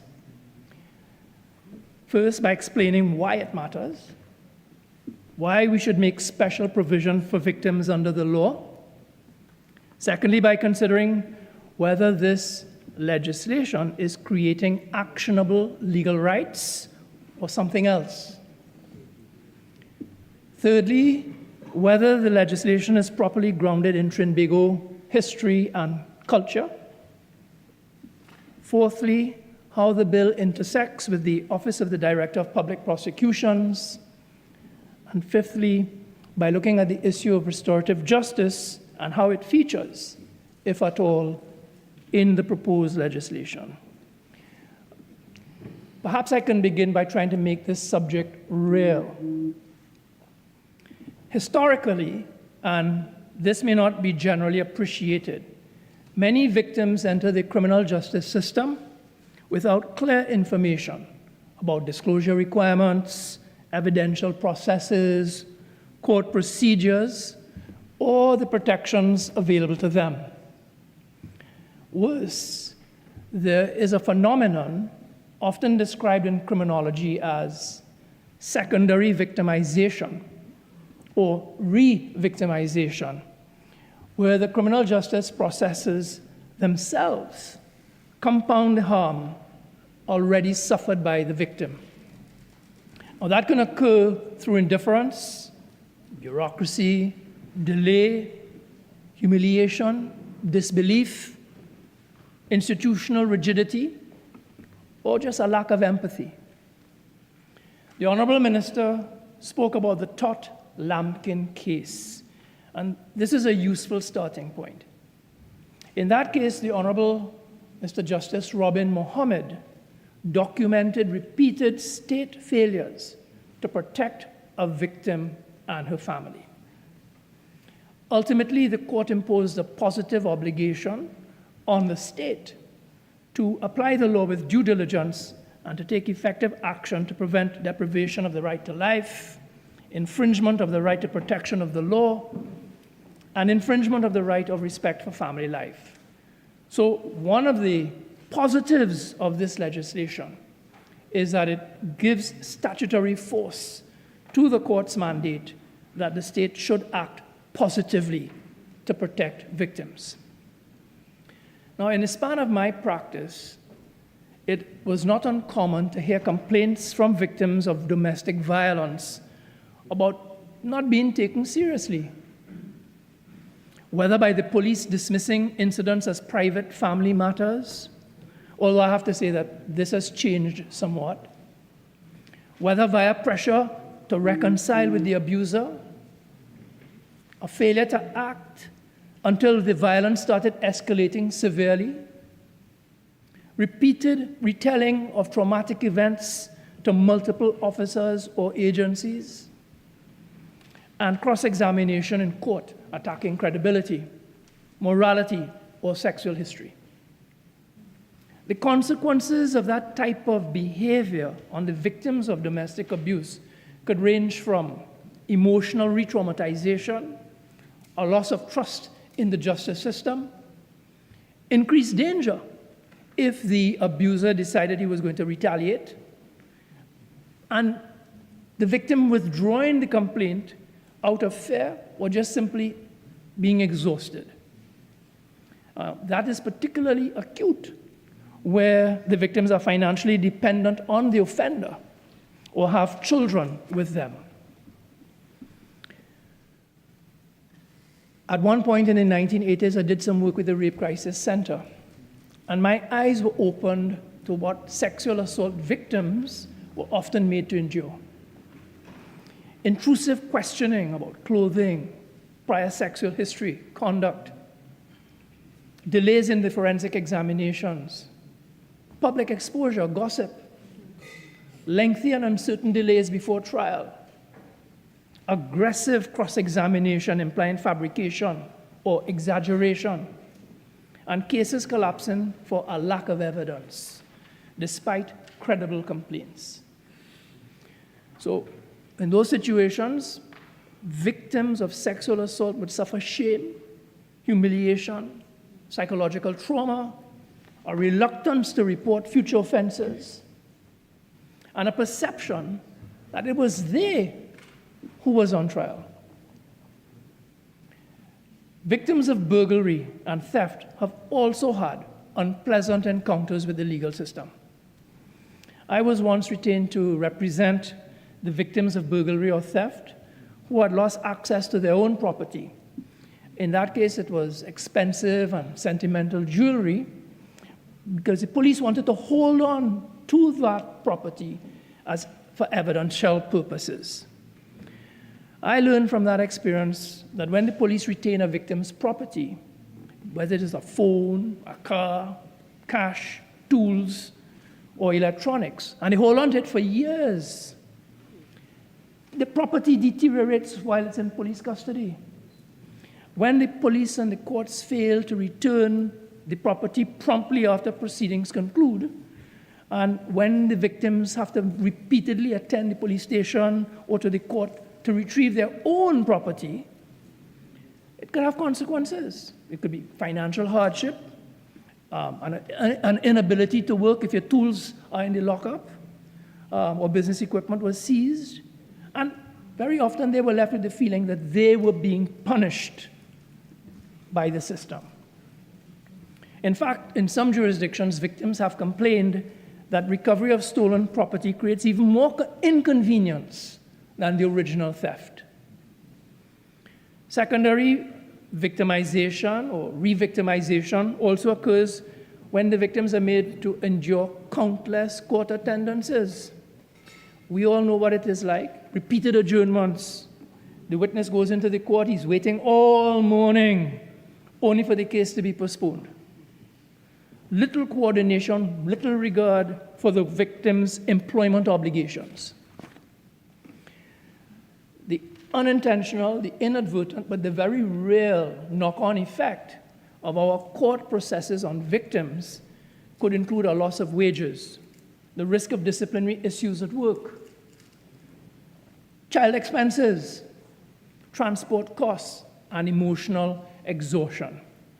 In fact, for poorer victims, participation in the criminal justice system can be economically punitive.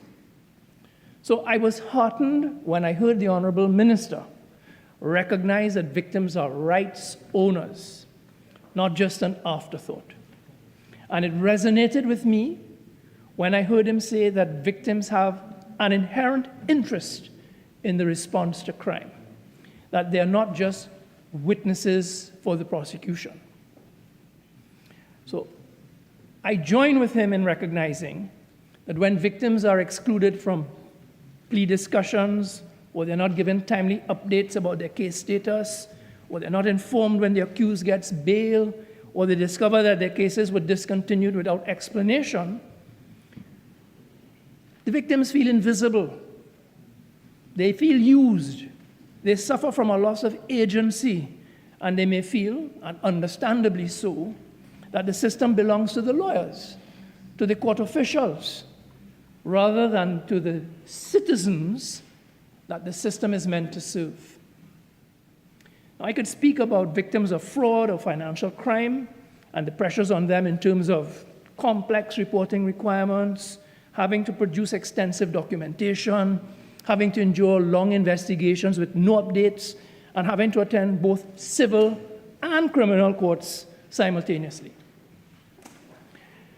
And one can only imagine what the families of murder victims go through when graphic evidence is repeatedly replayed, when the media clumsily and insensitively intrudes on their private lives, when they have to endure court delays over many years, when communications from the authorities is poor, and when having to relive the death of a loved one at every hearing. When court processes themselves become instruments of humiliation, the consequences can range from chronic grief, psychological exhaustion, and loss of closure. Some families describe the process as a second trauma. I can talk about victims with disabilities, immigrant or non-national victims, victims of cybercrime, revenge porn. But if I were to do so, we'd be here all day. And I won't have time to getting around to talking about the legislation itself.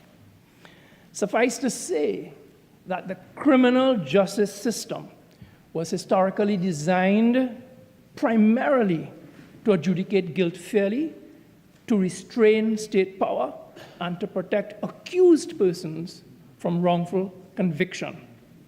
But, and as this bill properly recognizes, the system evolved with comparatively less attention to victim dignity, trauma-informed process, practical inconvenience, emotional well-being, emotional economic impact, and restorative outcomes. So long story short, the objectives of this bill are not just commendable, they are a practical and moral necessity for our society. There can be no serious disagreement that victims of crime in Trinidad and Tobago deserve to be treated with dignity, respect, and compassion. They should be kept informed in real time as to the status of their cases, and they should not be re-victimized by the very system designed to protect them. These are not controversial propositions, but the task before us in this Senate is not to endorse good intentions. It is to interrogate whether this bill, as drafted, meaningfully advances these good and lofty objectives, or whether it merely gives them legislative expression without corresponding effect. And it is through that gap, the gap between intent and action, that I wish to make my second observation. Because even though this bill is styled and can be cited as the Victims' Rights Act, when one examines the legal architecture, one sees immediately that it does not create enforceable rights in the strict legal sense. Clause 7 is pivotal. Clause 7 expressly provides that the Act creates no civil cause of action. It does not affect the validity of proceedings, and it cannot ground judicial review of decisions. So that being the case, if a victim who is denied the protection set out in this bill has no direct legal remedy under the Act itself, then what exactly are we creating? What are legal rights? Legal rights may be described as interests, protections, and entitlements recognized, guaranteed, and enforced by the legal system. Legal rights provide individuals with the power to act in specific ways or to hold others to certain duties with violations punishable by the courts. Enforceability is key. If a legal right is violated, the law should provide mechanisms to seek redress. But how does this square with Clause 7(1)(a), which expressly provides that the Act is not intended to create in any person any legal right or to give rise to any civil cause of action? Logically, if no direct legal remedies are available, then we are not providing for rights in the strict legal sense. We are not rights per se, but perhaps expectations. And as such, while the bill promises much in terms of standards and lofty objectives as set out in Clause 4, whether it will deliver much in practice, I think that's an open question. Now, this bill is being touted as a purveyor of legal rights. The Honorable Minister suggests that it is a paradigm shift in our criminal justice history, one offering practical, enforceable reform. And in fact, I took very careful note when he used the word enforceable. But if we're to be candid, this legislation is not a transformative rights instrument. At best, I think it is a codification of service standards within the criminal justice system. My third observation relates to the high level of cut and paste from legislation of other jurisdictions. The Honorable Minister exhibited great pride when he declared that we are the first in the Caribbean in moving forward with legislation such as this. Now, I don't want to burst his bubble, because I too am proud of the fact that we are the first in the Caribbean to prioritize the experience of victims. But when one examines the structure of the bill, with its emphasis on information, consultation, protection, and post-trial compensation, you recognize a pattern. You recognize a model that is seen across Commonwealth jurisdictions. Senator Roberts-Radgman talked about Canada, same, the United Kingdom and Australia. And there's nothing inherently wrong with borrowing from comparative experience. We do it all the time. And in fact, doing so is often wise. But the critical question is this: have those foreign models been adapted to the realities of Trinidad and Tobago? Have those templates been sufficiently marinated in Trinbago history and culture? Or are we transplanting foreign models, largely intact, into a very different social and institutional context? On a careful reading, and I could be wrong about this, but it seems to me that the bill reflects a very standardized template with very limited localization, if I could put it that way. No one disputes, as a matter of principle, that every victim is deserving of dignity, compassion, and respect. But when we are borrowing or piggybacking from laws from foreign, I think local content and context must be critical. History and culture matters because our cultural backgrounds determine how we behave. Actions and thoughts are shaped by culture, and different cultures have different ways of communicating and acting. In fact, we all see the world through the lens of our cultures, whether it is from the ghetto or an elitist, culture matters. Our criminal justice landscape is not abstract. It is defined by some very real and very pressing challenges: high levels of violent crime, gang-related activity, witness intimidation, significant delays in the criminal process, and in many cases, a deep, deep mistrust, deep distrust of institutions. So against that background, one might have expected to see provisions that would strengthen witness protection linkages, that might address delay and communication failures, that could provide structured support in high-risk cases, or that could tailor protections for vulnerable communities. But those features are not meaningfully developed in the bill. I would say they're a missing dimension to the legislation. My fourth observation concerns the provisions relating to prosecutorial decision-making. Now, under this legislation, the Director of Public Prosecutions is required to obtain the views of the victim before discontinuing a matter, before modifying charges, before accepting a plea to a lesser offense.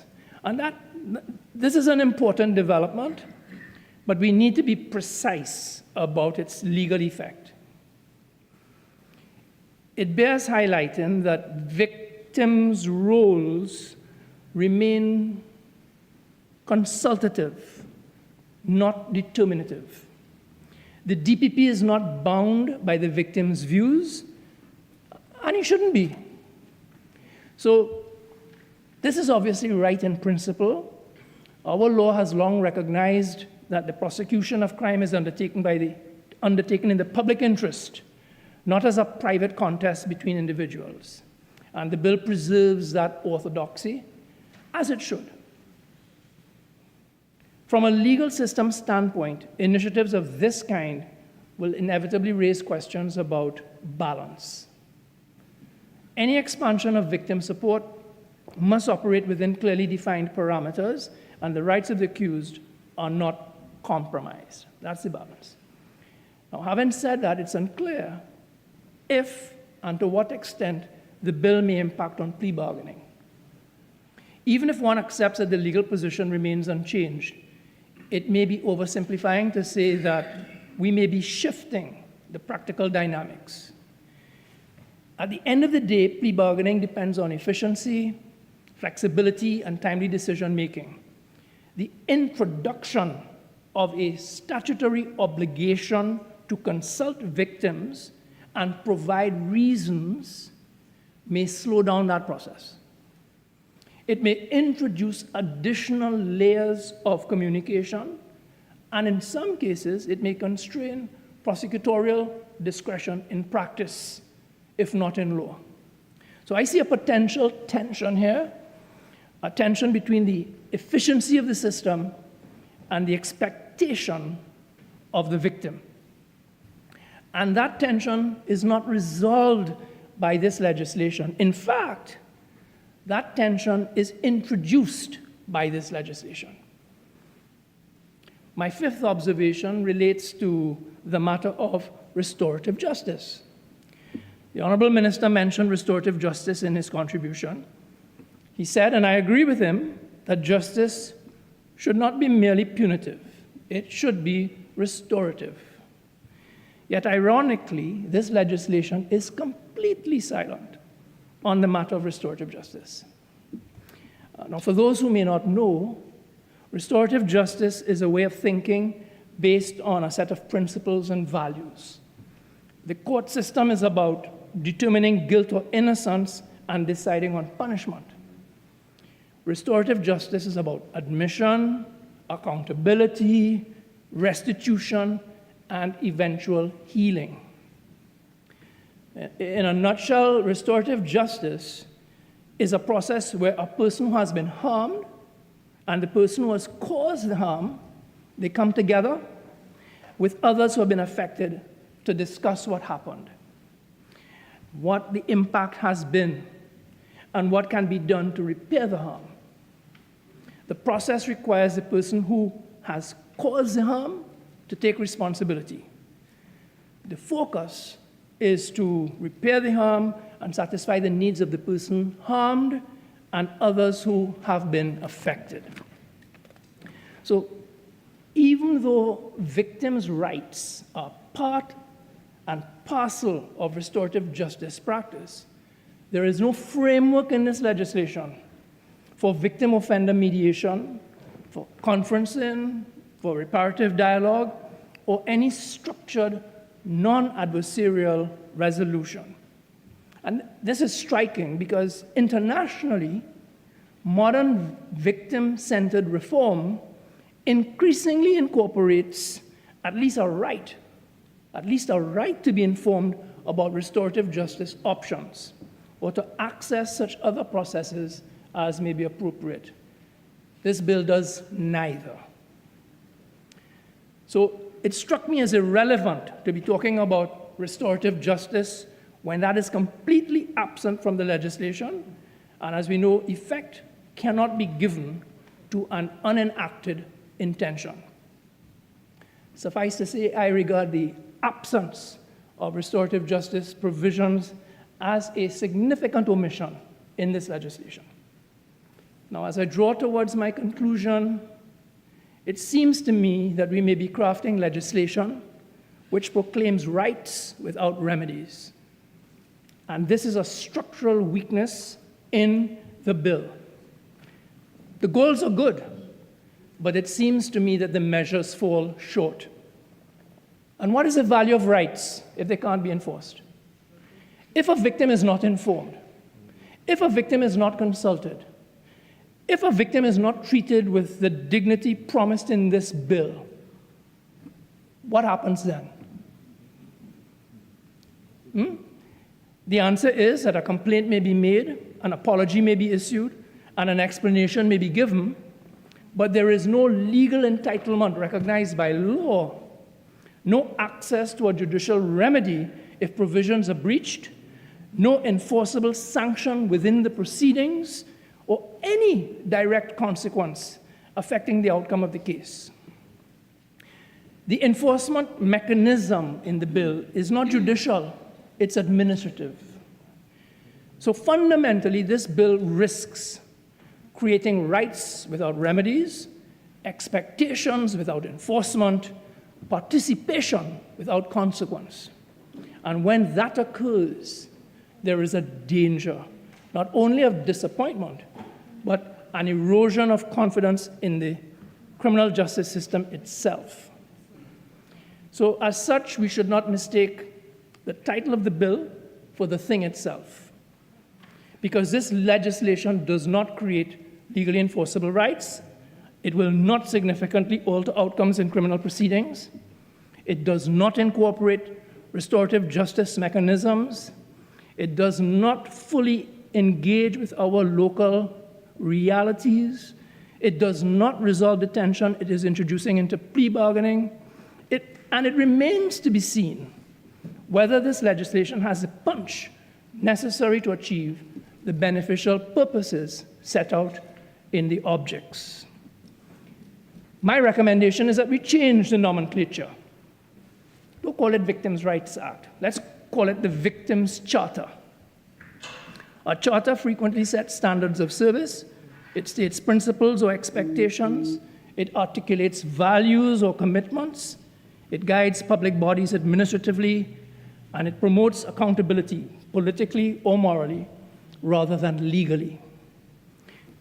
Lots of examples. You have examples like patient charters, customer service charters, airline passenger charters. All of these are intended to improve institutional culture, to establish benchmarks, and to communicate expectations to the public. Simply put, a charter is a policy document, not a source of independent legal rights, pretty much like what we see in this bill. But I will nevertheless support this legislation because I believe it will help refine the experience of victims within our criminal justice system. But my position is measured and cautiously optimistic. On the one hand, the bill has value, and it does a number of things very well. It recognizes victims as participants in the process, not mere bystanders. It imposes obligations of information and communication. It seeks to reduce secondary victimization or re-victimization. It introduces victim impact statements and strengthens their role. And it mandates training and reporting, which are essential for cultural change. These are all meaningful steps. I don't overlook them, I don't dismiss them, I don't take them for granted. But on the other hand, the legislation is limited in ambition and effect. This bill will certainly give victims a voice, but not a say. It will give them recognition, but not enforceable rights. They have participation, but not power. So let me conclude by reiterating that this legislation is without question a very welcome step forward, and I have no hesitation in acknowledging its merits. I only urge that we do not mistake this step for the destination. Because if you're truly committed to a victim-centered justice system, then the work does not end here. It begins here. I thank you. Senator the Honorable Phillip Alexander, Minister in the Ministry of Housing.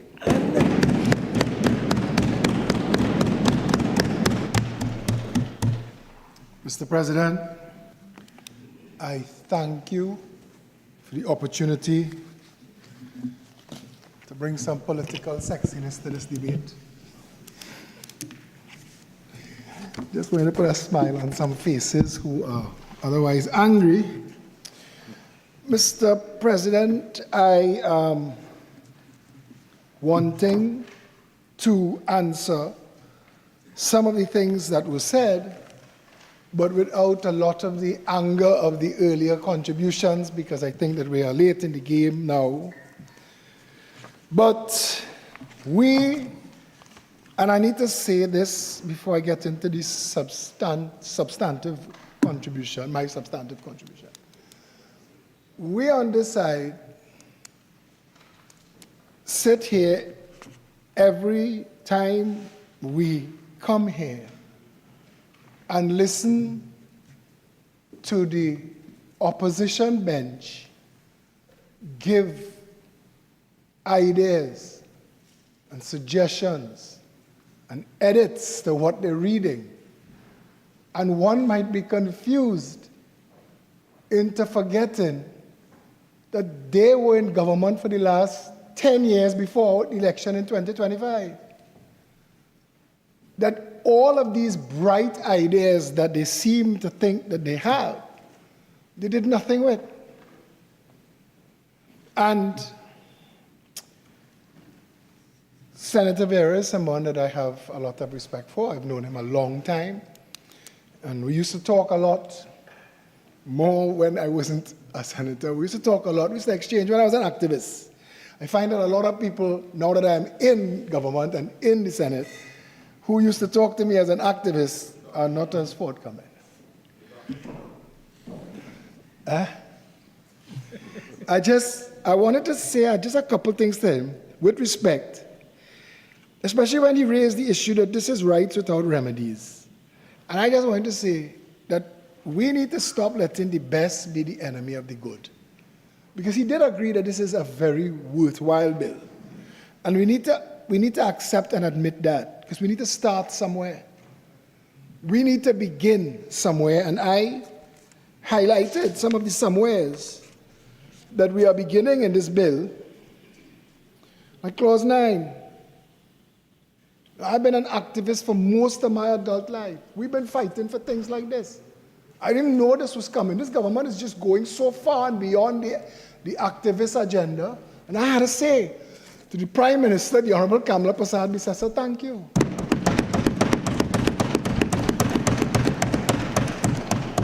Clause 9, all investigatory agencies, prosecuting agencies, and victim service agencies shall A, provide clear, timely, and consistent information to the victim about available support services, and B, where applicable, refer the victim to the relevant entity which can provide access to support services.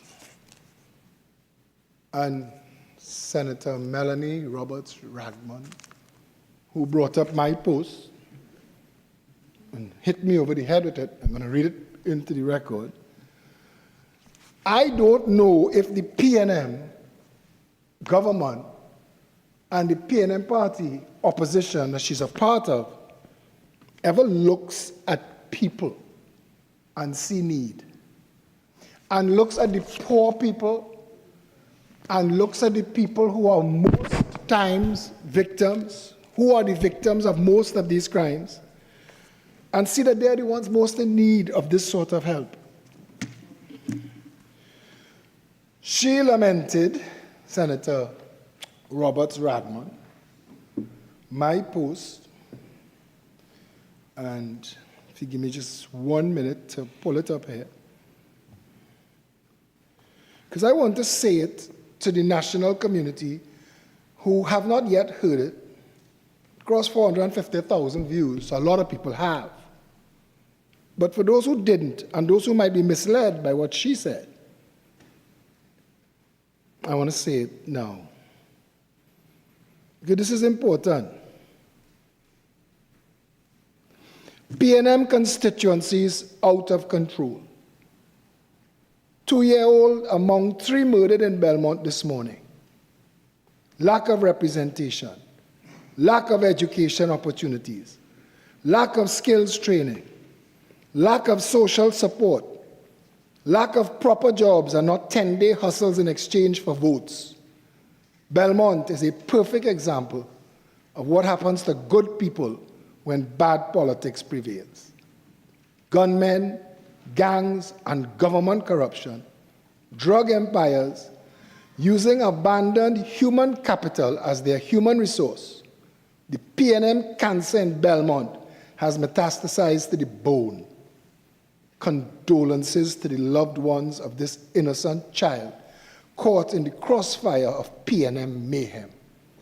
A Zoso in Belmont would have transformed that community back to functional,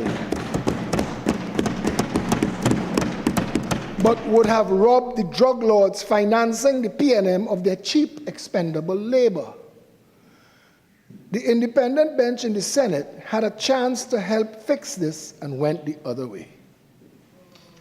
That 2-year-old would be alive right now if Belmont was under a Zoso and in the control of law enforcement and the army, with social development reinventing lives to prosperity and peace.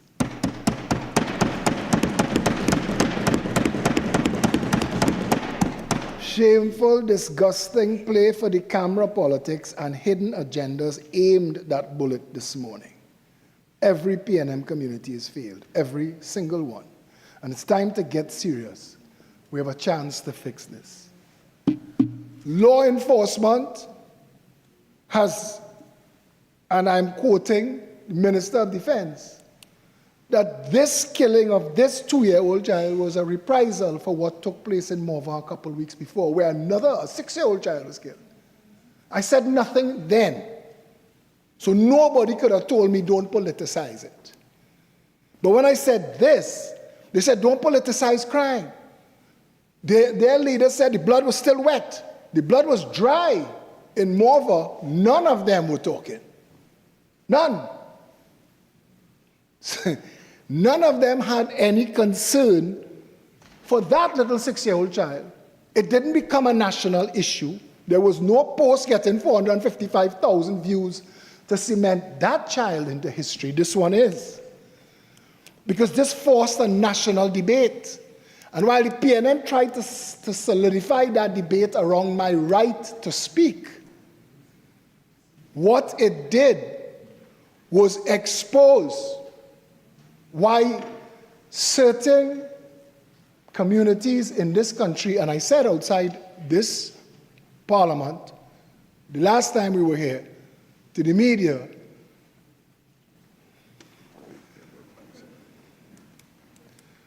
Mr. President, in accordance with Standing Order 14.5, I beg to move that the Senate continue to sit until 8:30 p.m. Honorable Senators, the question is that the Senate continue to sit until 8:30 p.m. Those in favor say aye. Those against say no. I think the ayes have it. The Senate will continue to sit until 8:30. Honorable Senator, continue, please. Thank you, Mr. President. And so, and the point I'm trying to make is, because it's easy to crystallize into victimhood when you're using people for politics. It's different when you're trying to get help for communities. And I was saying, before I was interrupted, that outside the parliament to the media last week, I was telling the media that this Belmont that people are trying to escape from, now, the member of parliament for Port of Spain, North St. Anne's West, is moving his office as far from Belmont as he could, from where it was to where it is now. Because it is not the same place, but it used to be one of the best places to live in Trinidad. It was one of Trinidad's first, what we call our West Moorings. It was a nice community. Somewhere along the way, those with agendas decided that the human resource that they needed to become billionaires needed to be isolated and broken. No education. The education facilities that the communities I don't want to go too deep into that, but we know that we ended up in a situation in this country where we had prestige schools and also RANs. Fighting for that for decades.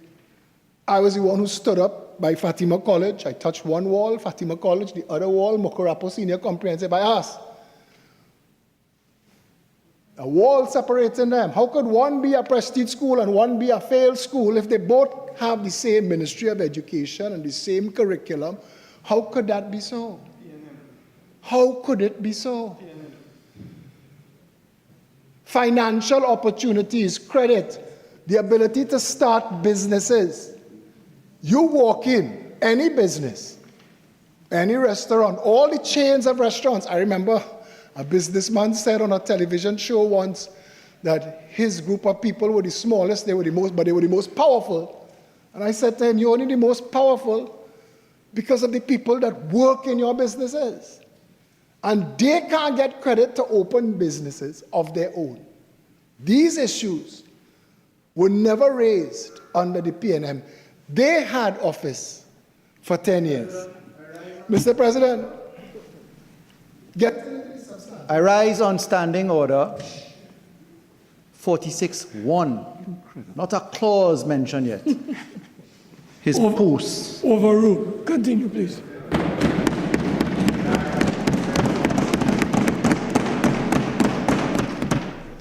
Mr. President, and I have to say thank you very much for your protection, but I will continue.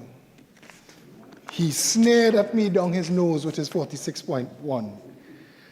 That is him. I wrote it down. I wrote it down. Lurbs, live sport, jail, child support. A man belly so big his button could bust and take out his eye. That's what we sit down and listen to from him. And he pretends to be this man of entitlement, this learned man, and that's what he's been shooting across the divide. That's him. He and his partner in crime next to him. All this we're doing is attacking, demeaning, and they have so much cocoa in the sun that if we really, but I know that our leader doesn't want us to become what we hold in contempt. She doesn't want us to become monsters if we're going to slay monsters. And that's the reality of the PNM. Because the issue that's before us today, we could talk it now. He wanted the clauses. Mr. President, for far too long in this country, the criminal justice system has revolved around two central figures, the state and the accused. But somewhere in that equation, the victim, the person who suffered the harm, the family that carries the grief, the witness who lives with the trauma, has been treated as incidental. Children of Belmont, and moreover, as peripheral as an afterthought. Mr. President, from what I have read in this bill seeks to correct that imbalance. It does not overturn the Constitution. It does not diminish the rights of the accused. It inserts the victim into the architecture of justice.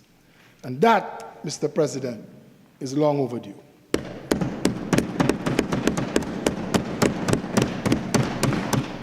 When you examine Clause 8 of this bill, you see something that should never have needed legislating, but here we are. It requires that victims be treated with courtesy, compassion, dignity, and respect. Mr. President, the fact that we must legislate compassion tells us everything we need to know about the lived experience of victims in this country. It tells us that there are mothers who have gone to police stations and been dismissed. It tells us that there are victims who have sat in waiting rooms, uninformed, unheard, and uncertain. It tells us that there are citizens who, after suffering crime, have suffered again at the hands of the system meant to protect them. This bill says no more. It says that the state has an obligation, not a courtesy, not a favor, but an obligation to treat victims as human beings first. And that is a powerful statement. It says that the state has an obligation, not a courtesy, not a favor, but an obligation to treat victims as human beings. Mr. President, clauses 9 and 10 go further. They require that victims be given information, clear, timely, consistent information, and that such communication be tailored to their needs. It means a victim is no longer left in the dark. It means a mother knows what is happening in her child's case. It means a citizen understands the process that is unfolding around them. Mr. President, information must not be a luxury in the justice system. Information is dignity.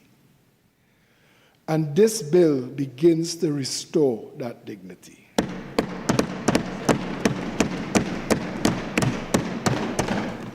Mr. President, I want to turn to what I consider one of the most important philosophical shifts in this legislation. The recognition that a victim has an inherent interest in the response of the criminal justice system. Not a legal interest in the sense of controlling outcomes, but an inherent interest in being heard, being informed, and being acknowledged. That is a mature position. It balances the rights of the accused with the humanity of the victim. And it does so without collapsing into populism or vengeance. Because this bill does not seek to weaponize victims. It seeks to respect them. Mr. President, I must also address what cannot be ignored in this debate. For the 10 years prior to April 28, 2025, this country was governed by the PNM. A full decade of mandate, 10 years. 120 months, a full decade of authority, a full decade in which the cries of victims echoed across this nation. In Laventille, in Morva, in Arima, in Central, in South, communities gripped by crime, families broken by violence, citizens pleading not just for safety, but for dignity in the aftermath of crime. Senator Roberts-Radgman spoke about crime. Every single year prior to the 2025 year when we won the election and put them out of office, they were breaking the murder record every single year. Senator Roberts-Radgman said that we're living in a difficult time for people. And I remember reading a post by a PNM spokesperson that said, with 35 extrajudicial killings, it looks like killing by police is the PNM crime plan. 2 years before that, under the PNM, that number was 62. We cut it in half in 12 months.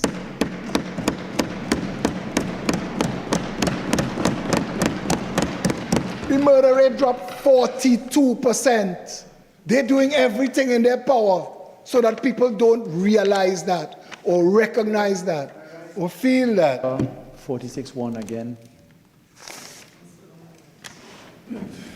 I overrule again. Continue. Mr. President, what did the victims receive for those 10 years? Smoke, vapor, air. During that time, the House of Representatives sat between 350 to 400 times between September 2015 and early 2025. The Senate sat 300 to 340 times. Did they bring a law? No. Yet we come here every time we sit to be treated incessantly to coulda, woulda, shoulda. What did they do for the thousands of victims of crime under their stewardship? Press conferences, platitudes, statistics, excuses. But not this. Not a structured framework of rights. Not a codified obligation to inform, to respect, to protect. Not a system that recognizes victims as participants in justice. Mr. President, that absence matters. Because while policies were announced and initiatives were named, the lived experience of victims did not fundamentally change. Coulda, shoulda, woulda. While they were eating government food and drinking government wine, the victims were abandoned, ignored, left in the dark, treated as an afterthought, trapped in a pipeline, left to navigate a system that spoke about justice but failed to consistently deliver humanity. And so today, Mr. President, when we stand to support this bill, as we must if we have a heart for people, we must also be honest about why it is necessary. It is necessary because it was not done. It is necessary because it was delayed. It is necessary because for 10 years, those with the power to act did nothing. Failed to bring forward legislation of this nature.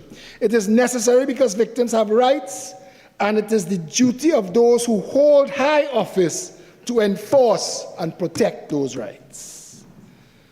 But today, when you listen to each of them stand and speak with the brazen audacity to lecture or advise, a government only 12 months in office, a government that understands the assignment. That real government is about caring for all the people, not just friends, family, and financiers. That real government keeps its promises. That real government serves the people. So let them keep their coulda, woulda, shoulda. A real government is in office.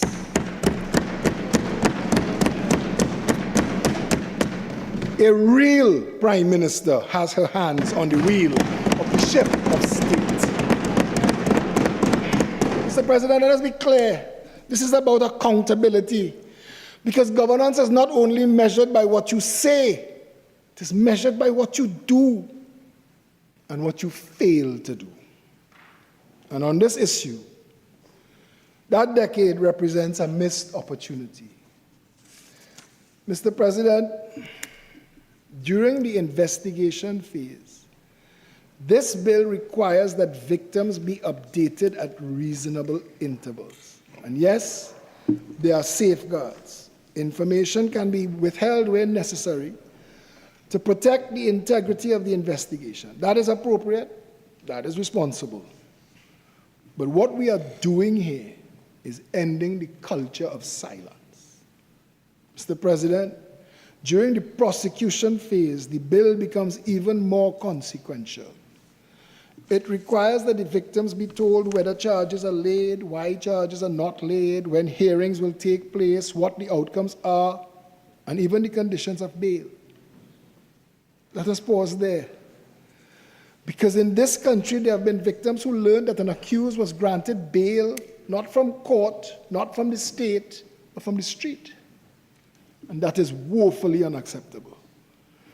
As activists, we've asked for decades why the prosecutorial arm of the state could not keep, if not all of us, at least the victims of criminal matters under active investigation, informed. People keep asking how matters involving politically connected individuals remain unresolved for years, with no outcomes and no updates, leaving the public to distrust a system that appears to pander to the connected in society. That's where the distrust comes from, that Senator Vieira spoke about. Mr. President, until they on the other side can clean their own house, they can keep their suggestions and their ideas. They could keep their coulda, woulda, shoulda. We on this side, led by the Honorable Kamala Prasad-Bissessar, are ending the situation where a victim reports a crime and then hears nothing for months and sometimes years. We are saying you matter enough to be kept informed.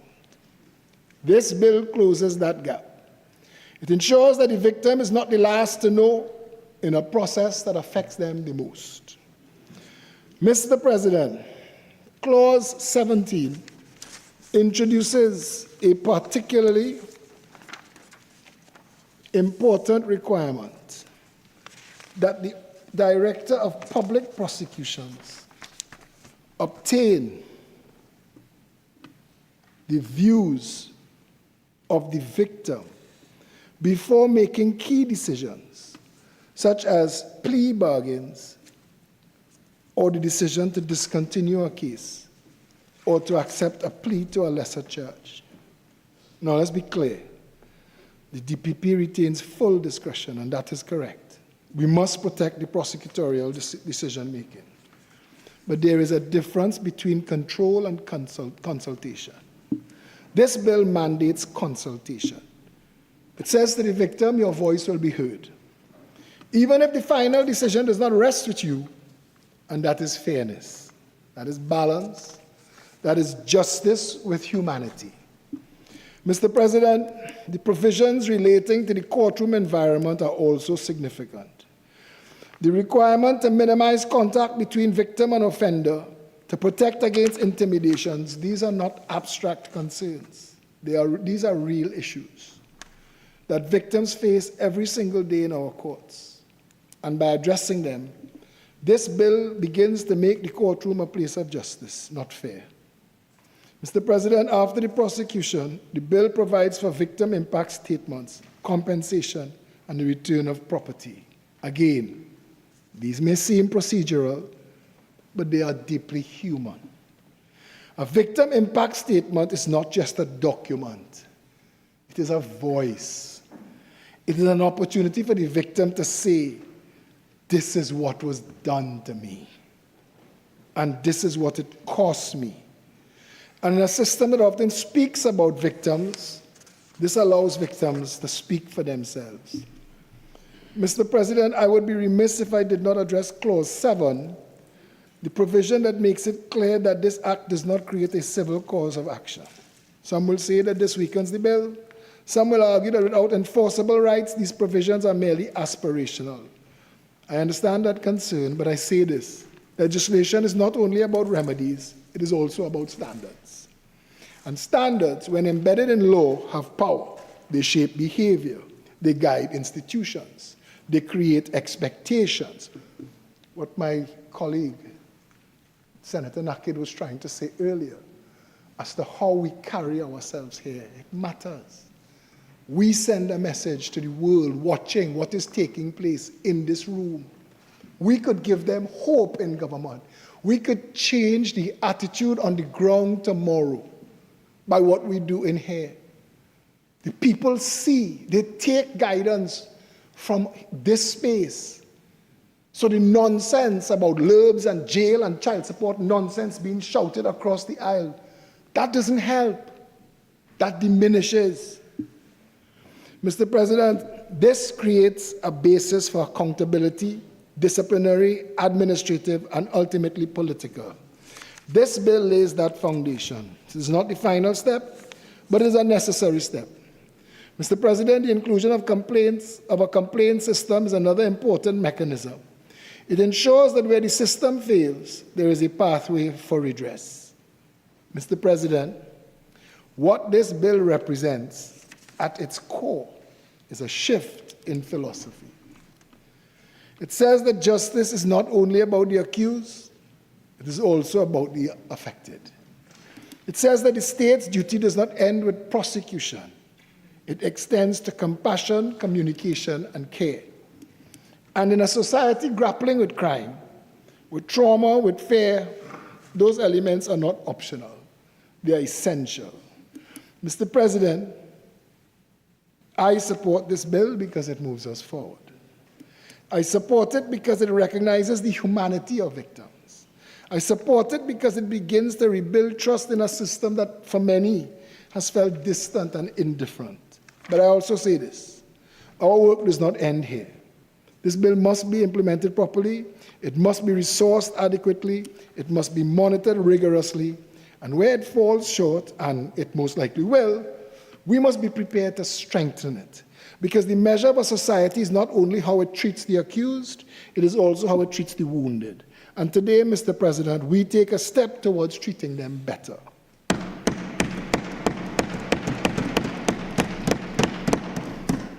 And Mr. President, that is why I took the time to thank the Honorable Prime Minister for having the heart of a mother and the backbone of a real leader.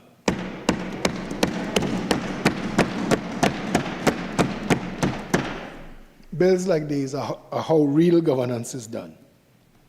And for the opportunity to contribute these words, Mr. President, I thank you. Senator Faris Al-Rawi. Mr. President.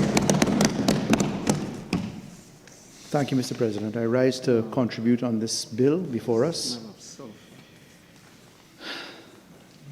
Whoever wrote those collection of slogans and platitudes for the last speaker certainly didn't read the law, the bill, or appreciate the value of things that the Honourable Senator said mean nothing.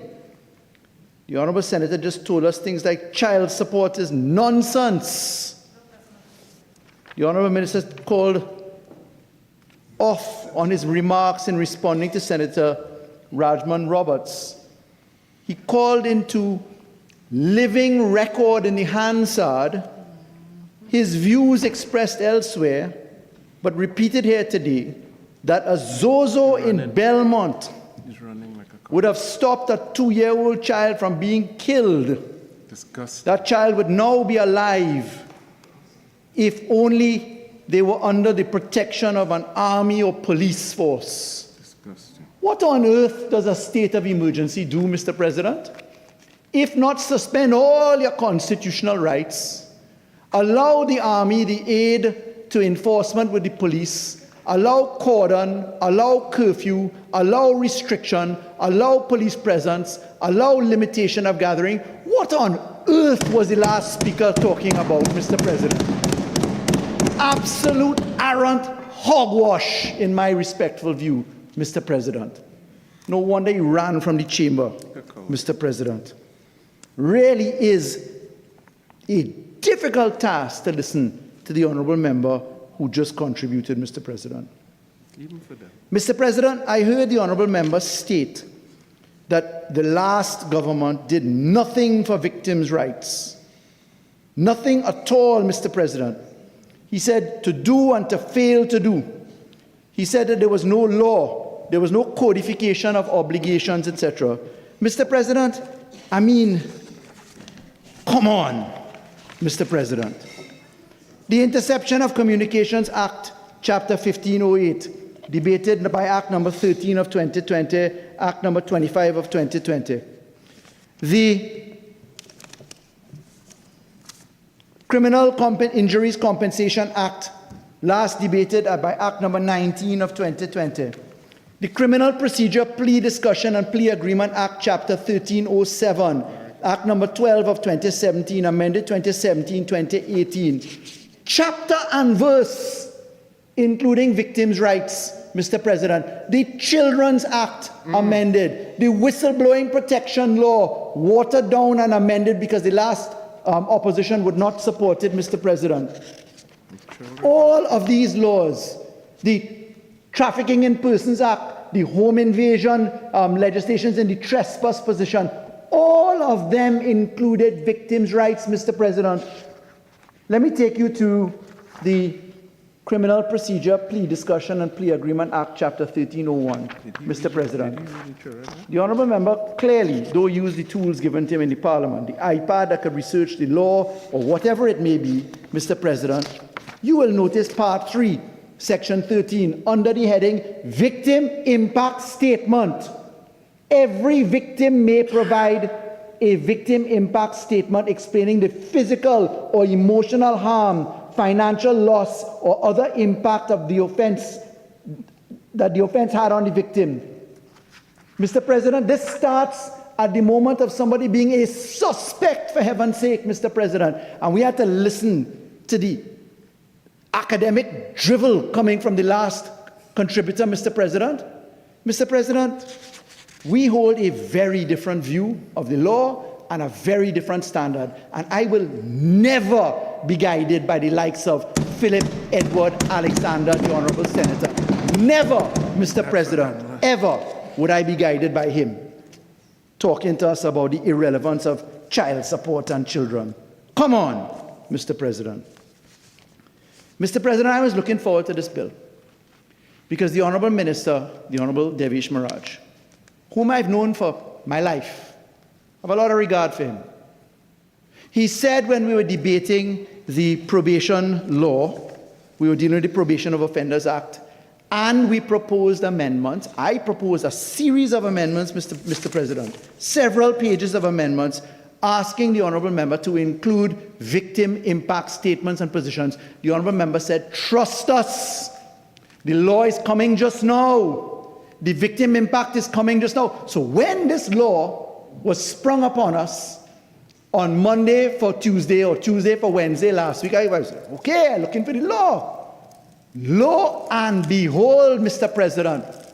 Now I know my friend well. He's not a man who would have no shame. But Mr. President, you wouldn't believe that this bill has absolutely nothing to do with probation, parole. Nothing.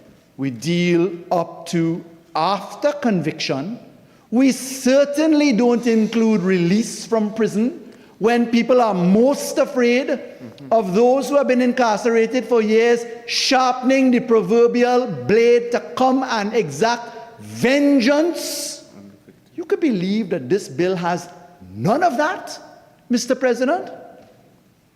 So not only does the bill doesn't have it, but my friend, the Honourable Minister of Justice, has been put in such an invidious circumstance that nobody told him that he was breaching his own undertaking?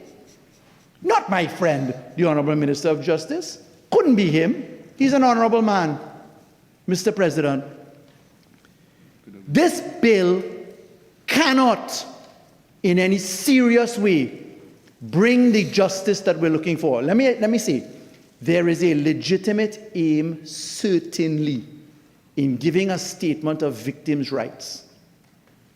But, Mr. President, if you want to make this law work, you have to address a few constitutional issues, and I don't mean 3/5 majority per se necessarily. There's a part of it in a 3/4 majority, but in a skirting way. You need to deal with the ability to enforce the law, because subsidiary legislation could never triumph over primary legislation.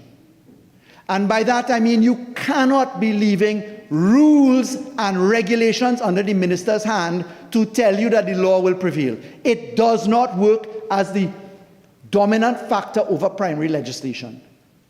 This law has a glaring headlight in Section 7, Clause 7, that says that the law creates no right.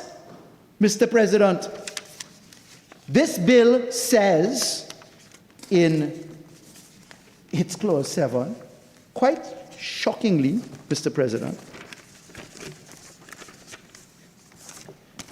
it says this: for the avoidance of doubt, this act is not intended to create in any person any legal right or give rise to any civil cause of action, affect in any way the interpretation of any written law, and affect the validity or provide grounds for review of any judicial or administrative act or omission. Subsection 1 shall not operate to prevent contravention of the Act from being subject to disciplinary proceedings. Mr. President, at best this law is a statement of a victim's charter. It's a white paper. It may even be a green paper. It has no enforceability in the way that the Honourable Minister promised us the probation of offenders would be remedied by this bill, Mr. President. It does none of that, Mr. President. Because listen to the mechanism to enforcing this law in Part 6. Complaint system. Investigation agencies, prosecuting agencies, victim services agencies shall establish and maintain complaint system to receive and resolve complaints from victims. The complaint system shall be accessible, transparent, offer fair and reasonable remedies, including apologies, acknowledgements of the occurrence of errors, explanation for errors, and steps to be taken to prevent the recurrence of errors. Where a victim has reason to believe the Investigating, Prosecuting, or Victim Services Act is not complying, you shall make a complaint through the relevant complaint system and to the Ombudsman. You know, the Ombudsman is clothed under the Constitution to receive certain complaints in a very limited fashion. Does one even expect remedies? Not through the Office of the Ombudsman personally there, Mr. President, but the manner in which the system works. So, Mr. President, when you hear the Minister at Clause 29 shall make regulations in respect of applications for compensation or financial assistance, the criteria for determining whether compensation or financial assistance is payable, the criteria for determining the amount of compensation or financial assistance payable, complaint systems under Part 6, any other matter necessary. What next? Mr. President, if you want this law to work, you don't need to look far.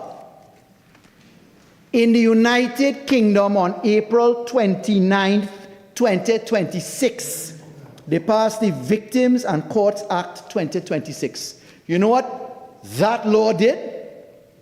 That law amended 10 primary laws and 1 code directly and cut and inserted into those laws the victims' rights, processes, procedures, and consequences in law, Mr. President. And let me assist you in the code. It is the Sentencing Code. Part 3 was amended. We had the Armed Forces Act 2006. We had the Children's Act 1989 of the UK. We had, Mr. President, the Victims and Prisoners Act 2024 in the United Kingdom, the Domestic Violence, Crime and Victims Act 2004, the Victims and Prisoners Act 2024, the Prosecution of Offences Act 1985, the Criminal Justice Act 1988, the Prevention of Social Housing Fraud Act 2013, the Modern Slavery Act 2015, and the Sentencing Code Breach of Criminal Behavior Order, the Sentencing Code Breach of Restraining Order. All of those acts were amended to insert victims' rights in law, in primary legislation, Mr. President, not a statement of a charter, unenforceable, Mr. President. But, Mr. President, the example for how that is done is to be found in our laws as well. In the Criminal Procedure Plea Discussion and Plea Agreement Act, Chapter 1307, if you go to Section 14 of the law, Mr. President, you will see that under Part 3, every victim may provide a victim impact statement explaining physical or emotional harm, as I alluded to before. It says what the victim impact statement shall not include in Section 14. It says what a relative of a victim may do to provide a victim impact statement. It provides at Section 16 if the victim is a child. It provides if the victim is a business, how that is agitated. It says what the prosecutor shall ensure that the victim impact statement does and how it must comply. Mr. President, it says all of those things so that it becomes an actionable feature of a prosecutor. Mr. President, not an evader, a prosecutor. The reason why the Children's Act, hear this, Mr. President, across the floor, from a man that can't understand children's rights as this act contemplates, he says, you couldn't do it, Mr. President, in a bumbling, idiotic tone. And Mr. President, when you listen to that, you understand the 4 corners of... I don't think you could describe that. You see the language that you just used? I think you know better. I think you could withdraw that and let's go. President? Yeah. I shouldn't have described language, I should have described thoughts, but I understand your point. Mr. President, an unintelligible position to not understand the supremacy of victims' rights in relation to children, Mr. President. Mr. President, do you know that it is an offense to neglect a child? An offense under the laws of the Republic of Trinidad and Tobago, punishable by imprisonment, Mr. President. The victim is the child that you neglect, you fail to mind, you fail to support, and you fail to acknowledge. That's an example of victims' rights, Mr. President. We are very certain that when we took care of plea bargaining law and we inserted Part 3, Mr. President, that victim, that child, whose parent was running away from supporting them, dodging, Mr. President, that mother of the child or person with responsibility for the child, if you look at the plea bargaining legislation, would have the right at the sentencing of a deadbeat parent who could not support their child and running away from things in the context of the Children's Act, that negligence, that deadbeat parent would be in the position. I stand on 46.1, Mr. President. I stand on 46.1. I think the Senator is taking it a bit too far now. TDS repetition 46.6 and 46.1 relevance. All right. Well, I understand what is happening, so I ask you to press on, please. President. So in dealing with victim impact statements under the plea bargaining legislation, I've just given you an example of a very serious position. Might cause people some discomfort, but this is the reality of life, Mr. President. So, Mr. President, the first submission that I make is that the example as to how to approach this law ought to be taken from our jurisdictional experience in our amendments to the Children's Act, in our amendments to the Evidence Act, in our amendments to the plea bargaining legislation, in our construct of the Justice Protection Act, which I'm going to spend a lot of time on, about persons in protective custody, Mr. President. People who are at risk of being killed, assassinated because of crimes that they may tell. In the Justice Protection legislation, there's a model. In, Mr. President, the Criminal Injuries Compensation Act, again, we deal with protection of witnesses and their dependents. But when you go to the most recent example in the Commonwealth, Mr. President, when you go to the United Kingdom, the Victims and Courts Act 2026, in amending 10 parent laws and 1 code, shows you how it ought to be done, Mr. President. Shows you. Mr. President, I'm being disturbed by some words across the floor that you really don't want me to take bait on and beat some more, Mr. President.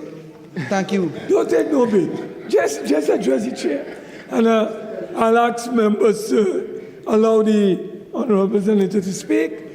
We are adjourning in the next few minutes. So allow him to speak in silence. Thank you, Mr. President. You know, sometimes you feel a little guilty when you hold on to the scruff of the neck and you had to deal with them, Mr. President. But you know, yeah, Mr. President. So, Mr. President, when you deal with the bill before us, there are a number of submissions that I'd like to make on the bill, Mr. President. And they start with, Mr. President,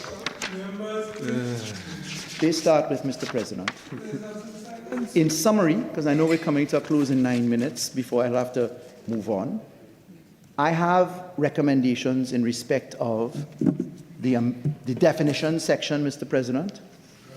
There is a deficiency when you look to the definition of family member, Mr. President. Because when you look to the family member definition and you compare it to the plea bargaining law, what is missing there is the person with responsibility for a child or the person who has responsibility for the victim. It may not be by consanguinity or the manner of attachment that we've described here. It certainly is in need of amplification. Mr. President, when we look to the definition of injury, unlike the Criminal Compensations Act, we do not have the pecuniary losses of economic losses, Mr. President. And that therefore conflicts with the disapplication, or rather the application of this law when the failure of the Criminal Compensation Act happens, Mr. President, because that law treats with economic losses, Mr. President. Mr. President, when we get to the investigating agency, Mr. President, and we compare that to what the United Kingdom has done. Mr. President, there are orders in the United Kingdom that victims specifically have in relation to children who are conceived as a process of rape, of violence, etc., which this victims law ought to be considering. There are amendments which I will propose in that regard as we get there. Mr. President, when we look to the investigating agency, we also have to consider the extraterritoriality when we look at the Justice Protection Act, because some of those investigating and social services agencies, such as Justice Protection, which looks after witnesses who are in protection, who are fleeing the jurisdiction, those witnesses actually include not only victims per se, but members of the judiciary, members of the armed forces, members of the prosecutorial agencies, all of whom can and ought to be considered as victims because our current law acknowledges that they are victims in the Justice Protection Act. Mr. President, when we look to the definition of offense in relation to a victim, it includes an offense or a series of related offenses committed at any time, whether or not a person has been accused, Mr. President. But when you compare that with the definitions provided in the plea bargaining legislation, Mr. President, you realize that we are not capturing the aspect of a suspect, Mr. President, in the precise form that we ought to be doing, Mr. President. Mr. President, that applies to offender. An offender means a person charged with an offense, convicted for an offense. What about the suspect? We have defined a suspect in the plea bargaining law as somebody who ought to be captured in relation to a victim. So we are therefore not capturing the concept of a suspect. Mr. President, when we looked at the definition of victim, as I've mentioned, even though it includes at paragraph C, a witness to an offense, Mr. President, it does not capture the category of persons in the Justice Protection Act. Those are persons in need of protection, Mr. President. Mr. President, witness services. In the definition of witness services, if you factor what witness protection involves and you deal with extraterritoriality, another government looking after your victims, Mr. President, surely victim services agencies will not necessarily be an entity funded by the state to provide support services. That's another state. That's a reciprocal arrangement within the definitions of the justice protection legislation. So what about somebody running away in police custody, now transferred to witness protection, afraid to talk about killings that have happened in notorious programs in this country, like Life Sport? Aren't those victims entitled to be told as to the consequences of the states in the same way? After all, the taxpayers are paying millions of dollars, Mr. President, in witness protection for people to run away from people that they're afraid of or have need to be protected from. Mr. President, let's go to the objects of the Act. The objects of the Act and the application of the Act. The objects of the Act are to recognize certain principles, etc. But, Mr. President, the objects of these Acts collide with Clause 7. The objects are to recognize principles, recognize impact, giving rise to rights and entitlements. Listen to this. To recognize that a victim of crime has an inherent interest in the response by the criminal justice system to that crime, and I quote, giving rise to the rights and entitlements set out in this Act. But all of a sudden, Clause 7 hits you that says you have no right and entitlement. So is there a collision between Clause 4 and Clause 7? Yes, there is. How do we interpret this, Mr. President? When you're getting down to the last sections of the legislation, the bill, and it says that you could apply for compensation and injury, well, how are you going to enforce that? How are you going to complain that you have an entitlement under this law to get compensation, albeit by an erroneous ultra-virus setup, that you are going to have it by subsidiary legislation, meaning regulations, nothing in the parent law? How are you going to enforce that right in the face of the object saying you have a right and Clause 7 saying you have no right, Mr. President? It makes no sense, Mr. President. Mr. President, let's get down into This act does, Mr. President, I'm warning the Honourable Senator through you, if you will, Mr. President, would you advise him to keep quiet? Yeah? Nobody warns anybody except me. Nobody warns anybody. I am the only person who could warn you. So don't warn anybody, please. I want to make that very clear. No warnings. I could issue 3, and then you take a seat. All right. So listen, Senator Al-Rawi, we have to adjourn at 8:30. You have 13 more minutes, which you'll take when we resume, whenever. Or are you going to wrap up? I'll go to the 8:30. I think you'll go to the 8:30? Okay, go ahead. 2 minutes is still ample time, Yes. Mr. President. And we'll adjourn and I'll continue on the next day. Mr. President, thank you so much, Mr. President, for your charming guidance, Mr. President. Always appreciated. Mr. President, when we get to the... Oh, he's being warned. Mr. President, I would like to see, I'd like to give you some flags as to where I'm going to go on the next occasion.